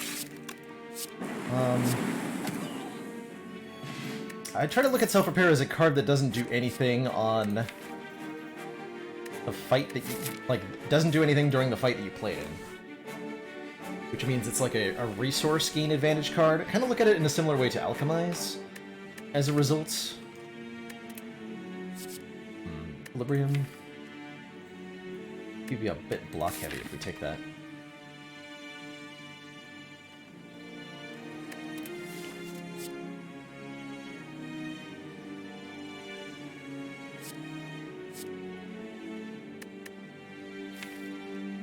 Take the Equilibrium.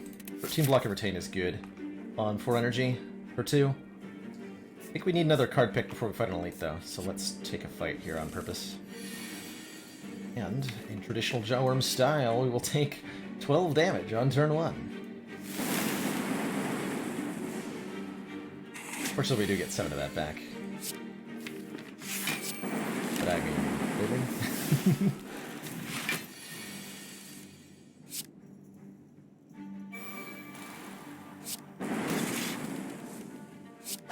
Almost didn't get lethal there, too.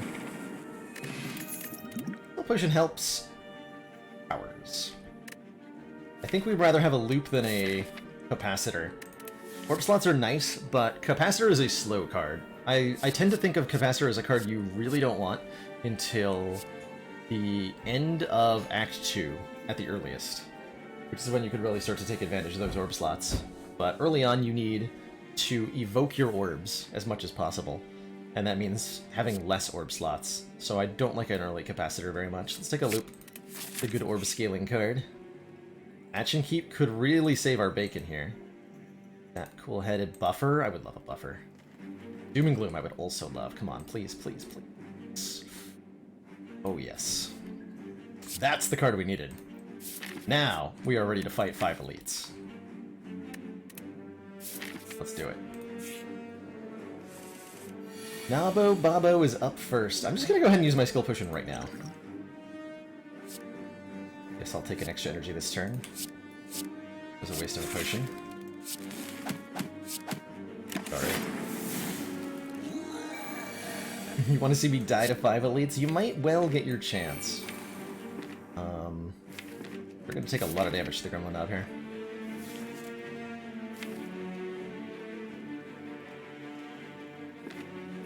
Fortunately.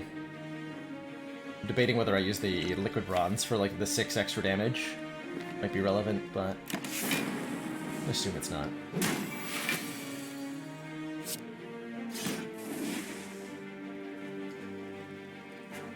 Okay, Equilibrium kind of has to get played here.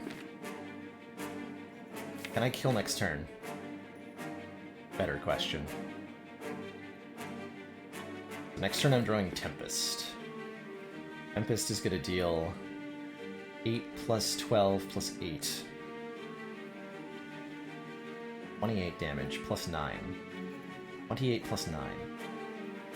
It's 37. Dealing 3 this turn.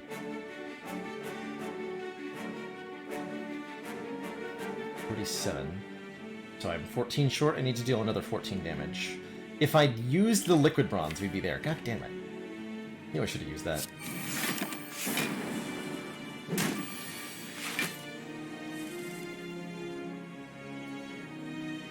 As it stands, we can actually block pretty reasonably.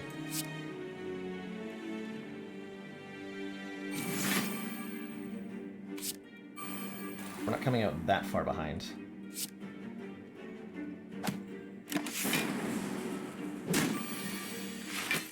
Yeah, we're okay. Do I just play Tempest now? That'll deal 18 plus 16 plus 9. That feels like a kill. Okay, we have 40 health. That's actually not bad. A bottled tornado, so we can bottle our loop if we want to. And a hologram to get a card out of the discard pile, which we would love. Hologram and Equilibrium are best friends, if you ask me. Power Potion's great. Let's bottle a loop? Sure, let's bottle a loop. Not bottling self-repair. That is crazy town. Is 40 health gonna be enough? If I upgrade loop?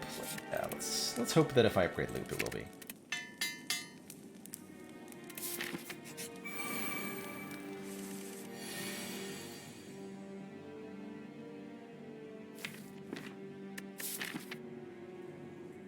I might die to a super dub.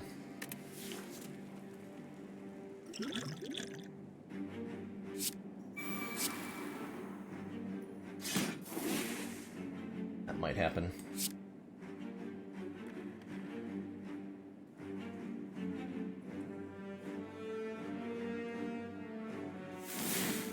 Debating using my Thorns Potion here. Not a very good Thorns Potion, but we need to make room for more important potions.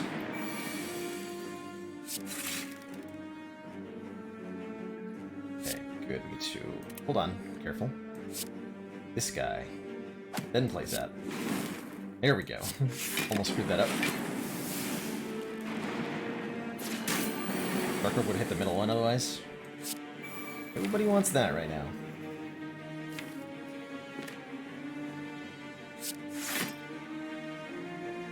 As nice as it would be to hologram Doom and Gloom, it doesn't give me a kill.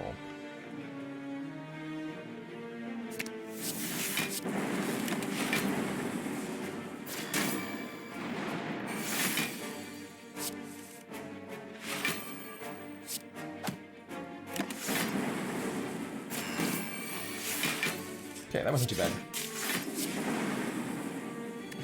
Orichalcum! Okay, now we beat a Burning Knob. If we enter turn without block, gain 6 block. Yes. First strike? We have a Tempest. We want a Thunder Strike. Deal 7 damage to a random enemy for each lightning channeled this combat. Or do I just take the Sweeping Beam for a little bit of AoE?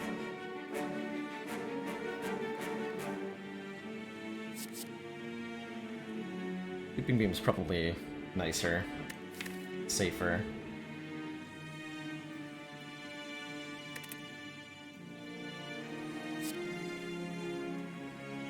Poker says Thunder Strike's pretty good. Pretty good.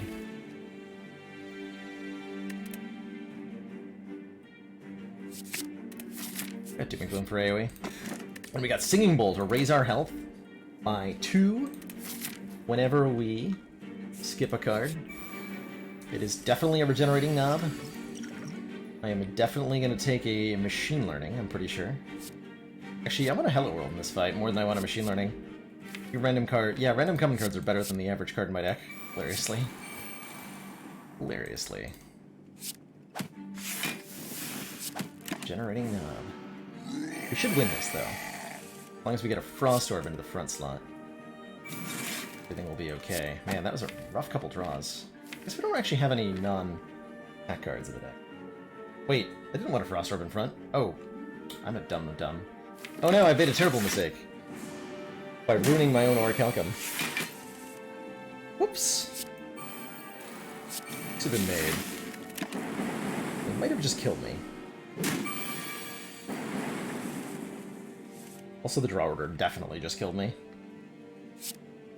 Okay, well that was a good attempt. Attempts were made. Good job, me. I tried. Conquered. C'est la vie. C'est la vie. And the double that this path could have worked if it wasn't double knob. Oh well. Oh well. Sometimes that happens. I'm gonna keep up the rotation here. I would normally run back the defect in this sort of situation, but I'm gonna keep up the rotation so that I'm playing everything equally for my stats. For my statistics. Looks like a boss relic take. Black Star. Elites drop an extra relic when defeated. Black Star does not mean, by the way, that you should fight as many elites as possible. Especially if you get it as your starting relic, because you're down the starting relic, you are not in a position to fight elites very effectively. So you want to take a fairly conservative path through the acts, generally speaking. That's been my experience with it anyway. Looks like I can only fight 2 anyway. So we want to hit a fire, fight an elite, and then, like, go this way or something. There's no path that hits a shop that I like. Is that correct? That's correct. Let's look over here. Easy peasy. All those cards get 2 Mind Blasts. Heck yeah. I'm down for the double Mind Blast art.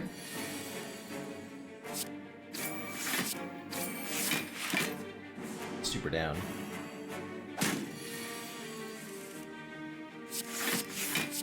Attacking next turn.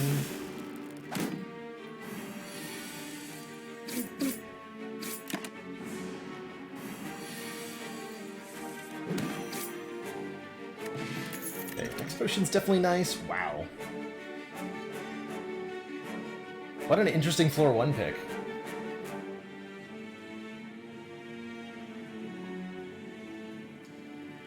Is this a good... Is this a high roll or a low roll? Is that what you're asking, ASD? I would call Black Star... Depends on how your Act 1 layout looks. But I would say that Black Star often ends up being well worth it over the starting relic. As long as you don't die in Act 1. That's the name of the game. Don't die in Act 1. I think this is a Feel No Pain. We're fighting Slime Boss, right? No, we're not. Well, then maybe it's a Flame Barrier. But it's a Feel No Pain, right? Feel No Pain is so good. Feel No Pain is so good. I do not skip floor 0 Feel No Pains. No sir, no how. Not in my nature. It's a card that is a very effective way for Ironclad to scale up defensively, and interacts positively with so many...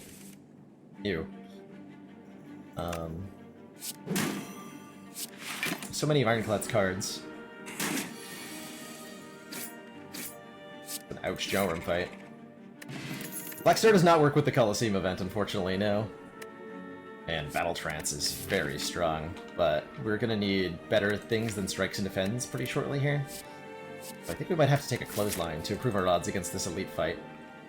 Because we might not have any more cards added before the elite fight, so I have to take a Clothesline, unfortunately.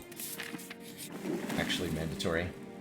Super down for a Transform right now. Transform a Strike into something better, potentially. Though an upgrade's good too. Getting both Bash and Clothesline upgraded before the first elite fight would make me a lot safer. But we could just upgrade Bash because we have a weak potion. Let's transform Strike into a demon form. Yeah, that seems better. That seems way better. How about I trade face and get the Cultist Headpiece? Oh boy. Black Star Cultist Headpiece. Is this the run?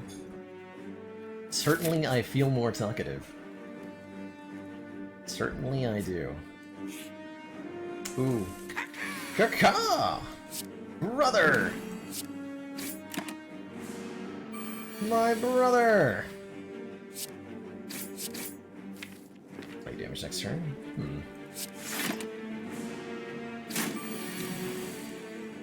Legendary Freeman form.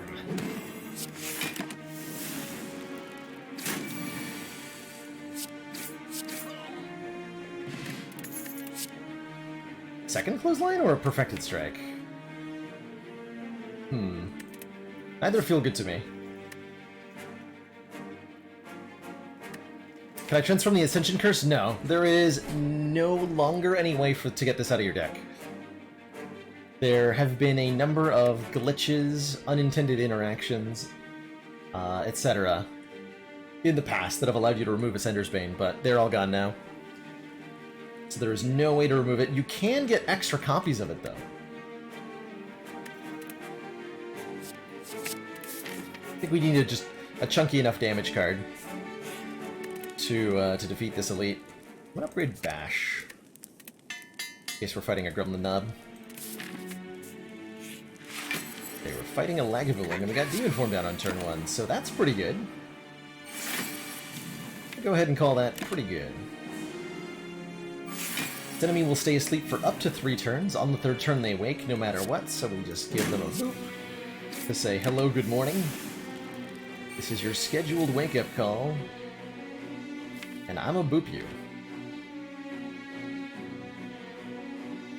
Was originally planning on using my Dex Potion? Probably not gonna do that.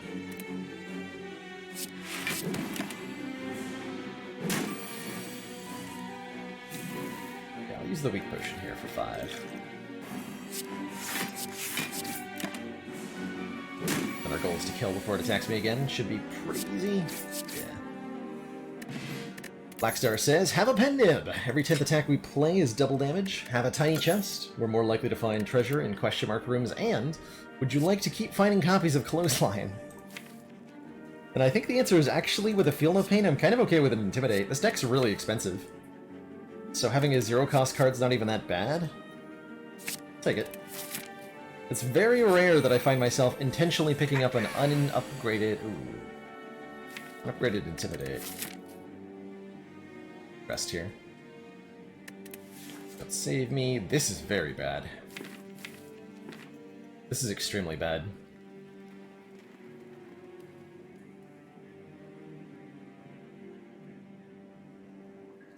We are in the yikes.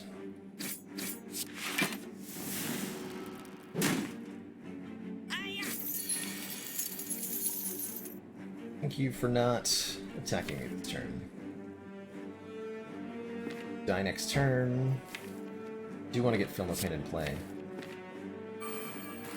Attacking me next turn, then we double block. Okay.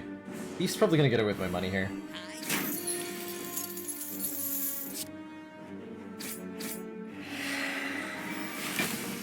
Yeah, he is. But we get away with our life, and I'll take it.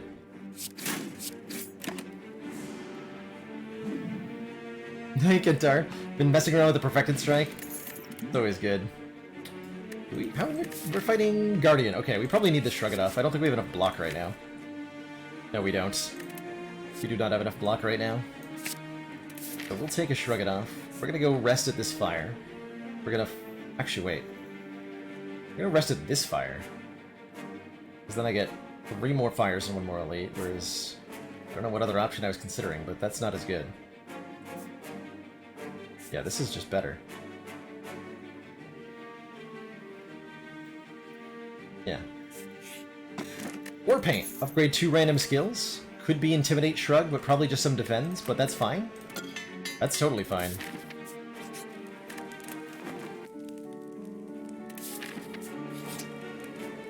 This, on the other hand, is not totally fine. This is a really bad fight for us.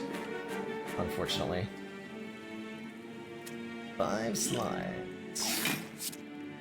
Got a Dex Potion. Kill 1 on turn 1. You want a lot of front-loaded damage to be able to win this fight effectively, and we don't have that. We do not have that. But what we do have is really good block cards.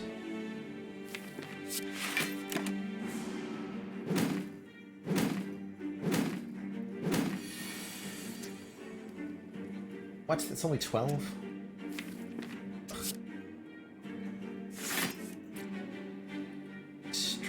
Strike, that's also 12? Or does Weaken round? Hold on. Math time. Pen nib, Galaxy Brain plays. So, Strike is normally 6 damage. Weakened, that's 4. With Pen nib, we double the damage. 4 doubled is 8, right? But that's not how this works, because what we're doubling is the 6 normally, which gets doubled to 12. 12 with Weaken, minus 25% is 9. So Strike is going to be 4 plus 9 damage. Then we get a kill.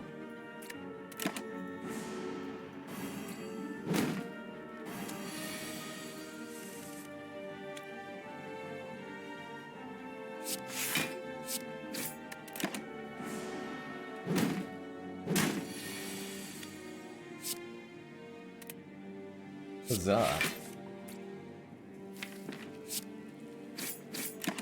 That guy in the back, I guess.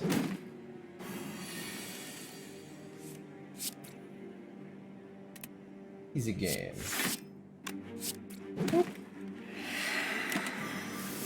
Silent did beat Heart. Silent beat Heart so decisively it was not fair. It was not fair in the slightest. That poor heart had no chance. We didn't need to use either Ghost and Jar. We did use one of them, but we didn't need to use either. Man, Disarm is so good. Disarm is so good. Thunderclap's not bad here either. But Disarm is so good. Enemy loses 2 strength exhaust. And we're not fighting a Gremlin Knob. Feel No Pain has to get put in play in this fight. There's no compromising here. Have to do the Feel No Pain play. They add dazes to the deck, and boy is this fight a lot easier when you gain block from each of those.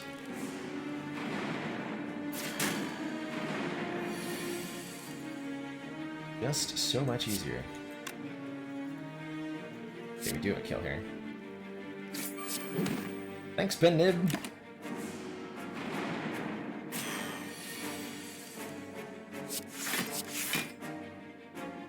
Probably lower health one. Don't know how long it's gonna be until...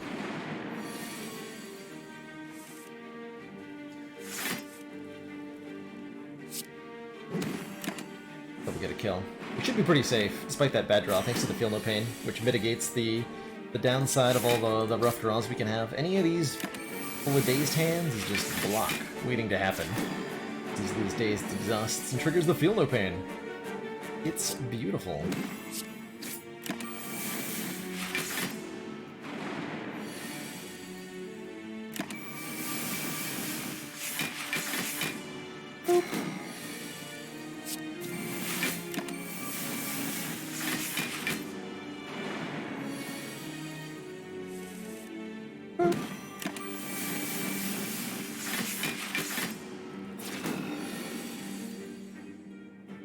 Wait for me to leave the... Yeah, we have another fight anyway. I was gonna talk about lining up Pendant for Guardian, but that's not a thing.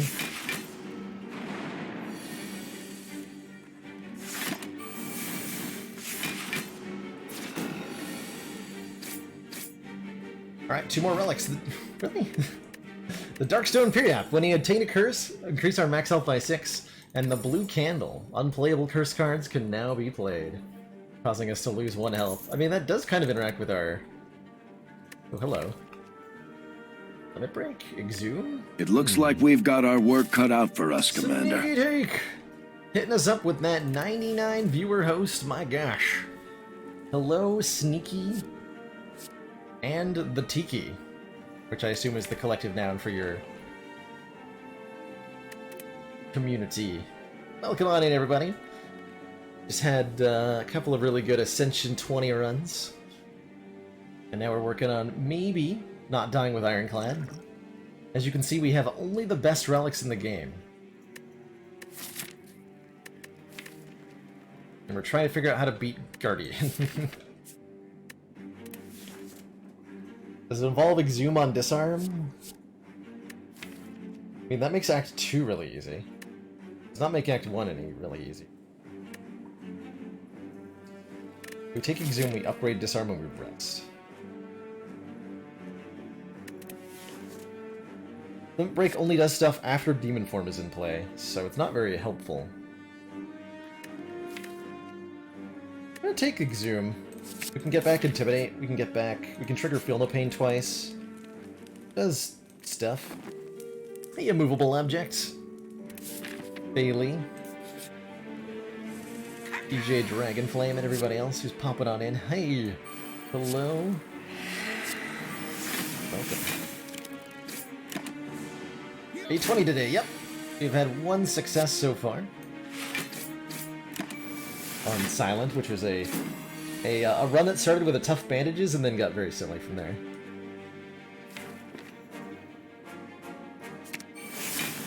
Yeah, Zoom Disarm is so strong. Commander, one of our most valued supporters says continued support of the XCOM project. Thank you so much for 8 months! 8 heckin' months! Council support. Appreciate the long-standing funding and the long-standing friendship. And thanks again for that, host. Man. That face.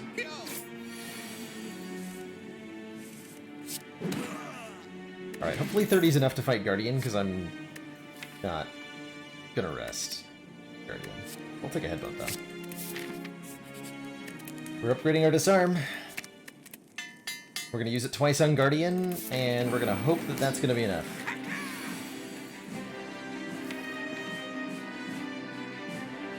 If I bash...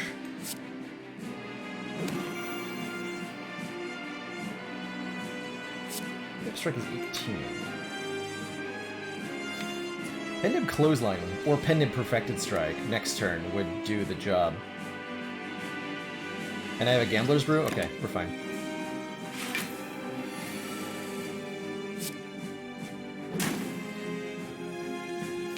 Headbutt our Shrug It Off. We'll figure out a way to play that demon form eventually. Not really sure how, but we will figure it out.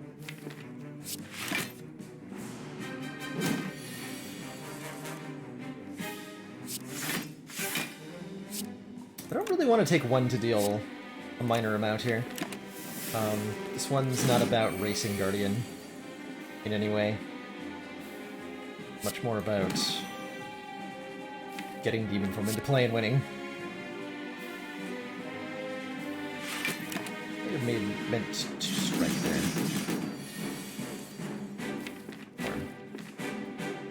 Or if I... Can I get a transform next turn if I bash headbutt? I have to play this at some point though, right? Yeah, if I bash headbutt perfected strike, we do get a transform here.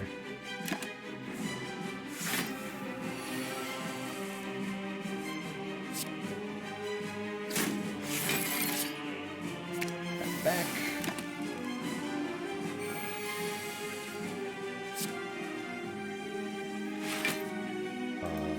Headbutt with disarm, yeah.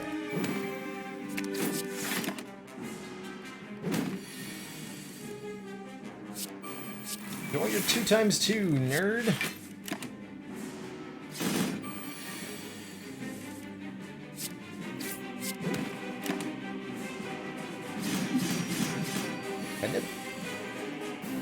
Again, I don't want to get hit by the big attack, so again, we're just gonna not play Demon Form ever.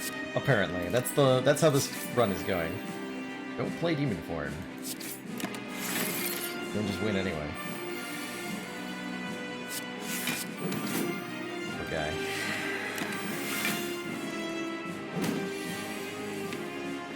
Oh, that was crazy looking.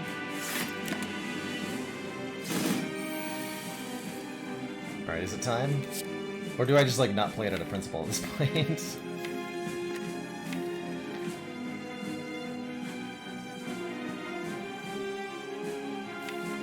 We don't play it out of principle. I refuse!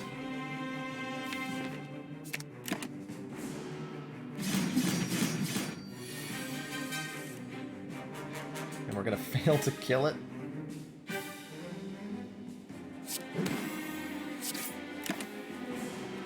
Calling Bell incoming? That'd be fun, just relic spam that deck. Oh! In the end, we ended up taking a big crush. My poor precious hit points.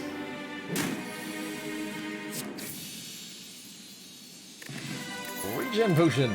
Gain 5, regeneration. Ooh, Barricade? I can't possibly put Barricade into play, can it? No, there's no way. Actually, Berserk seems way better? Oh no. Did I just say that word? Did I just say the words aloud? Berserk seems way better. Juggernaut's good with the Feel No Pain for some offensive scaling. Is this when I take the intentional... Like, we have so much energy we need to be able to spend. Is this the Berserk take? It's so hard to play. Even if we upgrade it to 1 vulnerable, it's hard to play.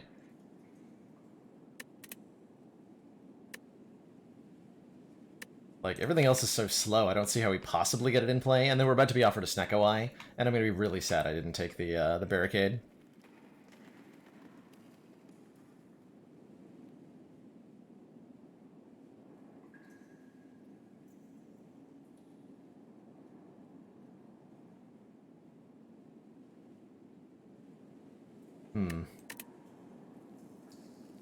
Let's try it. And Snecko Eye. Not Snecko Eye. In fact, not Energy Relic. Oh, I feel good. I feel good about the takes I've made. So our options here are White Beast Statue, potions always appear in combat rewards, Astrolabe, transform and upgrade 3 cards, or the Runic Cube. Whenever we would lose hit points, draw a card, which I think has some interesting interactions with the blue candle here. But isn't otherwise, I think, good enough. I think potions could be really nice, especially for the elites, but I think I'm going to go with the Astrolabe here. Transform 3 of our strike. Well, no, transform 2 strikes and Perfected Strike. And try to get something different here. Something different and good. The odds that we get Exhaust Synergy cards are pretty high. Oh my gosh, that is way better. Now we're ready for Act 2. Pommel Strike plus, Uppercut plus, Carnage plus. Heck yeah. Now that's what I call damage. We got Pendant Carnage too? Cool. We are still lacking AoE. We would really like an Immolate or something. Even just a Cleave would be okay.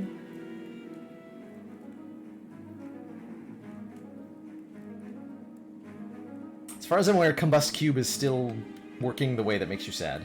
In that you draw the card and then immediately discard it. I don't believe it's been changed. Man, we really have to go to a store, don't we? But like, so many fights though. Yeah. Gross. Really want to go up this way. Maybe we just like get lucky and find a store in a question mark and we're happy with that. Go like... I could try to fight 3 elites, but there's no way this deck can beat 3 elites. Right? We want to fight 2? Maybe 2 in a store is fine.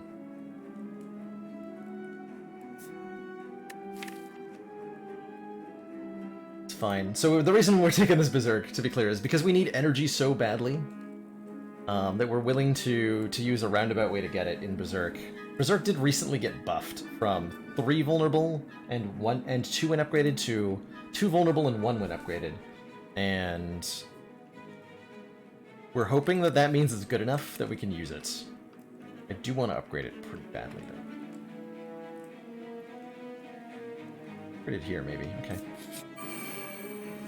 Okay, first we're going to lose all of our health. Double Thieves. Like, literally just all of it. Energy is permanent for the rest of the fight. Yep. Yes, it is.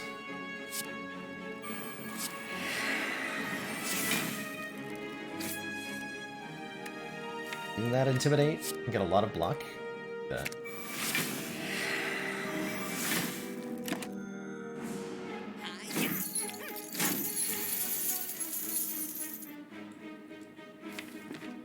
I want to draw that Carnage.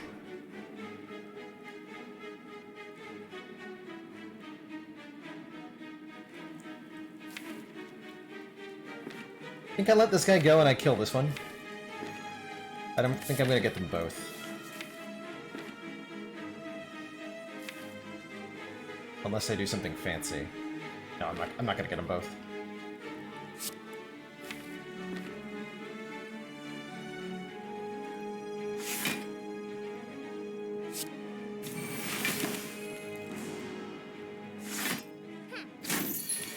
Even if I use the pen nib smartly.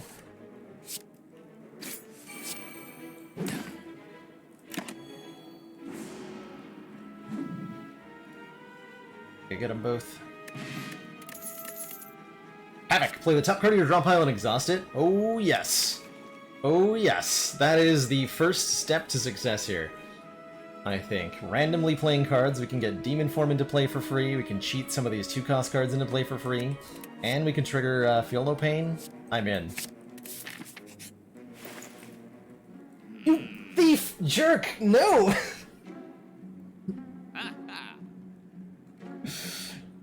We're 20 gold short! Rude! Is Mummy Hand incredible? We have 1 power, 2 power, 3 powers? Yes, Mummy Hand is incredible. So I think we're totally okay with the Mummy hand. Whenever we play a power card, a random card in our hand costs 0 that turn. And then as soon as we beat an elite, we're going to become really, really, really strong because we've actually, if you look carefully, you'll notice that every useless relic in the game is currently in our relic bar. And that allows us to get very good relics from the elites that we're going to beat. Oh, just can't afford to push it there. Can I take a Pummel Strike? I think I do now, actually. Want another Pummel Strike. With a mummified hand.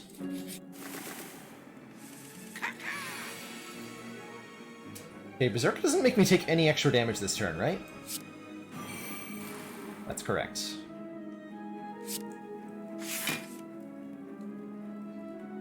That is correct.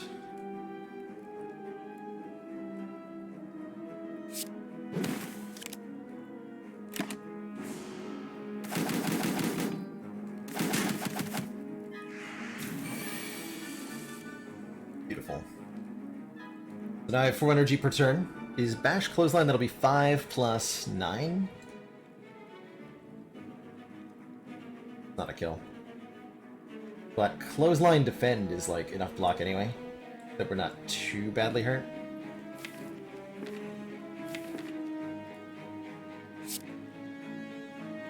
Yeah, 5 plus 9, it's not a kill.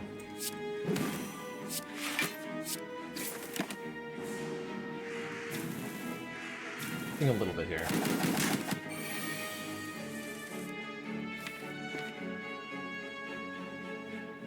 Yes, if you upgrade Berserker, you are only vulnerable on the turn you played it. That's right.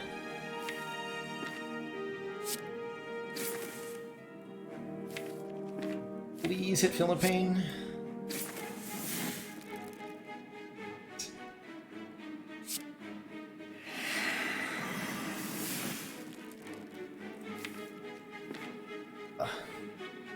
Right play here. Defend. I can't kill you. Gambler's Brew. Heard all of this. That is not better. Definitely not better.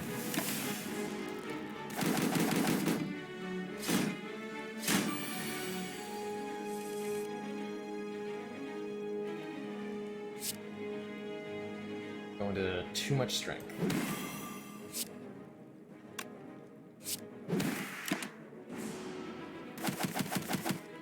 Will I play the same mods as yesterday on next Friday? Highly unlikely, Grease Piglet. Highly unlikely. I usually switch it up from week to week. I would like to headbutt, uppercut, and then havoc it. With pen nib. Boop! Come booped upon. Then exhume, disarm. Aha. Poor birds have so many negative status effects on them. Chaos in here. Absolute chaos. Yeah, yesterday was a lot of fun. I would consider another run of Infinite Spire. Not back to back on weeks though. They are a lot. Clash Plus? There's like no way this operates with a Clash Plus, right? There's no way. Sever Soul's probably not good enough. I think we're disarming the Chosen. And we're Gambler's Brewing, because we are not in good shape to just start our fight like this.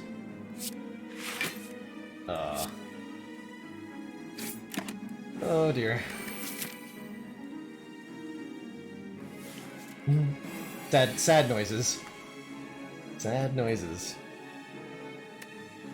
The second relic is the Cultist headpiece. We feel more talkative.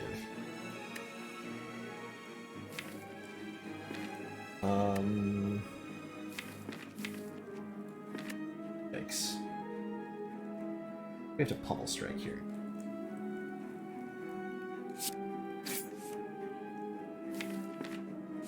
Need something good?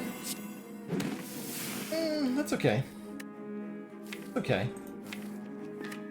Recall.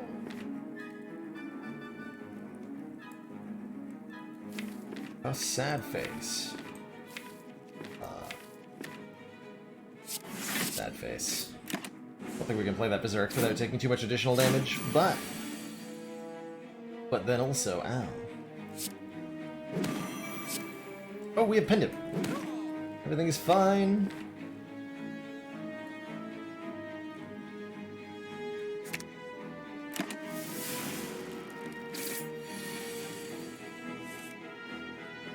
Yes. I thought we had Mummified Hand. That was my bad.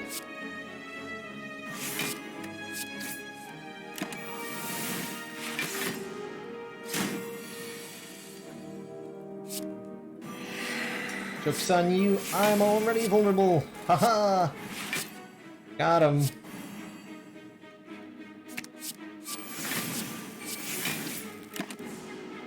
Okay, we actually didn't die as hard as I thought we were gonna here. So I'll take it. Hit him with my fist.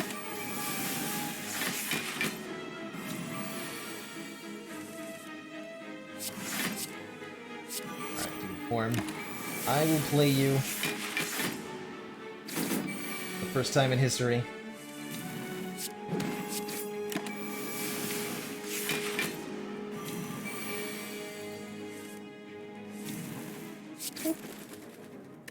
Okay, that was a rough one. I think we could use a much better block card, and Power Through is like a pretty good block. We kind of need AoE, actually, right? Yeah, we do. I think we have to take the Cleave. Hey, Tree Folio. You don't seem like you can hear me, so I'll respond in chat.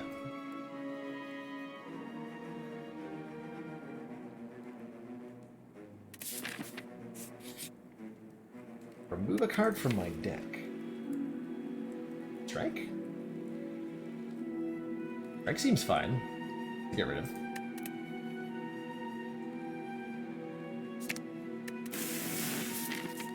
And we rest? No, we have to fight this elite, right? We have to fight 2 elites because of the Black Star? Okay. Good luck to me.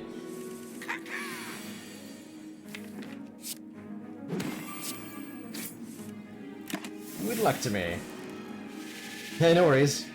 Glad you're able to get it working. Glad I was able to play Demon Form. This is fine. Yeah, this is actually fine.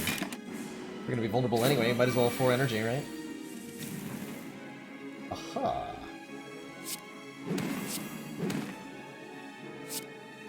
Shame I can't kill him though, so we're taking a lot, unfortunately.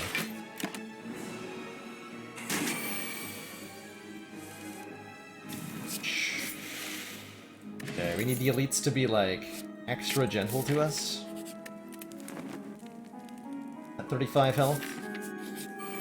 Okay, that's good. That's an extra gentle elite, potentially. Gremlin Leader. Not too dangerous, sometimes. Who gets back disarm? I'd have to let Carnage go. Well, like, we can play the Carnage, take out a minion here, and exhume the disarm anyway.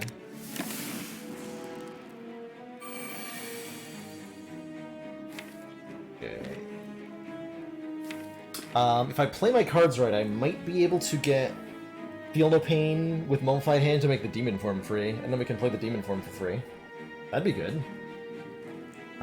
Cleave, Pummel Strike will kill one. Let's just... Havoc blindly? Could have been better. Definitely could have been better.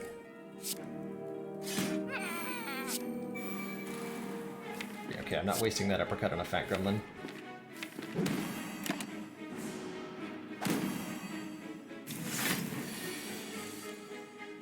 Too strong, I tell you.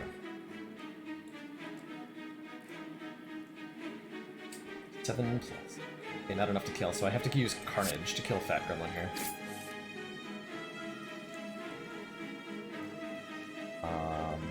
And I can make it free, guaranteed.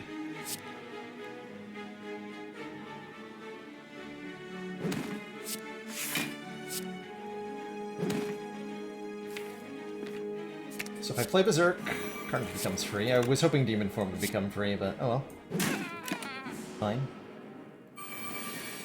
Please don't attack me! Thank you! Appreciate it. Though the lack of Demon Form in play is problematic at this point. Gonna put that out there. Find your lack of Demon Form. Disturbing.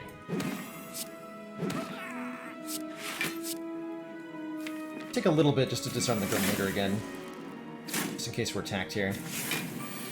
Yeah. Yeah.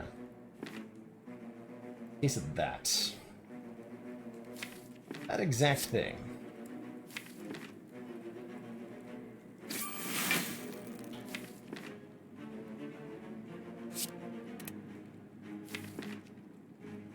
I have to deal 24 to kill you. The uppercut gets involved. Wait, no it doesn't. We pen nib the cleave? Yes, we pen nib the cleave. Here we go. Uppercut. Strike. Survive barely.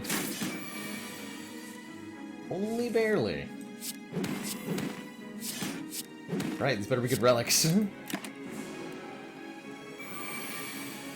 Please be good relics. Not wish to die. Omamori, negate the next 2 curses. And the wing boots, we can ignore paths when traveling. Up to 3 times. Take an Infernal Blade. Because of our stuff. And wow, we are so... There's no fires. There are no fires.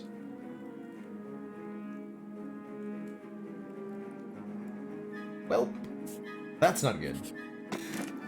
This is good, though. Mercury Hourglass, 3 damage to all enemies at the start of turn. So here's what's going to happen. We're going to fight an elite, and it's going to be the Book of Stabbing.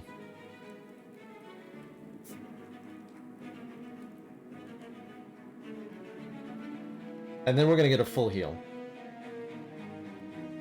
And then we're going to fight another elite. Ready? I think we're dead. Yeah, that didn't go as planned. You were supposed to be the Book of Stabbing. GG. Grim Leader did not let us do the thing. That's okay. Deck was pretty terrible. Quite frankly. Deck was struggling. We got a lot of relics early on, but they didn't do anything. And so we fell behind. That's alright. Happens to the best of us. Give it one more attempt. One more silent attempt. Before I call things off for the day. I'm taking 6 max? Ugh. Could potentially fight 3 elites, but I'd have to have a really good early act 1 here. Otherwise, my act options are thoroughly unimpressive. Okay, we're fighting 3 elites. And 6 max health will help with that. Let's go. Go.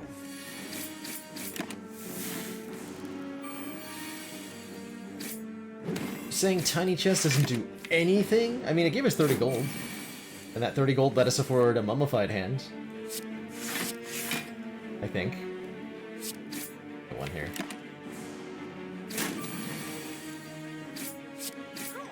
Oh. Okay, Fire Potion makes 3 elites a lot less threatening. How about a Choke? Is it too early for a Choke? Deal 12. Whenever you play a card this turn, the enemy loses 3 health. This is a really interesting way to do damage scaling. I kind of like it. Endless Agony's okay as well. Single time, 8 damage for 0 energy. It's like a mostly worse backstab, but can synergize with some other stuff. Or we can take a Sucker Punch, a little bit of damage, a little bit of weaken. It's never a bad thing, but I like Choke actually as the most damaging of the 3 options. It's a weird thing to be saying, but here we are.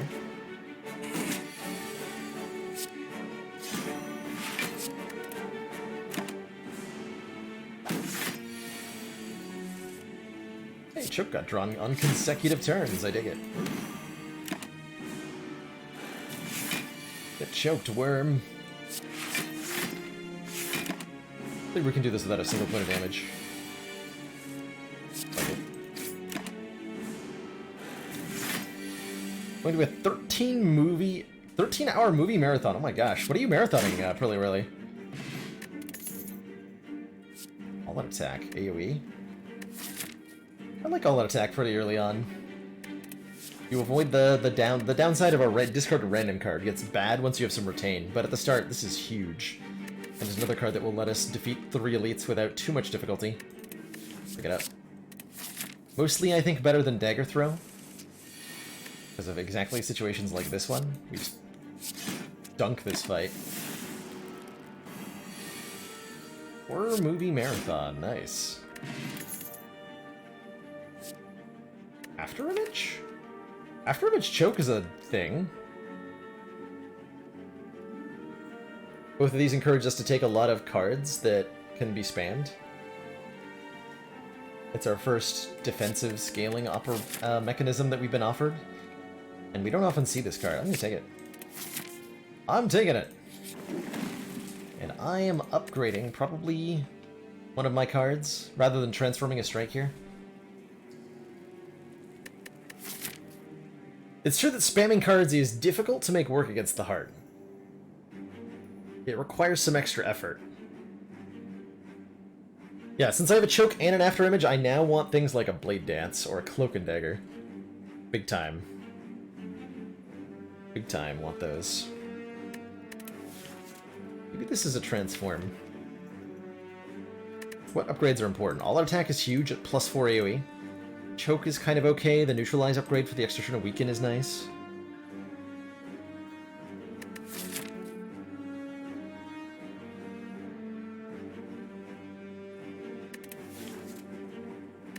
We're only getting, like, probably 1 upgrade this act.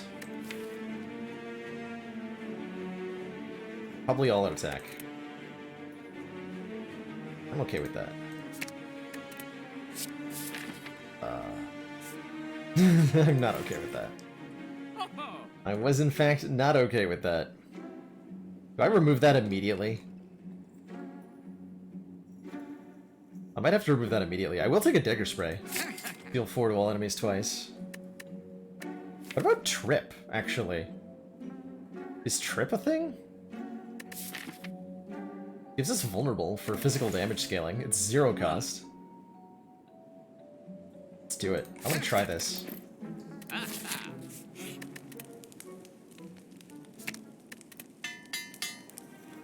Trip gives us 2 turns of vulnerable. For 0 energy. Unprecedented exchange ratio. Unheard of throughout the Spire. Probably.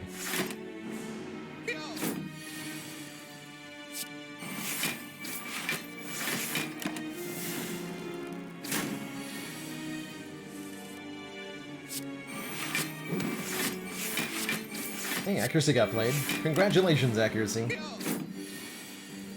As long as we have the accuracy, it does make any other shiv cards we see a little bit better.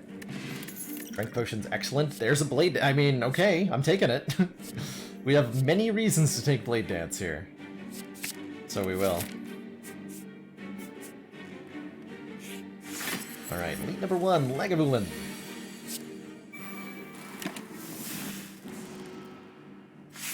Oh, Starship Troopers is a classic. I saw the Rift Tracks Live take on Starship Troopers several years ago, and it was glorious.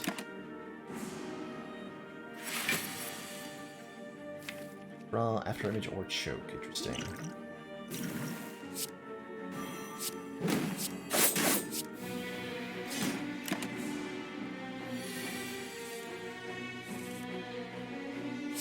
Okay, this is fine. This is fine-ish. I'm particularly happy with how our defensive cards lined up here. We could have gotten through this with a lot less damage taken with a little bit better luck, but I'm not going to complain too hard.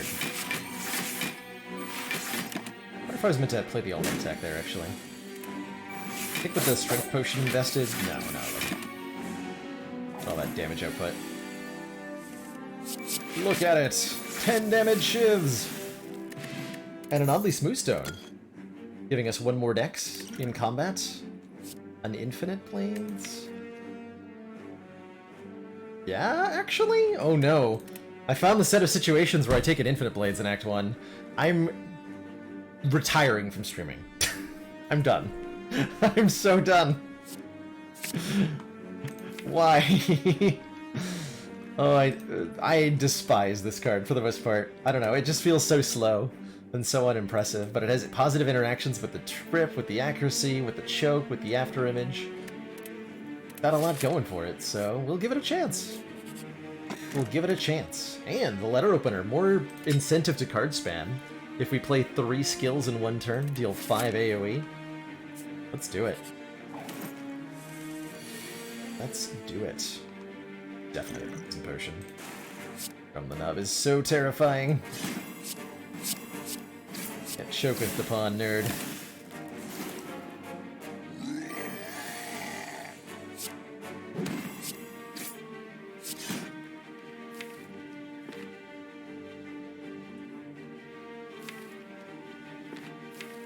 I'm just gonna, if I don't get a kill, I'm just gonna fire potion.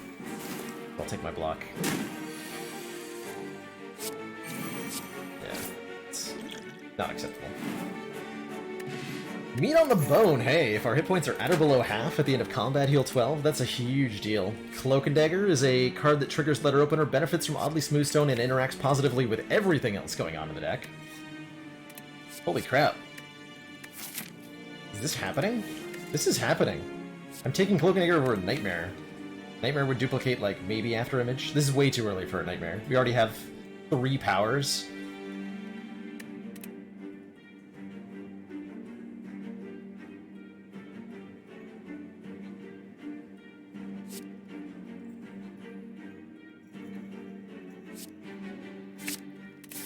Could have Nightmared accuracy. True story. When I picked up a dagger throw? 2. For good times.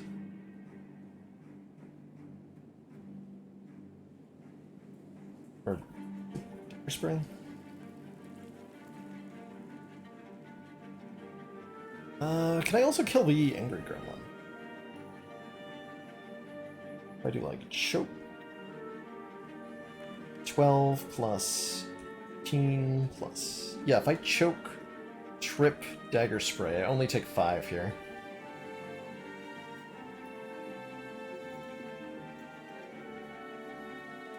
What's my other option? Trip, after image, trip, dagger spray, defend. This guy ends up with 9 damage. I block for 1, 2, 3, plus 6, 9. So I take 5. I take 5 either way.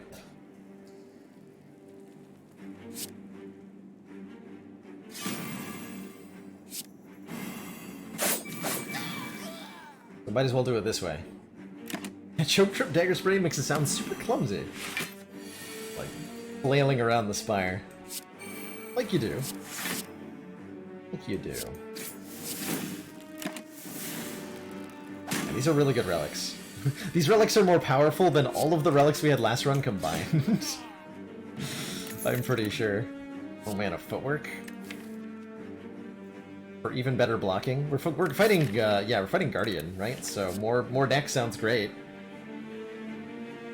More dex sounds great.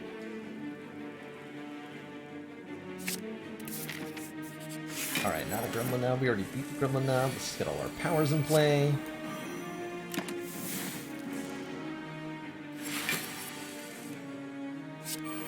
Go now, actually? That's quite a bit of damage.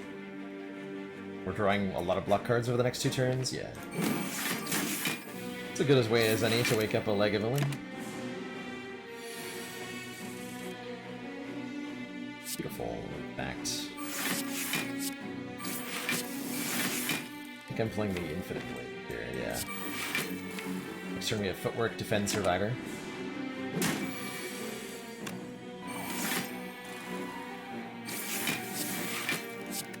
Might be too much blocking.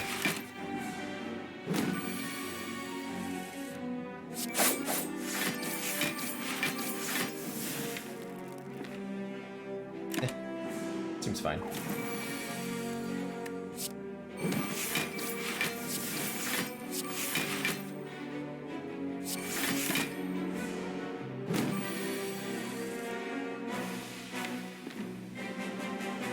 trip, you traitor. I think I do need to choke this turn, though. It's a choke turn.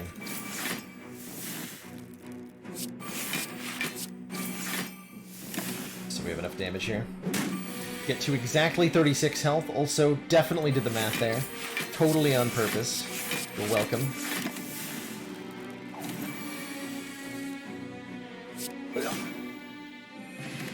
Or, oh my god, this deck is so cool! Ornamental Fan, if we play 3 attacks in a single turn, gain 4 block.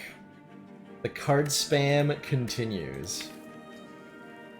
I wonder if that means I take a Sucker Punch, so we have another source of weaken in the deck.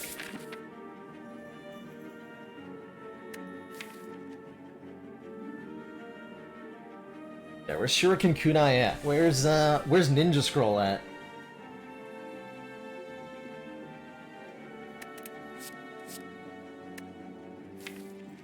Might be a skip. Do we want to Tools of Trade? I think Tools of Trade is one too many powers at this point. Like we already have 4 powers that don't really do anything on the turn you play them. Tools adds yet another one. That's probably too much. So it would be really nice to have in play. I think it's too fancy.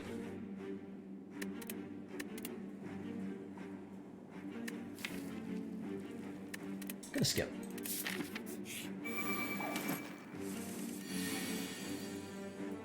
Gonna skip.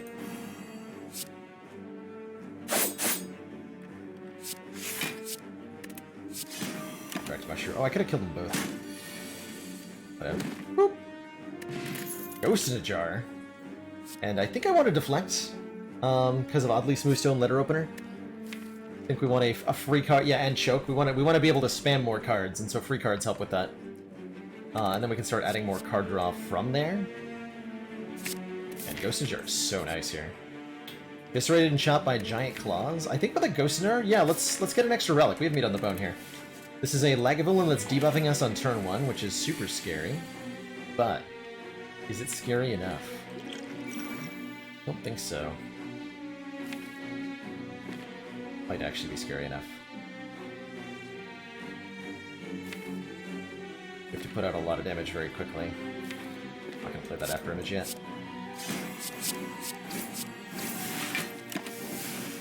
So we block the decks down here, but we do have -2 strength, which is scary. Very scary. Letter Opener's gonna have to put in some work here. Never mind, our hit points are gonna have to put in some work. Does this mean I use my Ghost in a Jar?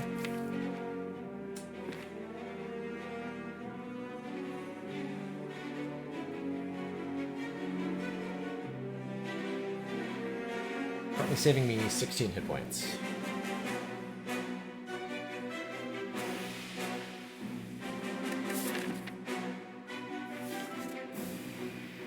And bringing us into meat on the bone value? Okay. Alright, Center Spain. Rusted you. Oh, that was bad neutralized drawing. Okay, we're in trouble now. We have very little strength. So our attacks do very little damage.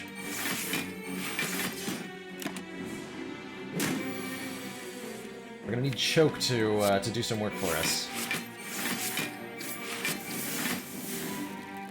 It does literally 0 damage.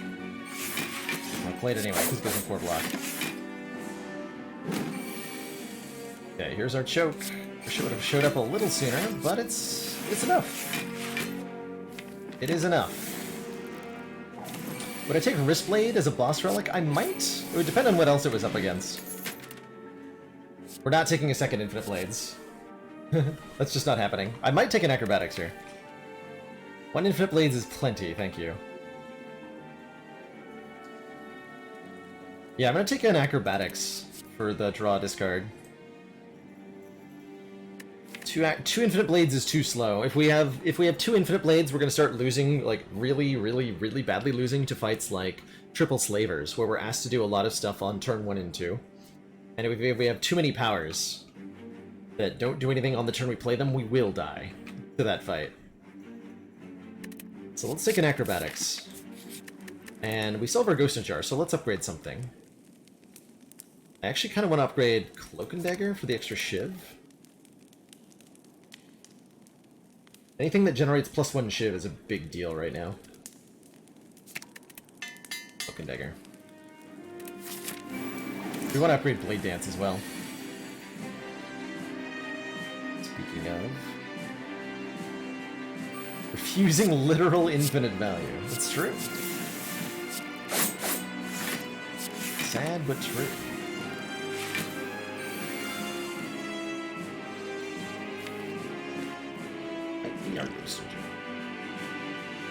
I don't have a transform, right? Hold on. 14 plus 6 is 20. 24. Let's see what Acro gets me. Absolutely nothing. Okay, fair enough. Fair enough. I think we use that there.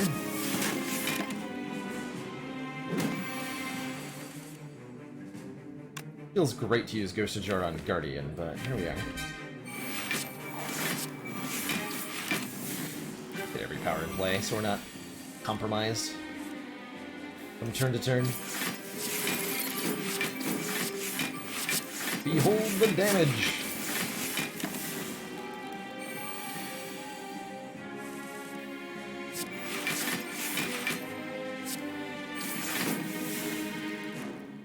I can play Blade Dance and come out block positive?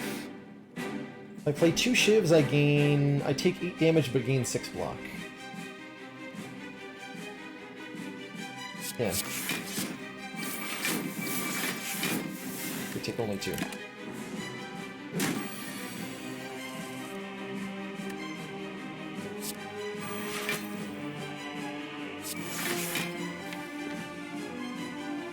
Thanks.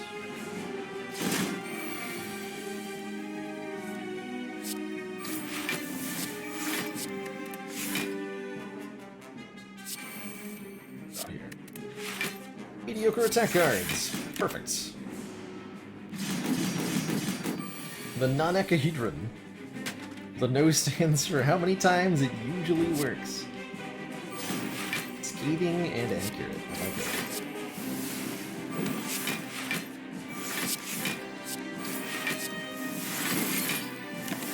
Okay, we can have some pretty big choke turns, which is nice.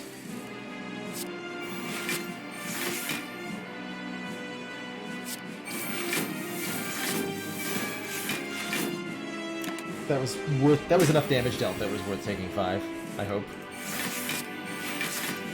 Very much hope.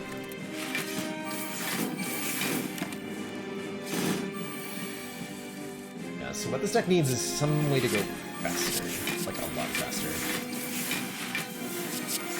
Adrenaline would be nice.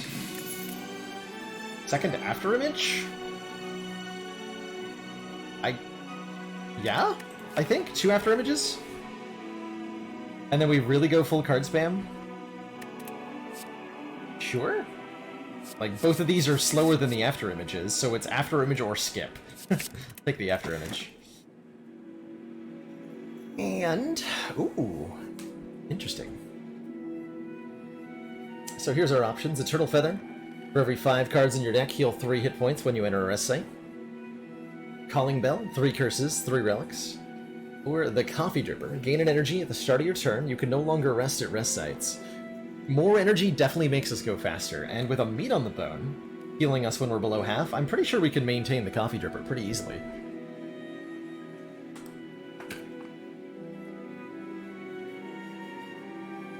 Is 1 cost Phantasmal Killer good enough to be okay? I take that. Not if you don't have anything else going on.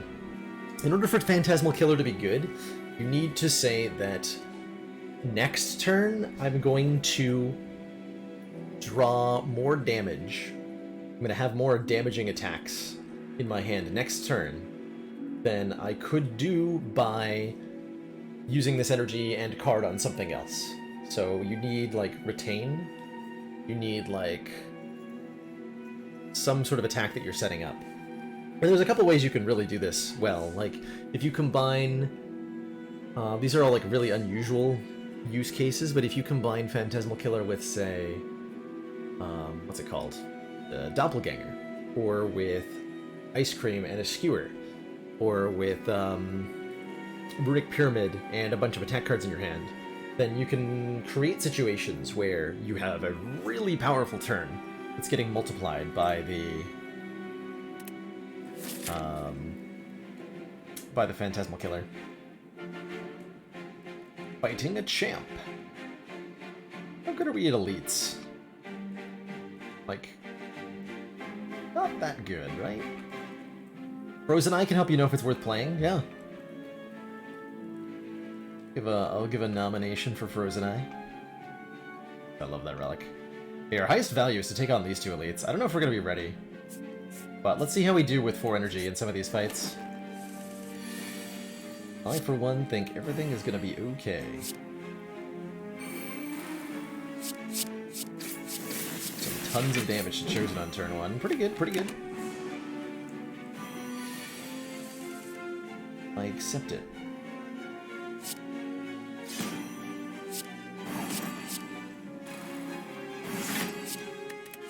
Might be worth taking 1 damage, just not to have it dazed. Yeah, not out of daze.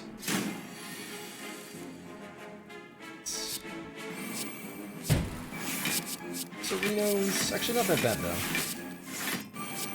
Taking 9? That could be way worse. Could have been way worse. Could have been better.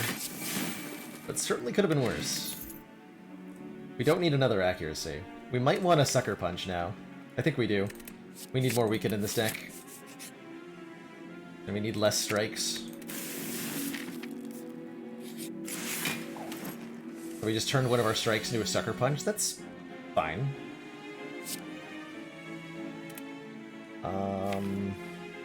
Let's draw more block cards here. Although I could just do After Image, Footwork, Defend, Sucker Punch. That blocks most of this hit.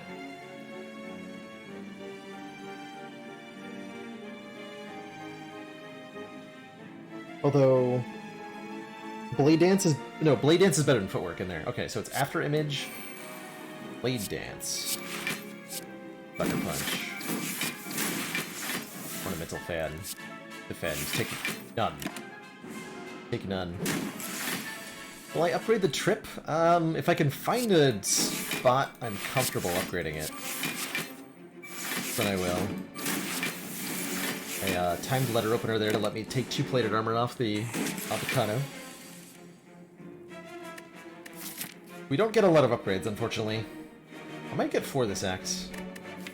I think we upgrade first Blade Dance, and then I don't know from there. I don't know from there.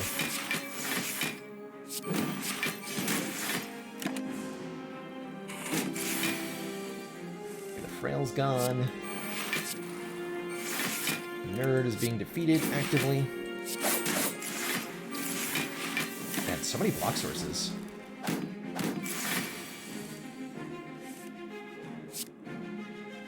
Sure.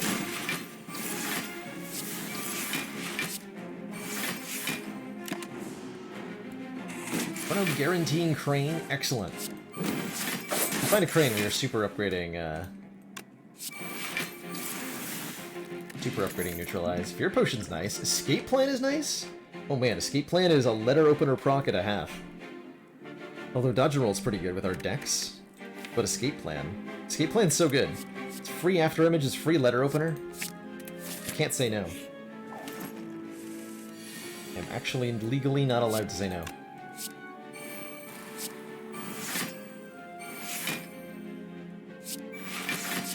But I can say, oh no.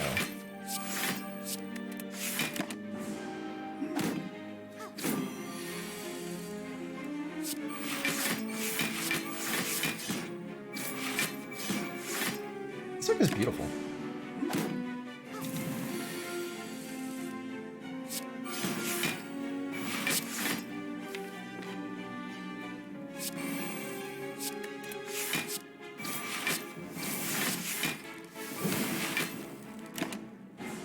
Really like it.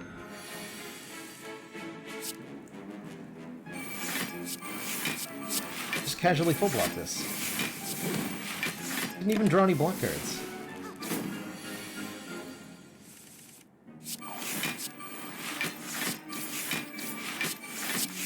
Crazy voodoo is this?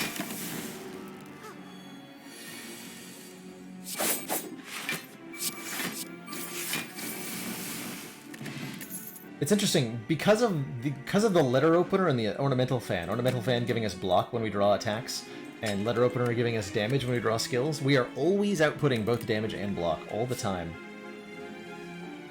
Man, Predator Plus? That is a chunky damage card. That's the kind of front-loaded damage we need, that we're really, really lacking in, actually. And its card draw, I'm going to take that. Although the Calculated Gamble is also cute, I would like to point out. Calculated Gamble's cute, but it's not 20 damage to one target, which is what we're currently kind of needing to feel comfortable against, from the leader, to feel comfortable against Book of Stabbing. Cute trumps 20 damage, TBH. Wise words from Chronometrics. If I just like Predator, Sucker Punch, Strike.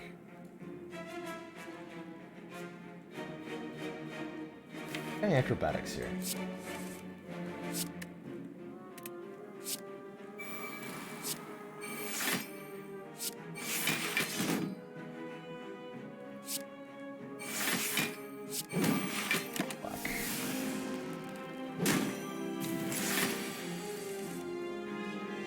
Difficult full block.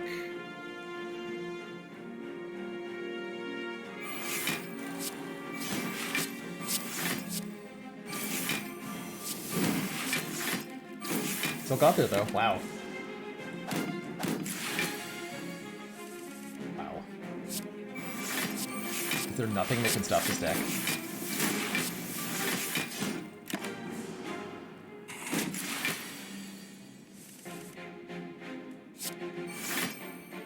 Has science gone too far?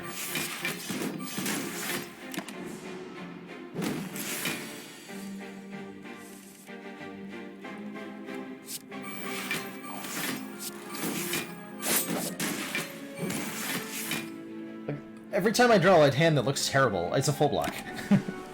I don't understand. I love it. It just works. On some fundamental level. And I really hope it continues to do that.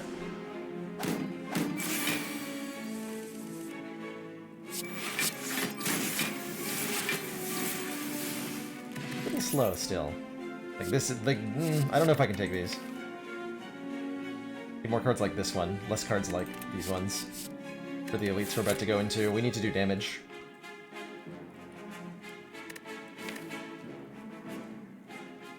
Current deck's very good at generating about 18 to 24 blocks, so you're saying we beat Champ. What you're saying, Chrono. Good. I'm glad to hear it. Maybe I take one more deflect. Let me go this way. And I might regret this. But I also might not. I think this is our Fear Potion. Book of Stabbing is terrifying.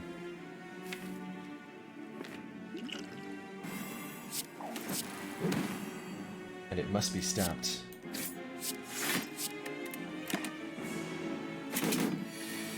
The longer this fight goes on, the worse it's gonna get for us. Very much so. But I think I actually just play this strike, and we intentionally take a little bit of damage here. See, if I defend all out attack, we have enough block. If I strike all out attack, we take a bit.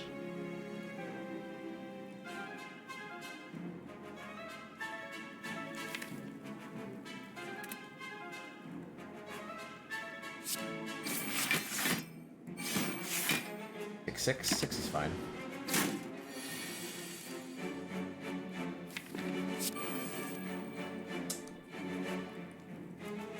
That's not the turn I wanted to have. This is looking like Choke, Deflect, Blade Dance, Neutralize.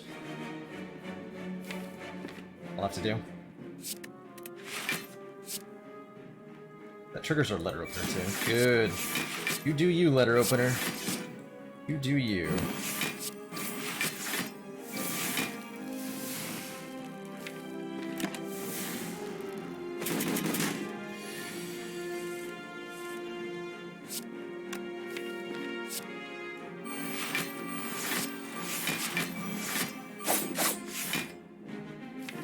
Oh, we have a meat on the bone.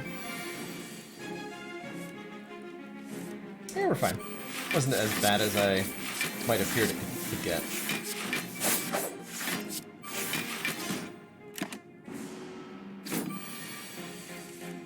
And our paper crane that we're going to get is going to be worth it. Oh, thread and needle, and an essence of steel. That is pretty worth it.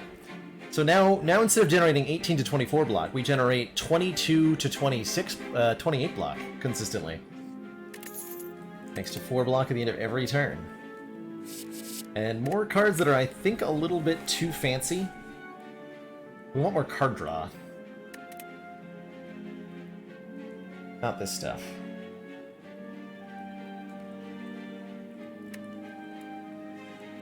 Distraction's like, okay.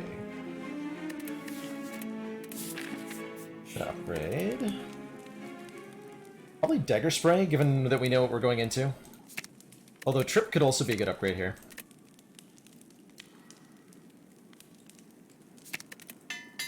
We need AoE damage, because we're about to fight either Triple Slavers or Gremlin Leader. Is the Triple Slavers. We did draw Trip on turn 1.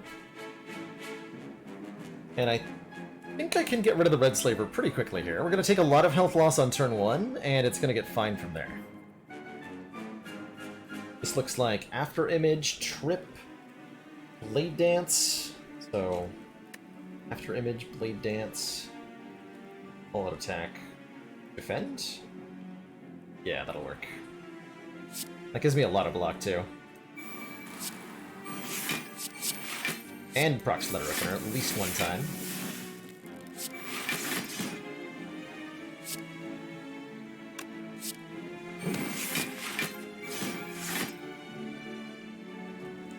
So we're taking 9 damage.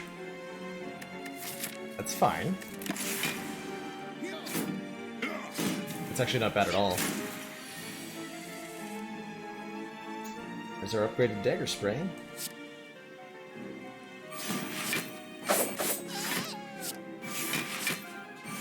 Wow, not bad at all. Very good fight.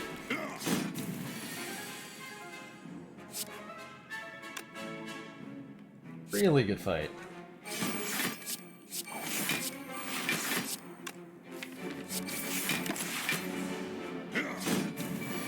So, counting for meat on the bone, we actually healed here.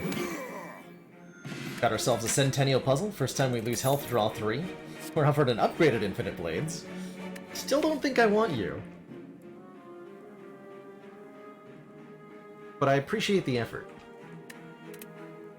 Cards we're looking for are like more copies of Escape Plan. We want more copies of Blade Dance and more copies of Cloak and Dagger, ideally upgraded. We want Malaise. We want Crippling Cloud.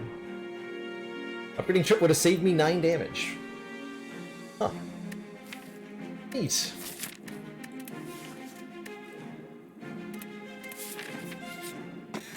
Juzu Bracelet. No longer encounter... I'm taking the blue key over a Juzu, actually. Yeah, I'm taking the blue key over Juzu.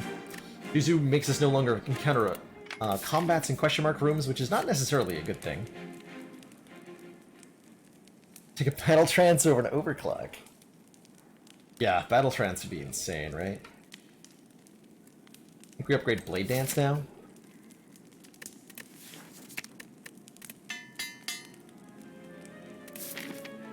Collector bonus on Infinite Blades. Just what I needed. More blades. Be a shop, please.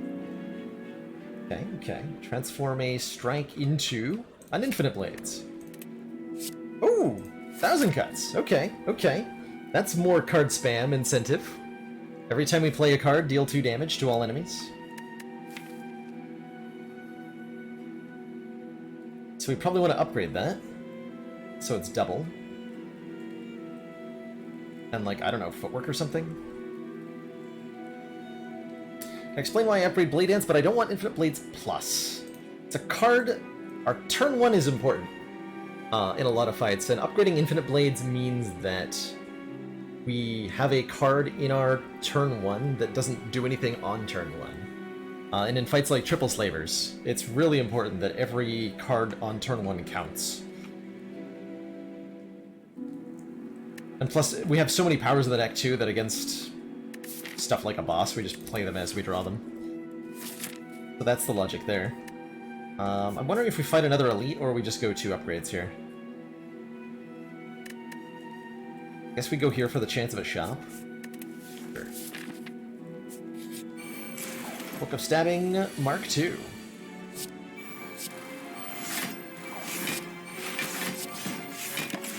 Just play all the powers, lol. Oh man. They dance Cloak and Dagger on the same turn. Your time has come, fool! I'll just casually block for 39. 39.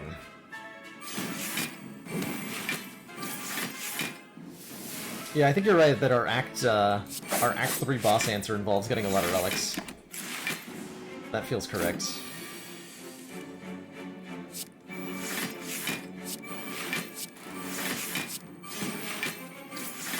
Probably was not meant to play that accuracy. That's okay.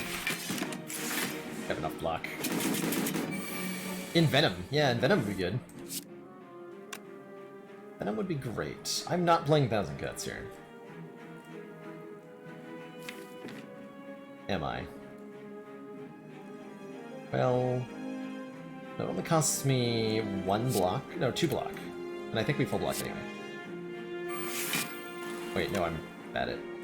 oh yeah, no, I'm right. Okay. Someday I'll remember how to play video games. Ooh, that block actually hurt. Oh no. Oh no. X Potion. Hey, Blade Dance Plus. Add 3 shivs into your hand. Yoink! We have an out to Time Eater. Whoa. We have quite a bit of things.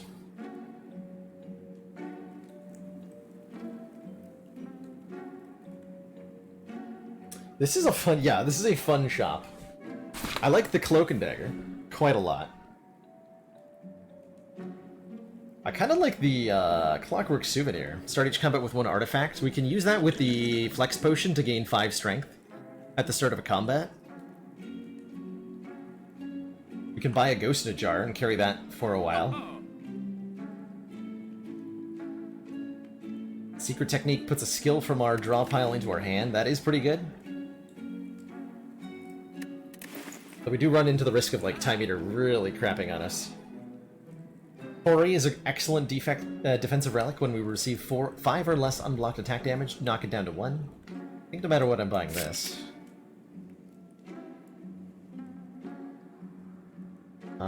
Let's see. We take Ghost in a Jar. Ghost in a Jar, card removal, Ancient Souvenir, Clockwork Souvenir.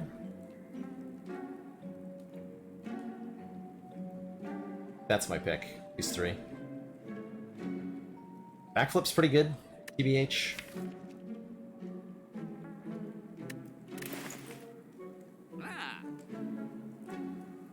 Impatience is kind of interesting. Most of my attacks are not actually attacks.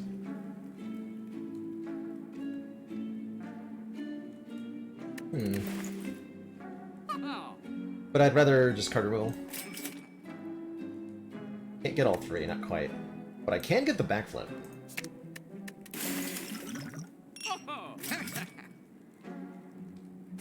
Let's do that. And try to go to 5 energy after champ or something. Or Pyramid. Pyramid would be great too. Any of those would be great, thanks.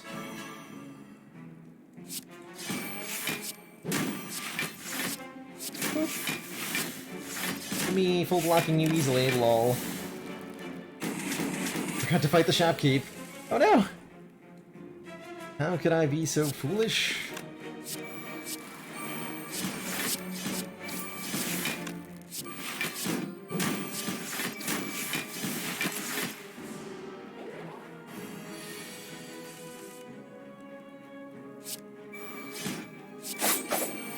This has got to be lethal, right?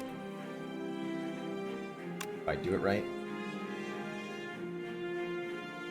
Which I don't think I did. Because I played the daggers for spray first, like a dum-dum. Whoops.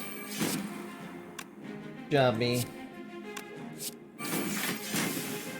Did it.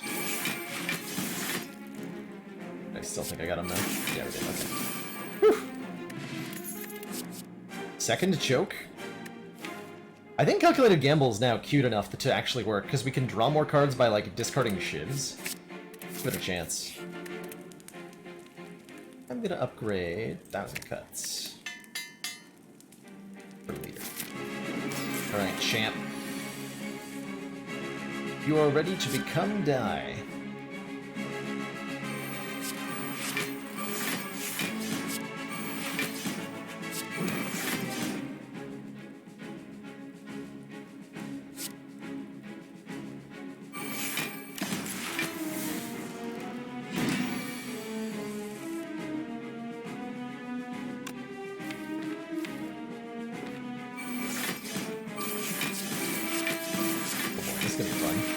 This is gonna be really fun.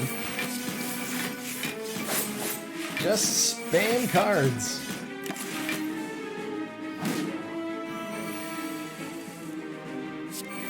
It's so beautiful.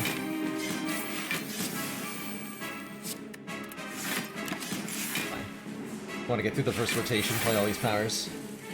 ASAP.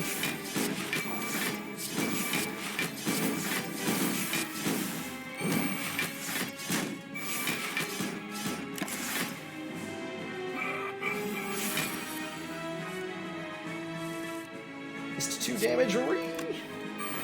Still made a suboptimal play. Banned from video games for all time.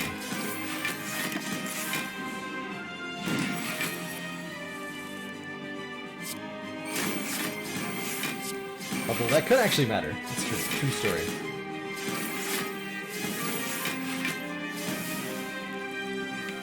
I haven't really paid attention to, like, when I'm splitting champ. I'm just, like, going as ham as I can. Ham.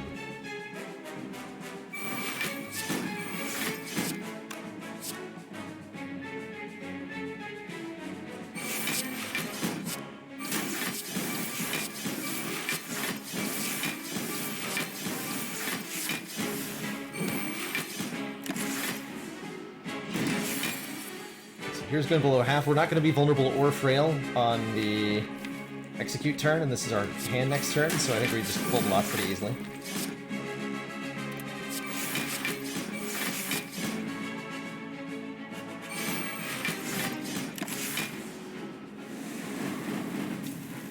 Currently, I think the flex potion's part of my strategy for killing the Time Eater. We are not good at that fight right now. Are we? A mild concern. Oh, I blocked. Okay. Boop. How much block do we get just by playing both of these blade dances?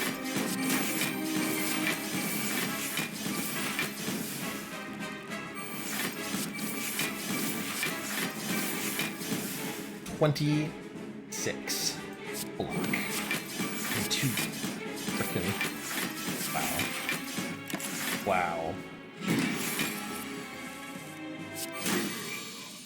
GG champ. Now do we take a tools of the trade?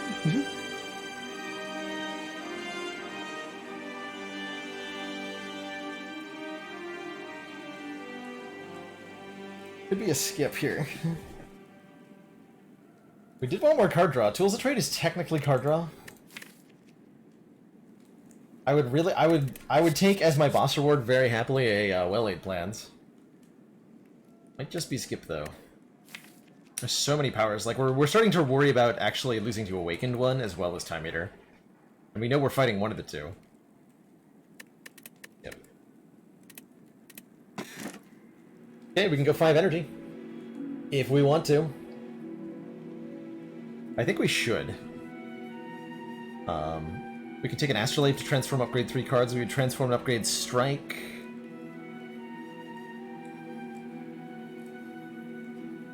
And...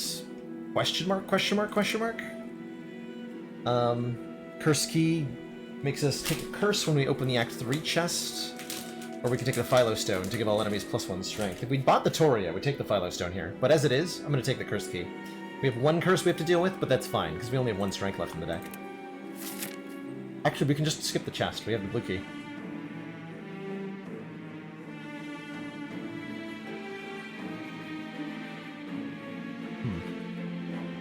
Well, that's an awkward route that I have to take.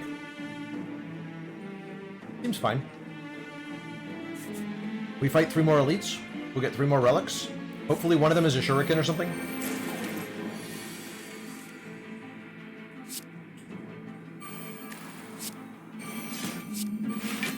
Or something.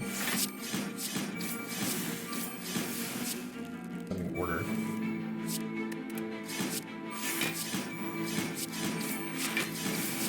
Wow.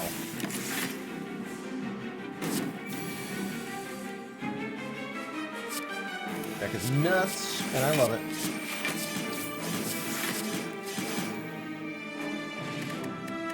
Okay, we lose. Wow, these potions are too good. We're fighting first? Donu and Deka. Okay, so we only have to fight either one of Time Eater or Awakened One. I'll take one more Cloak and Dagger.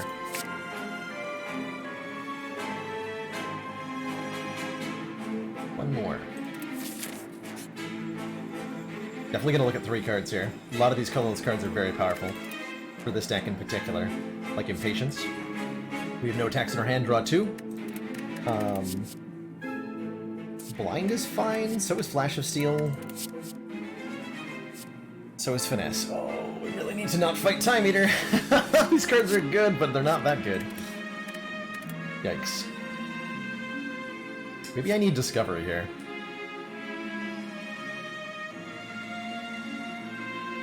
Maybe we need Discovery here. Do we take the Flash of Steel? We take the Blind. I think we take the Blind. We need more Weaken, and we didn't find it, so... Blind 2 weak it is, and I think we just take Discovery over Impatience. Just because we're that worried about Time Eater right now. He's that scary to us.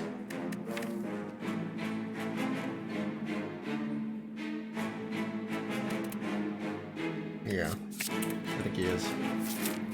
I think he is. 114 gold for the Mask of +1 weak to all enemies at the start of each combat. It's not bad. Don't know if it's good enough.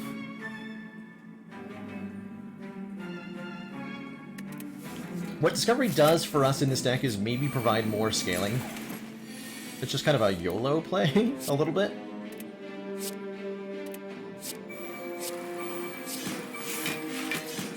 A little bit of a YOLO.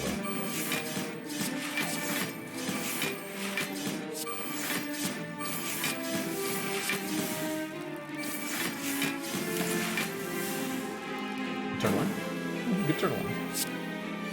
I would really like to get some events that give me rare relics. If I could. So like Mind Bloom or the fight against 2 Orbwalkers. Like, yeah, like getting it in Venom against Time Eater would go a long way, or an extra footwork. That's what we're hoping that Discovery can do. It might not do that. It might betray us. But we have to hope. Gonna hold on very carefully to both of these potions. They're extremely valuable. And I won't use them unless I'm forced to. Like, truly forced to.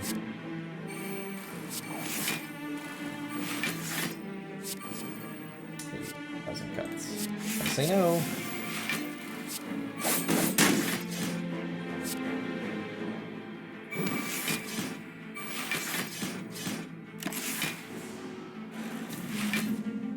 Probably want to upgrade Discovery? Yeah, probably. Though I'm not sure. Whoa! How often we'll get to play it against Time Eater. Yikes.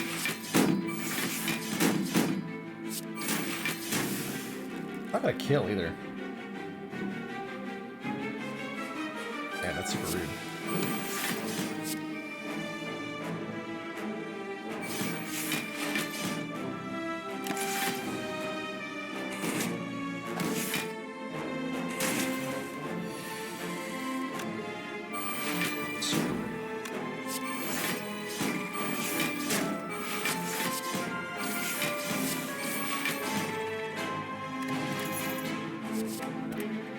None of that fancy stuff. Though flechettes might have been okay. This guy's gonna get destroyed by slow value. Every time we play a card, Giant Head takes 10% more damage from physical attacks for the rest of the turn.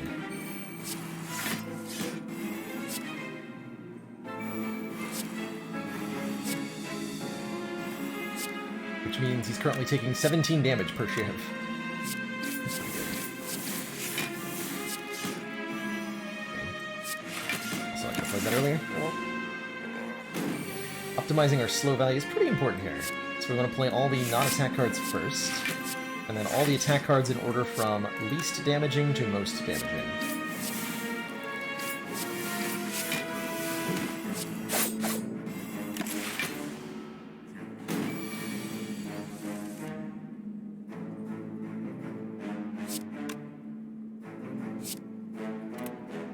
So let's play it in.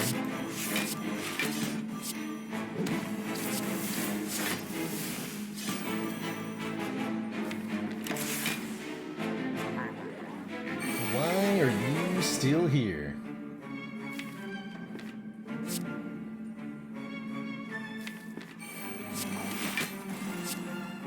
Let's see, cut the play right.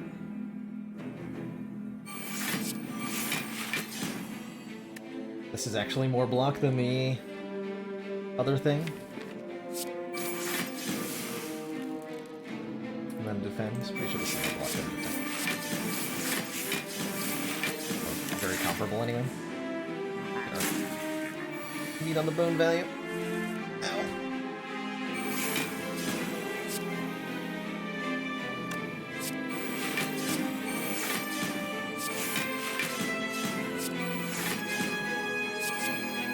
$4,000 cuts. Okay, sure.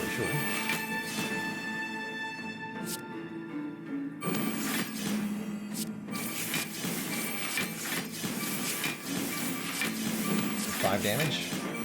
I'll take it. Well. We decided to show up for work today. All of our powers. Bottom of the deck. The Courier. Merchant's now 20% cheaper. I think we don't want another unupgraded Blade Dance. Nor do we want a Deadly Poison, just because, yeah, we don't have any ability to stack poison. Stack poison. Let us upgrade our footwork.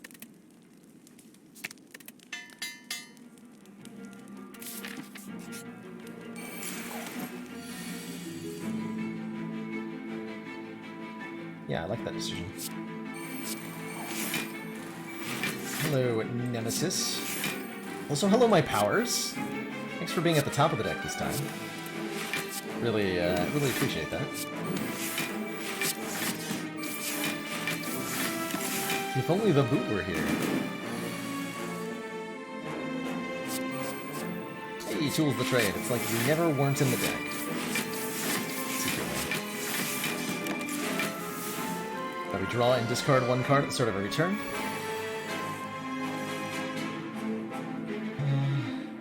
Let's try to get powers in play.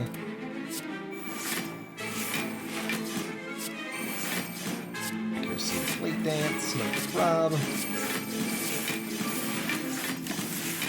It's probably time to upgrade that accuracy. That would help a lot against Time Eater. Having accuracy upgraded.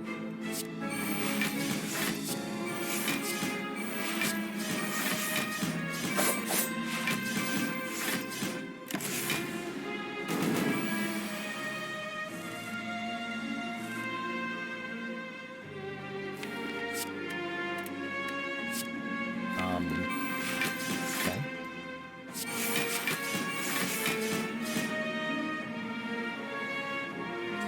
I could have just done this earlier. Thought I wouldn't have a full block and I was going to have to gamble for block, but missed out on some choke damage there. Bruno says we need more accuracies. Alright, well, he's the boss.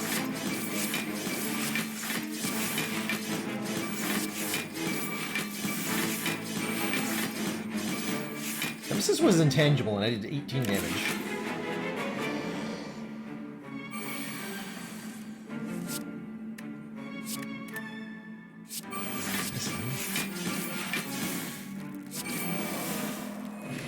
Filing Mask. Removals are now 50 gold always. More unupgraded, mediocre cards. Just what I wanted, just what I wanted. We're skipping this chest, probably? Yeah, we are. We don't have a lot of time to get better. A little concerning.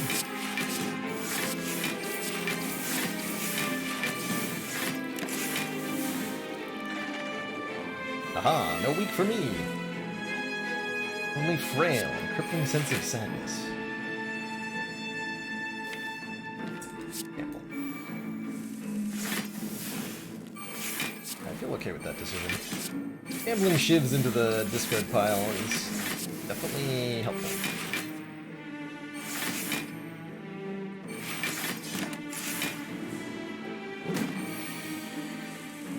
Yeah, we have the blue key already, yep. Everything is A-okay. Totally fine, and not disastrously wrong or anything. Probably.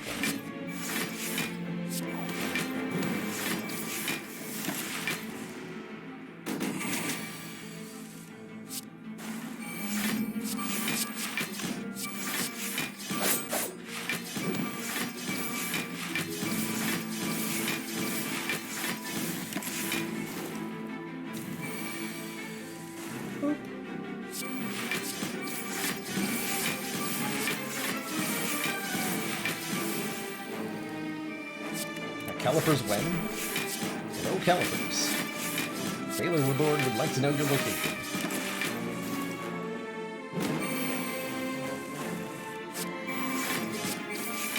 Should we scale our damage up enough?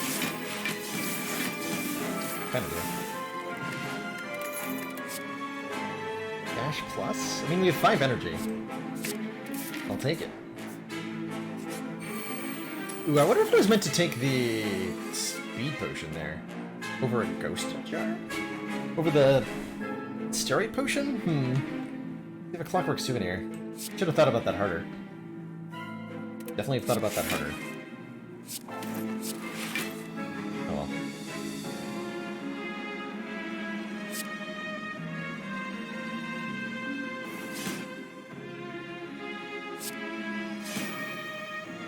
Only taking 7 spike damage. Discarding shivs because I'm good at video games. Dozen Guts is usually pretty underwhelming, is my feeling on it. It takes a special set of circumstances to make Thousand Cuts particularly good. But when it's good, it's great. It's definitely not something you can rely on as your only damage source.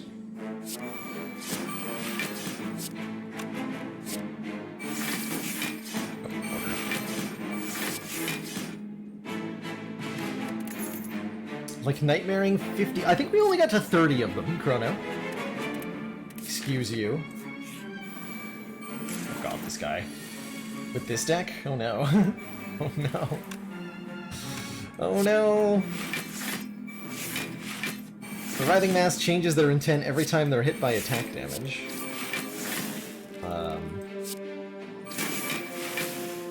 And that could be a curse.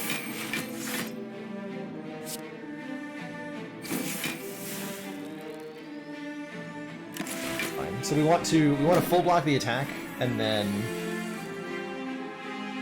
oh hell.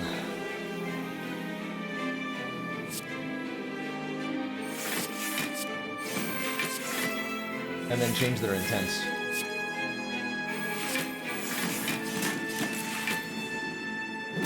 Slow and steady wins the race here.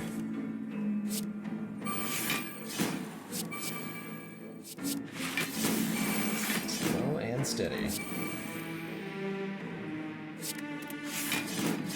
Actually don't want an Infinite Blades because I don't necessarily want to play shivs every turn.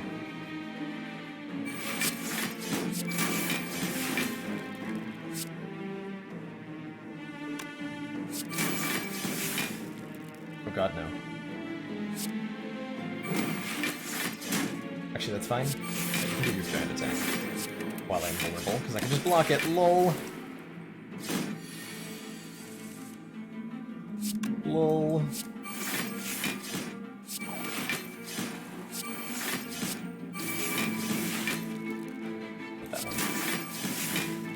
That's the best one. This is the best one that Writhing Mass can do. 16 damage and block. If the block doesn't matter to you, then this is the lowest damage you can get without having debuffs attached to it. It's important to... This is a good enemy to memorize the different attacks they can do. Because if you do that, then you know what the possibilities are when you change their intents, and you can know better when to stop. Stop playing attacks.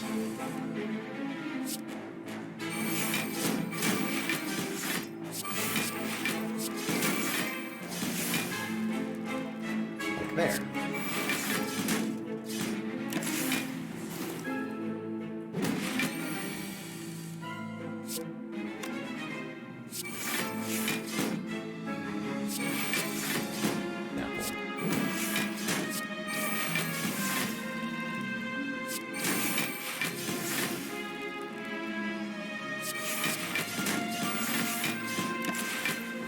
Blue. Steady wins the race. Really dumb. This fight is terrifying. It's really dumb.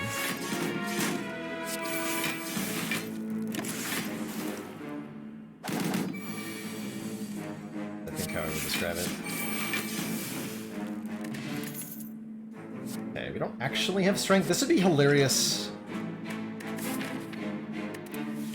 if I didn't have more than one fight left. What would my thoughts be for a power that upgrades to start already in play, and you lose its cost in energy on turn 1? Interesting. Like a forced play power. Ooh.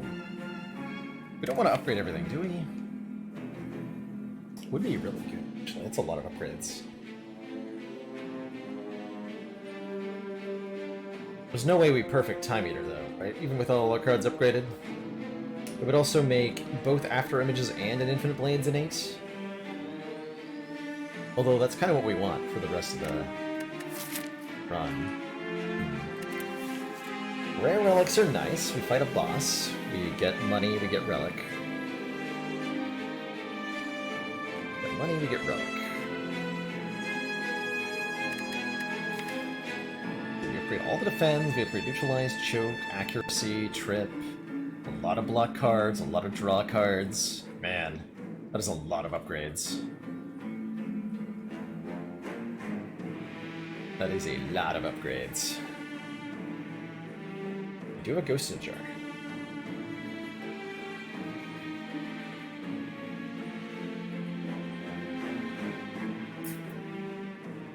Gonna upgrade all my cards. That's too many upgrades to not take. And the no heal is really bad, but look at this. Just look at this. Be in awe. Also, apologize if that was loud. Didn't surprise me. 250 hit point Reptomancer. Said it couldn't be done. Said it was impossible.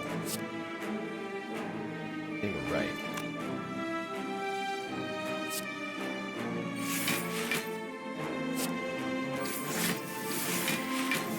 It's totally impossible.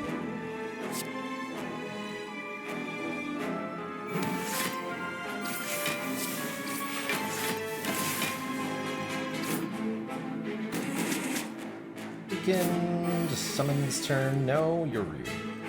Well, 1,000 cuts should be enough to let me take care of them. Okay. Oh yeah, it is. Super is. Behold the AoE! Haha!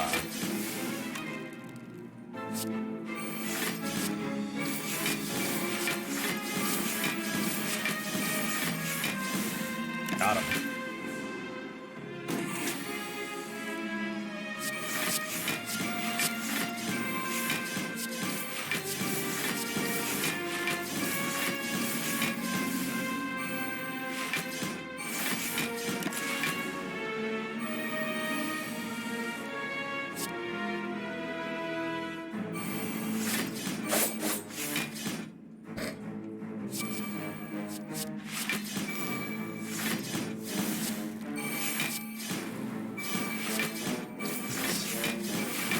Not even close.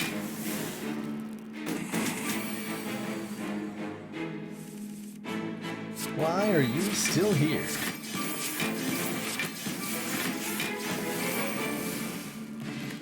The boot!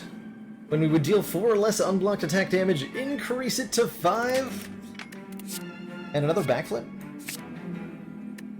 And a liquid bronze is not better than either of these. Got a recall here. Okay, 47 health for the entire rest of the run. Can we do it? I think we can do it against these two. Definitely do it against these two. Not even a question, quite frankly. We want to take out Donu first here. 52 block turn 1. That's true, it's an unupgraded flip, but we are forced to upgrade it at the fire, hilariously.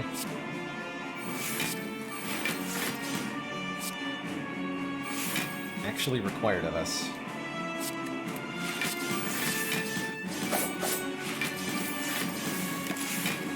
Never got any retain. Fascinatingly. How do you decide to which to attack first? Generally speaking, I go for Donu first in most circumstances.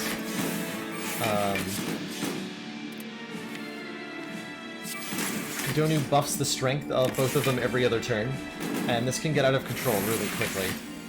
So Donu is usually the priority here. If your deck scales it up in such a way that the dazes that Dekka is adding are worse for you than Donu's strength buffing, then you may want to kill Dekka first. But as a general, my other general rule is if you're not sure who to kill, you should be killing Donu first. And if you've got enough game knowledge that you're like, maybe I do Dekka, then you can think about it. But like, I'd say for 90% of players in 90% of skill levels, just focus the donut.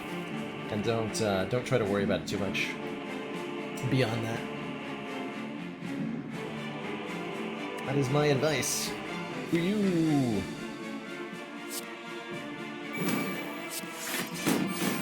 Choke the donut.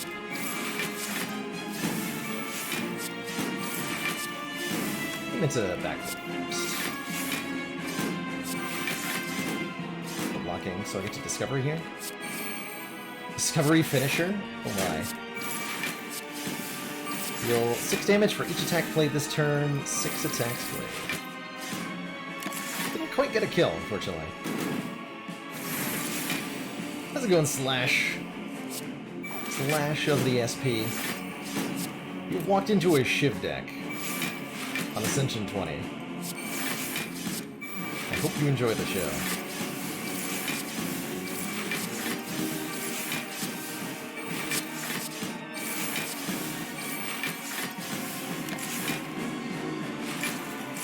Yeah, if we're fighting Time Eater, I'm Strength Potioning on turn 1. There's... oh god.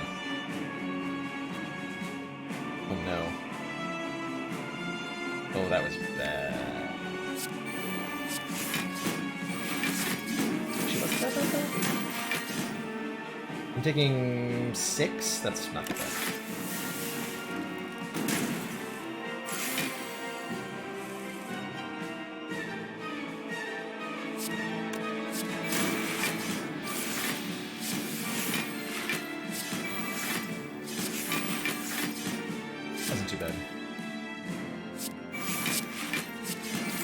Get in.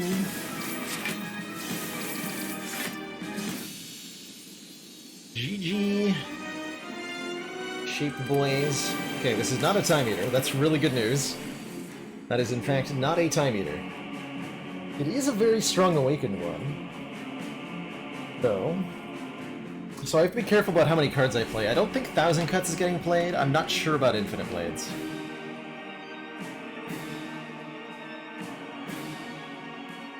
And so I think we get to keep our potion for maybe the elites before the heart.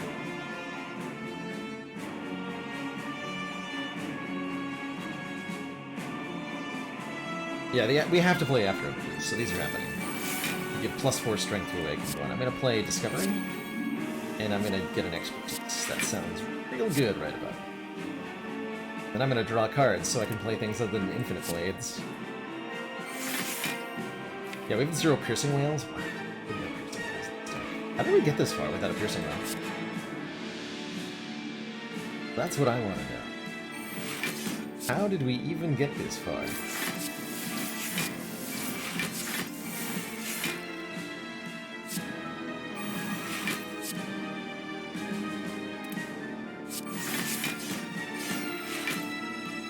Okay, that was pretty good turn 1.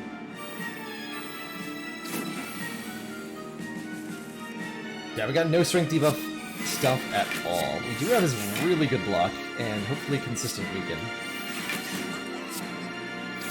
We'll have to do.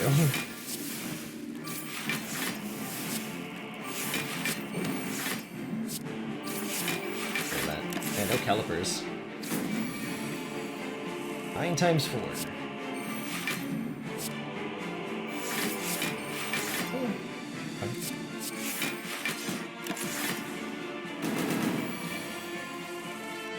All is well.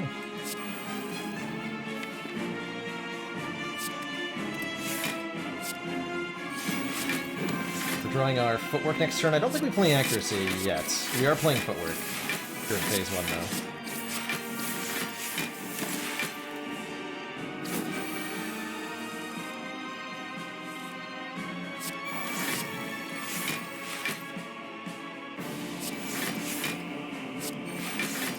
Just gamble all this away.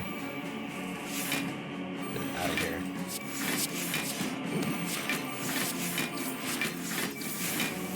We're not doing that much damage, but man, do we block.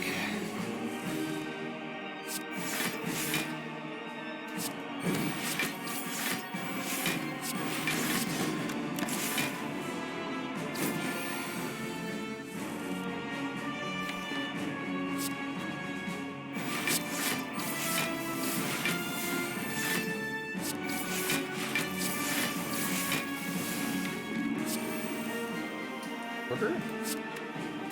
Good choke turn. Oh, good predator turn.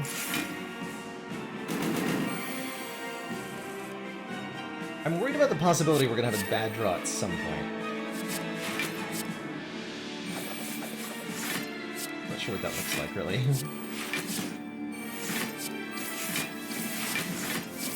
Possibly.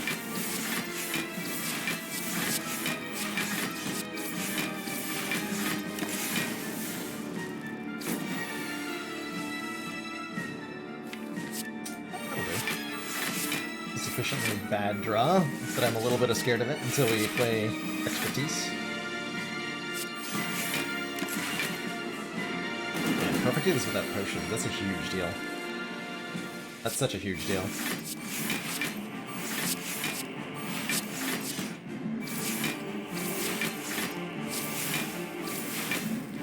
Oh, I'm just shy of being able to play accuracy. I'd like to try to play a power on the turn that we kill him, if possible.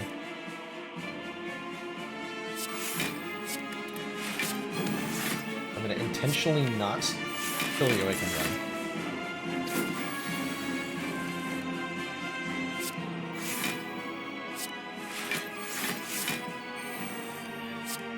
Here we go.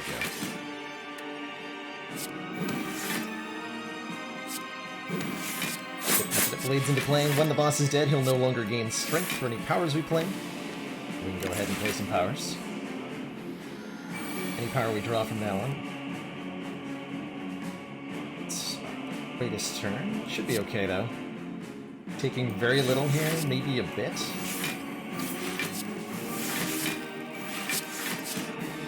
Doing the math. I'll take nothing. After Image is very strong. Casually deal 100? Jesus. Whoop.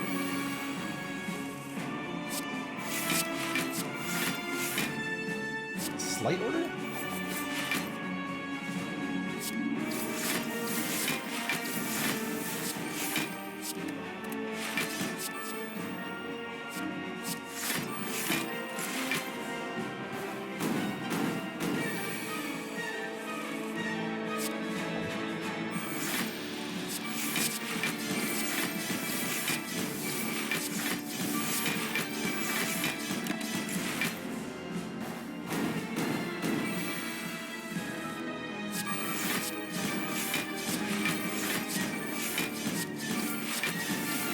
It's gonna be so much less effective on the heart.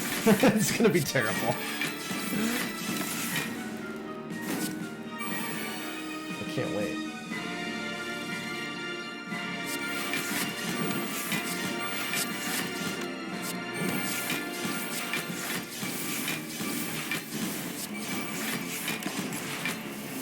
But I gotta know.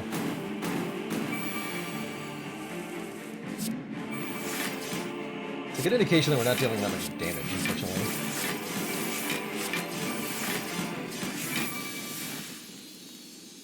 Alright, GG. Two thump, a deep pulsing dread can be felt throughout the room. Is this the heart of the Spire? Is this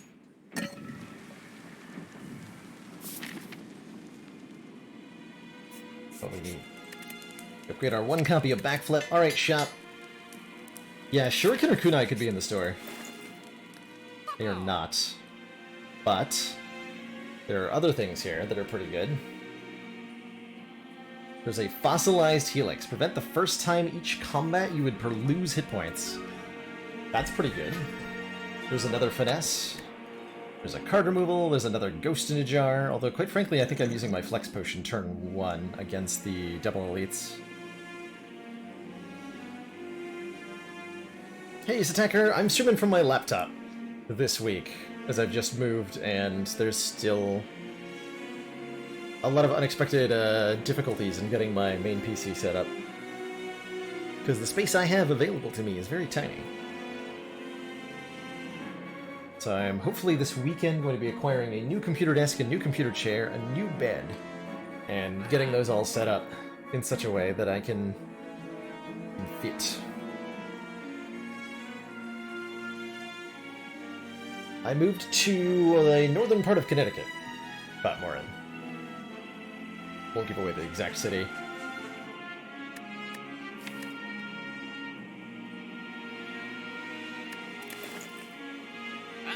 Yeah, I'm also worried that we need the steroid for the heart, Elrek.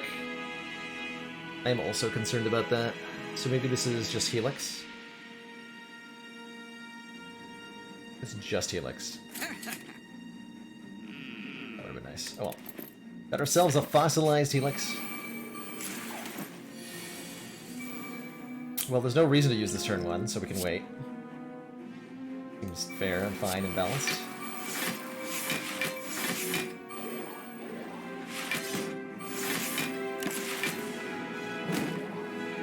This turn could be disastrous. Nope. Fine. It was, in fact, totally okay. I'm gonna shuffle a bunch of crap into my discard pile.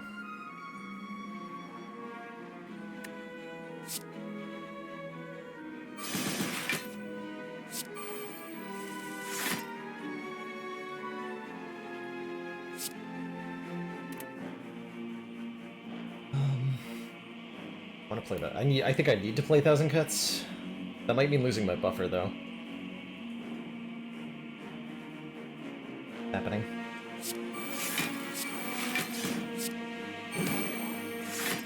Yeah, that does mean losing buffer, unfortunately. This could be a very bad turn.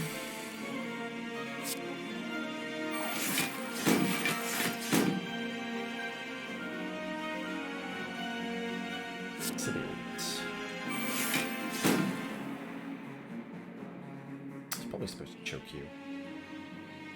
Definitely supposed to choke him. Oh. Not as bad as it looked at first, definitely. Take a sizable chunk. All the way down to 24 here. You can see why I thought I needed to use the steroid potion at this fight. Too late now. Also, do we also need to block the whole part? Well, we're gonna have to get lucky at this point, I think. Where we're at.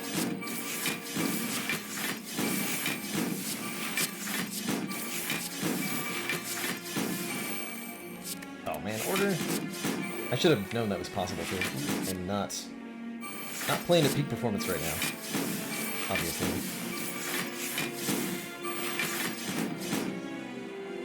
too much. Alright, I think we're through this fight now.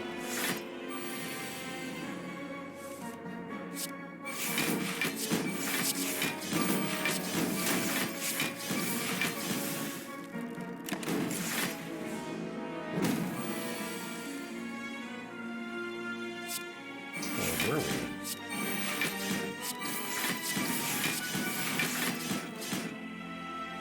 I can't trade my potions for that. 17 health. It's...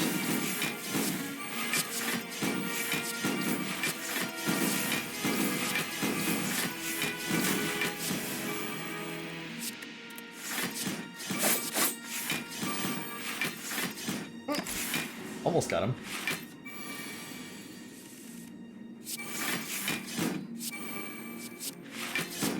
Alright, what could save me relic-wise here? Hurricane? Oh, come on, that's so rude! That's so rude! Okay, Piercing Wail's really good. But really? Game Y. Game Y. I could have saved quite a bit of health last fight by drinking that Flex Potion on turn 1. I really should have. Damn. Yeah, Discovery turn 1 I think is the answer here. Alright, so we're gonna drink this. Gives us 5 permanent image again. We have Buffer and Ghost in Jar, so we have total immunity for the first 2 cycles of the heart if we need to. After images in play.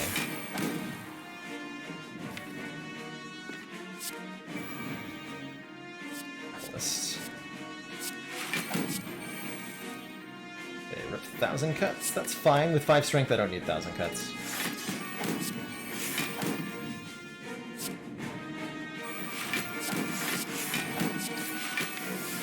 I just want that to exhaust, so it should be good.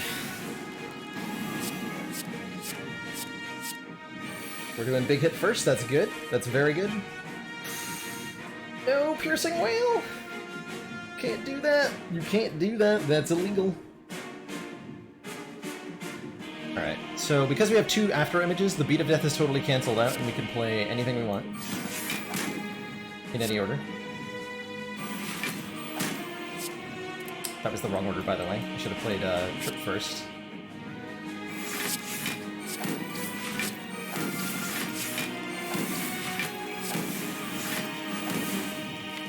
We have to survive the first multi-attack on 17 health. Worst case scenario, we do have Ghost in Jar here. This looks fine, though.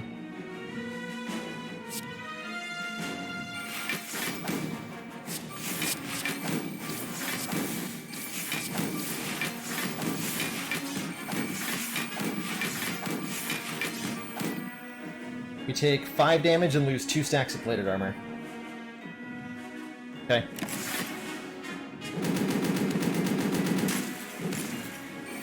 So it shall be. So it shall be. Put a lot of weaken on the heart here. Do a bunch of damage. Don't forget to play this for the letter opener of value. We're doing Deady damage pretty steadily, and when our inevitable bad turn arrives, we do have Ghost in a Jar to save us. This the one.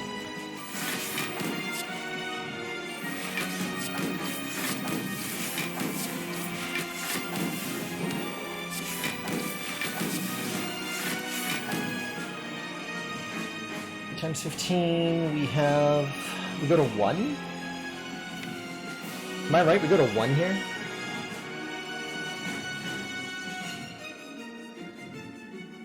Yeah, 14 plus 32 is 46.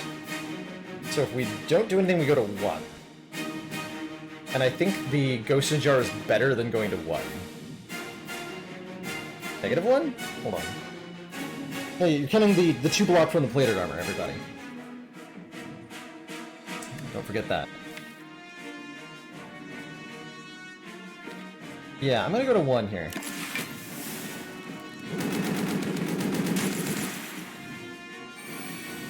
on purpose, even.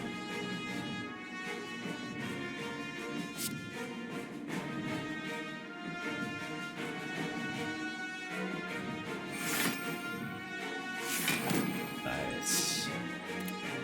Like an accuracy here.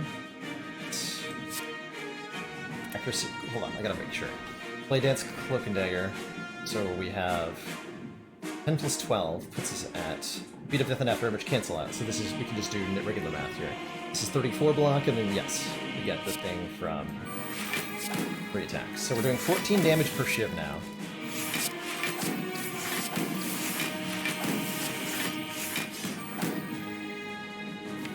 Awful lot. I think I want to play Finesse. Okay, so on this one, the Beat of Death is going to go to 3, which is really scary. I have to watch out for that now, and Weaken's about to wear off, so we're in huge danger here. We're going to need Piercing Will to line up, just like miraculously.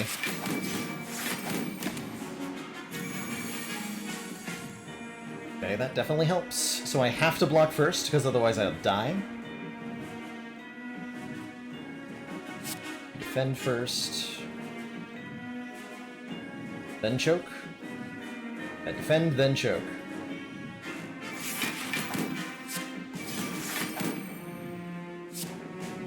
Neutralize, shiv, discover, give me a block card.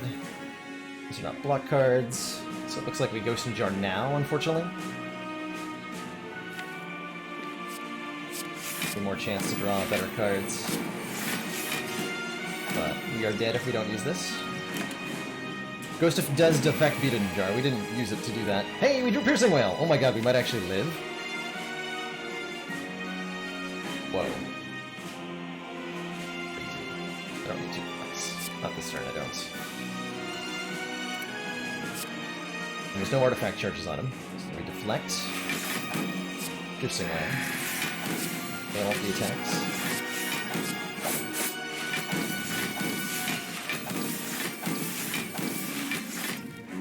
Shouldn't get too excited yet. We need the big attack to be first on the next cycle here.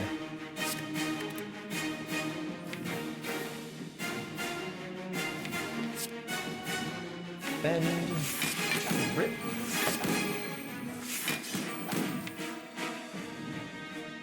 It's too late for 1,000 cuts. It is too late for 1,000 cuts.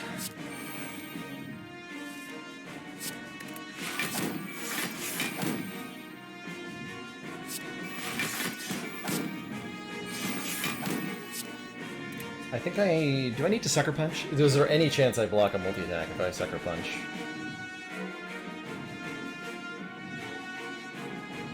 No, but I need to block the big hit. Okay. We need the big attack to be first, and then we have a chance to win. Yes. Yes. Yes. Yes. That's the hand I like to see. Excellent.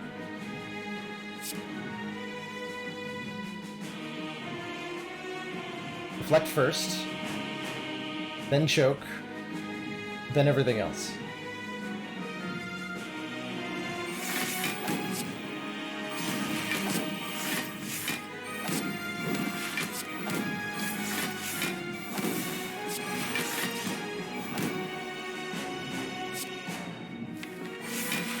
I still need to do 114 next turn. Oh, I don't know if we can do that.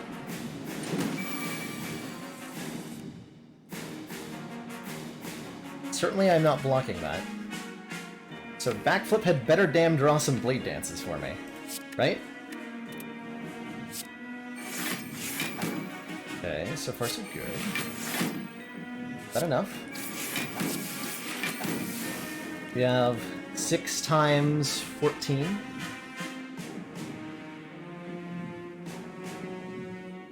Oh no. I'm gonna be just shy, aren't I?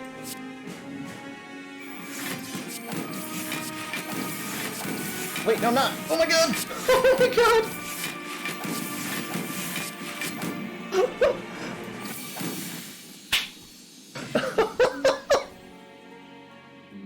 Yes! Yes! Yes. G freaking G. Holy shit. Wow. That might be one of my favorite A20 runs of all time. Holy crap, that was great. Mark of the Bloom Shiv deck, obviously. That said, everybody who said that we needed the Flex Potion to beat the heart, you're absolutely correct. There was no way we did that without the Flex Potion. Not even close. Not even close. So, good calls, collectively. Glad I chose that route. Man. Ow. Wow. You really want to see me redo the fight with a shuriken? It would be about 1,000,000 times easier. Approximately 1,000,000 times easier. GG. Credit to Choke. If we had not taken that Choke on floor 1, we would not have ended up with this deck, and it wouldn't have won. Amazing. Amazing. Absolutely amazing. Wow. Yeah, and no time meter. We just avoided time meter entirely. And boy, am I glad we did. I don't think we would have won the run if we've met time meter. Man. Crazy. Yeah, found the 11th hour piercing whale and drew it on the right turn. Like, what? Excuse me?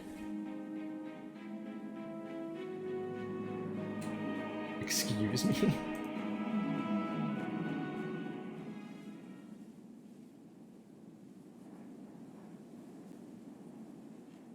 A really hilarious Lid Lotus. 1,000 Cuts Plus was more damage than the Predator. Although the two card draw from the Predator might have ended up being equally more important.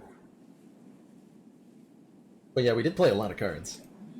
I can't believe we did the heart fight without playing 1,000 Cuts. Jeez. And so shall I. Man.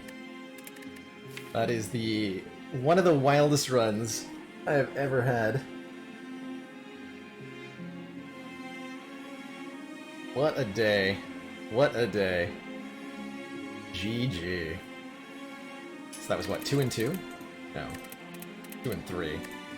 Not counting this experience with defects. I'll take it. 2 out of 5 isn't bad. Not bad. Yeah, we did that without... There was no poison in the deck, right? Absolutely no poison in the deck. On Ascension 20, Heart Run. Yeah, I like it. I like it. Well, that is where I'm going to wrap things up for tonight. Thank you so much, everybody, for joining me. We had an absolute blast of a time rushing through the Spire on A20. Is anybody I can host up?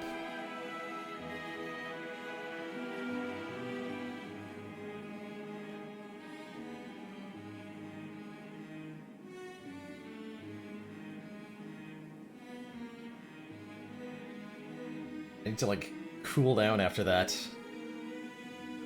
I'm gonna actually, like, make sure the person I want to host is online, because apparently...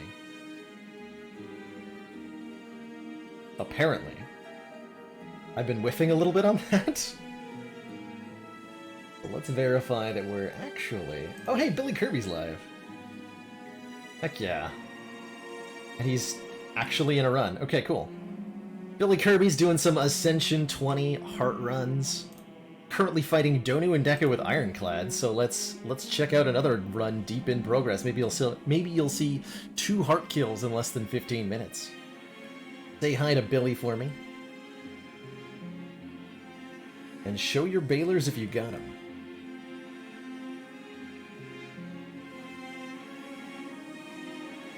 Thanks for watching it, everybody. We'll be live Tuesday, not later than 4 p.m. Eastern Standard Time. Hopefully, I'll have gotten some more pieces in place for the Tuesday stream, and we'll be able to have a bit higher quality again. Believe me, I'm working hard as heck making sure I can get this stream up and running. Have a good night, everybody. Thanks for watching.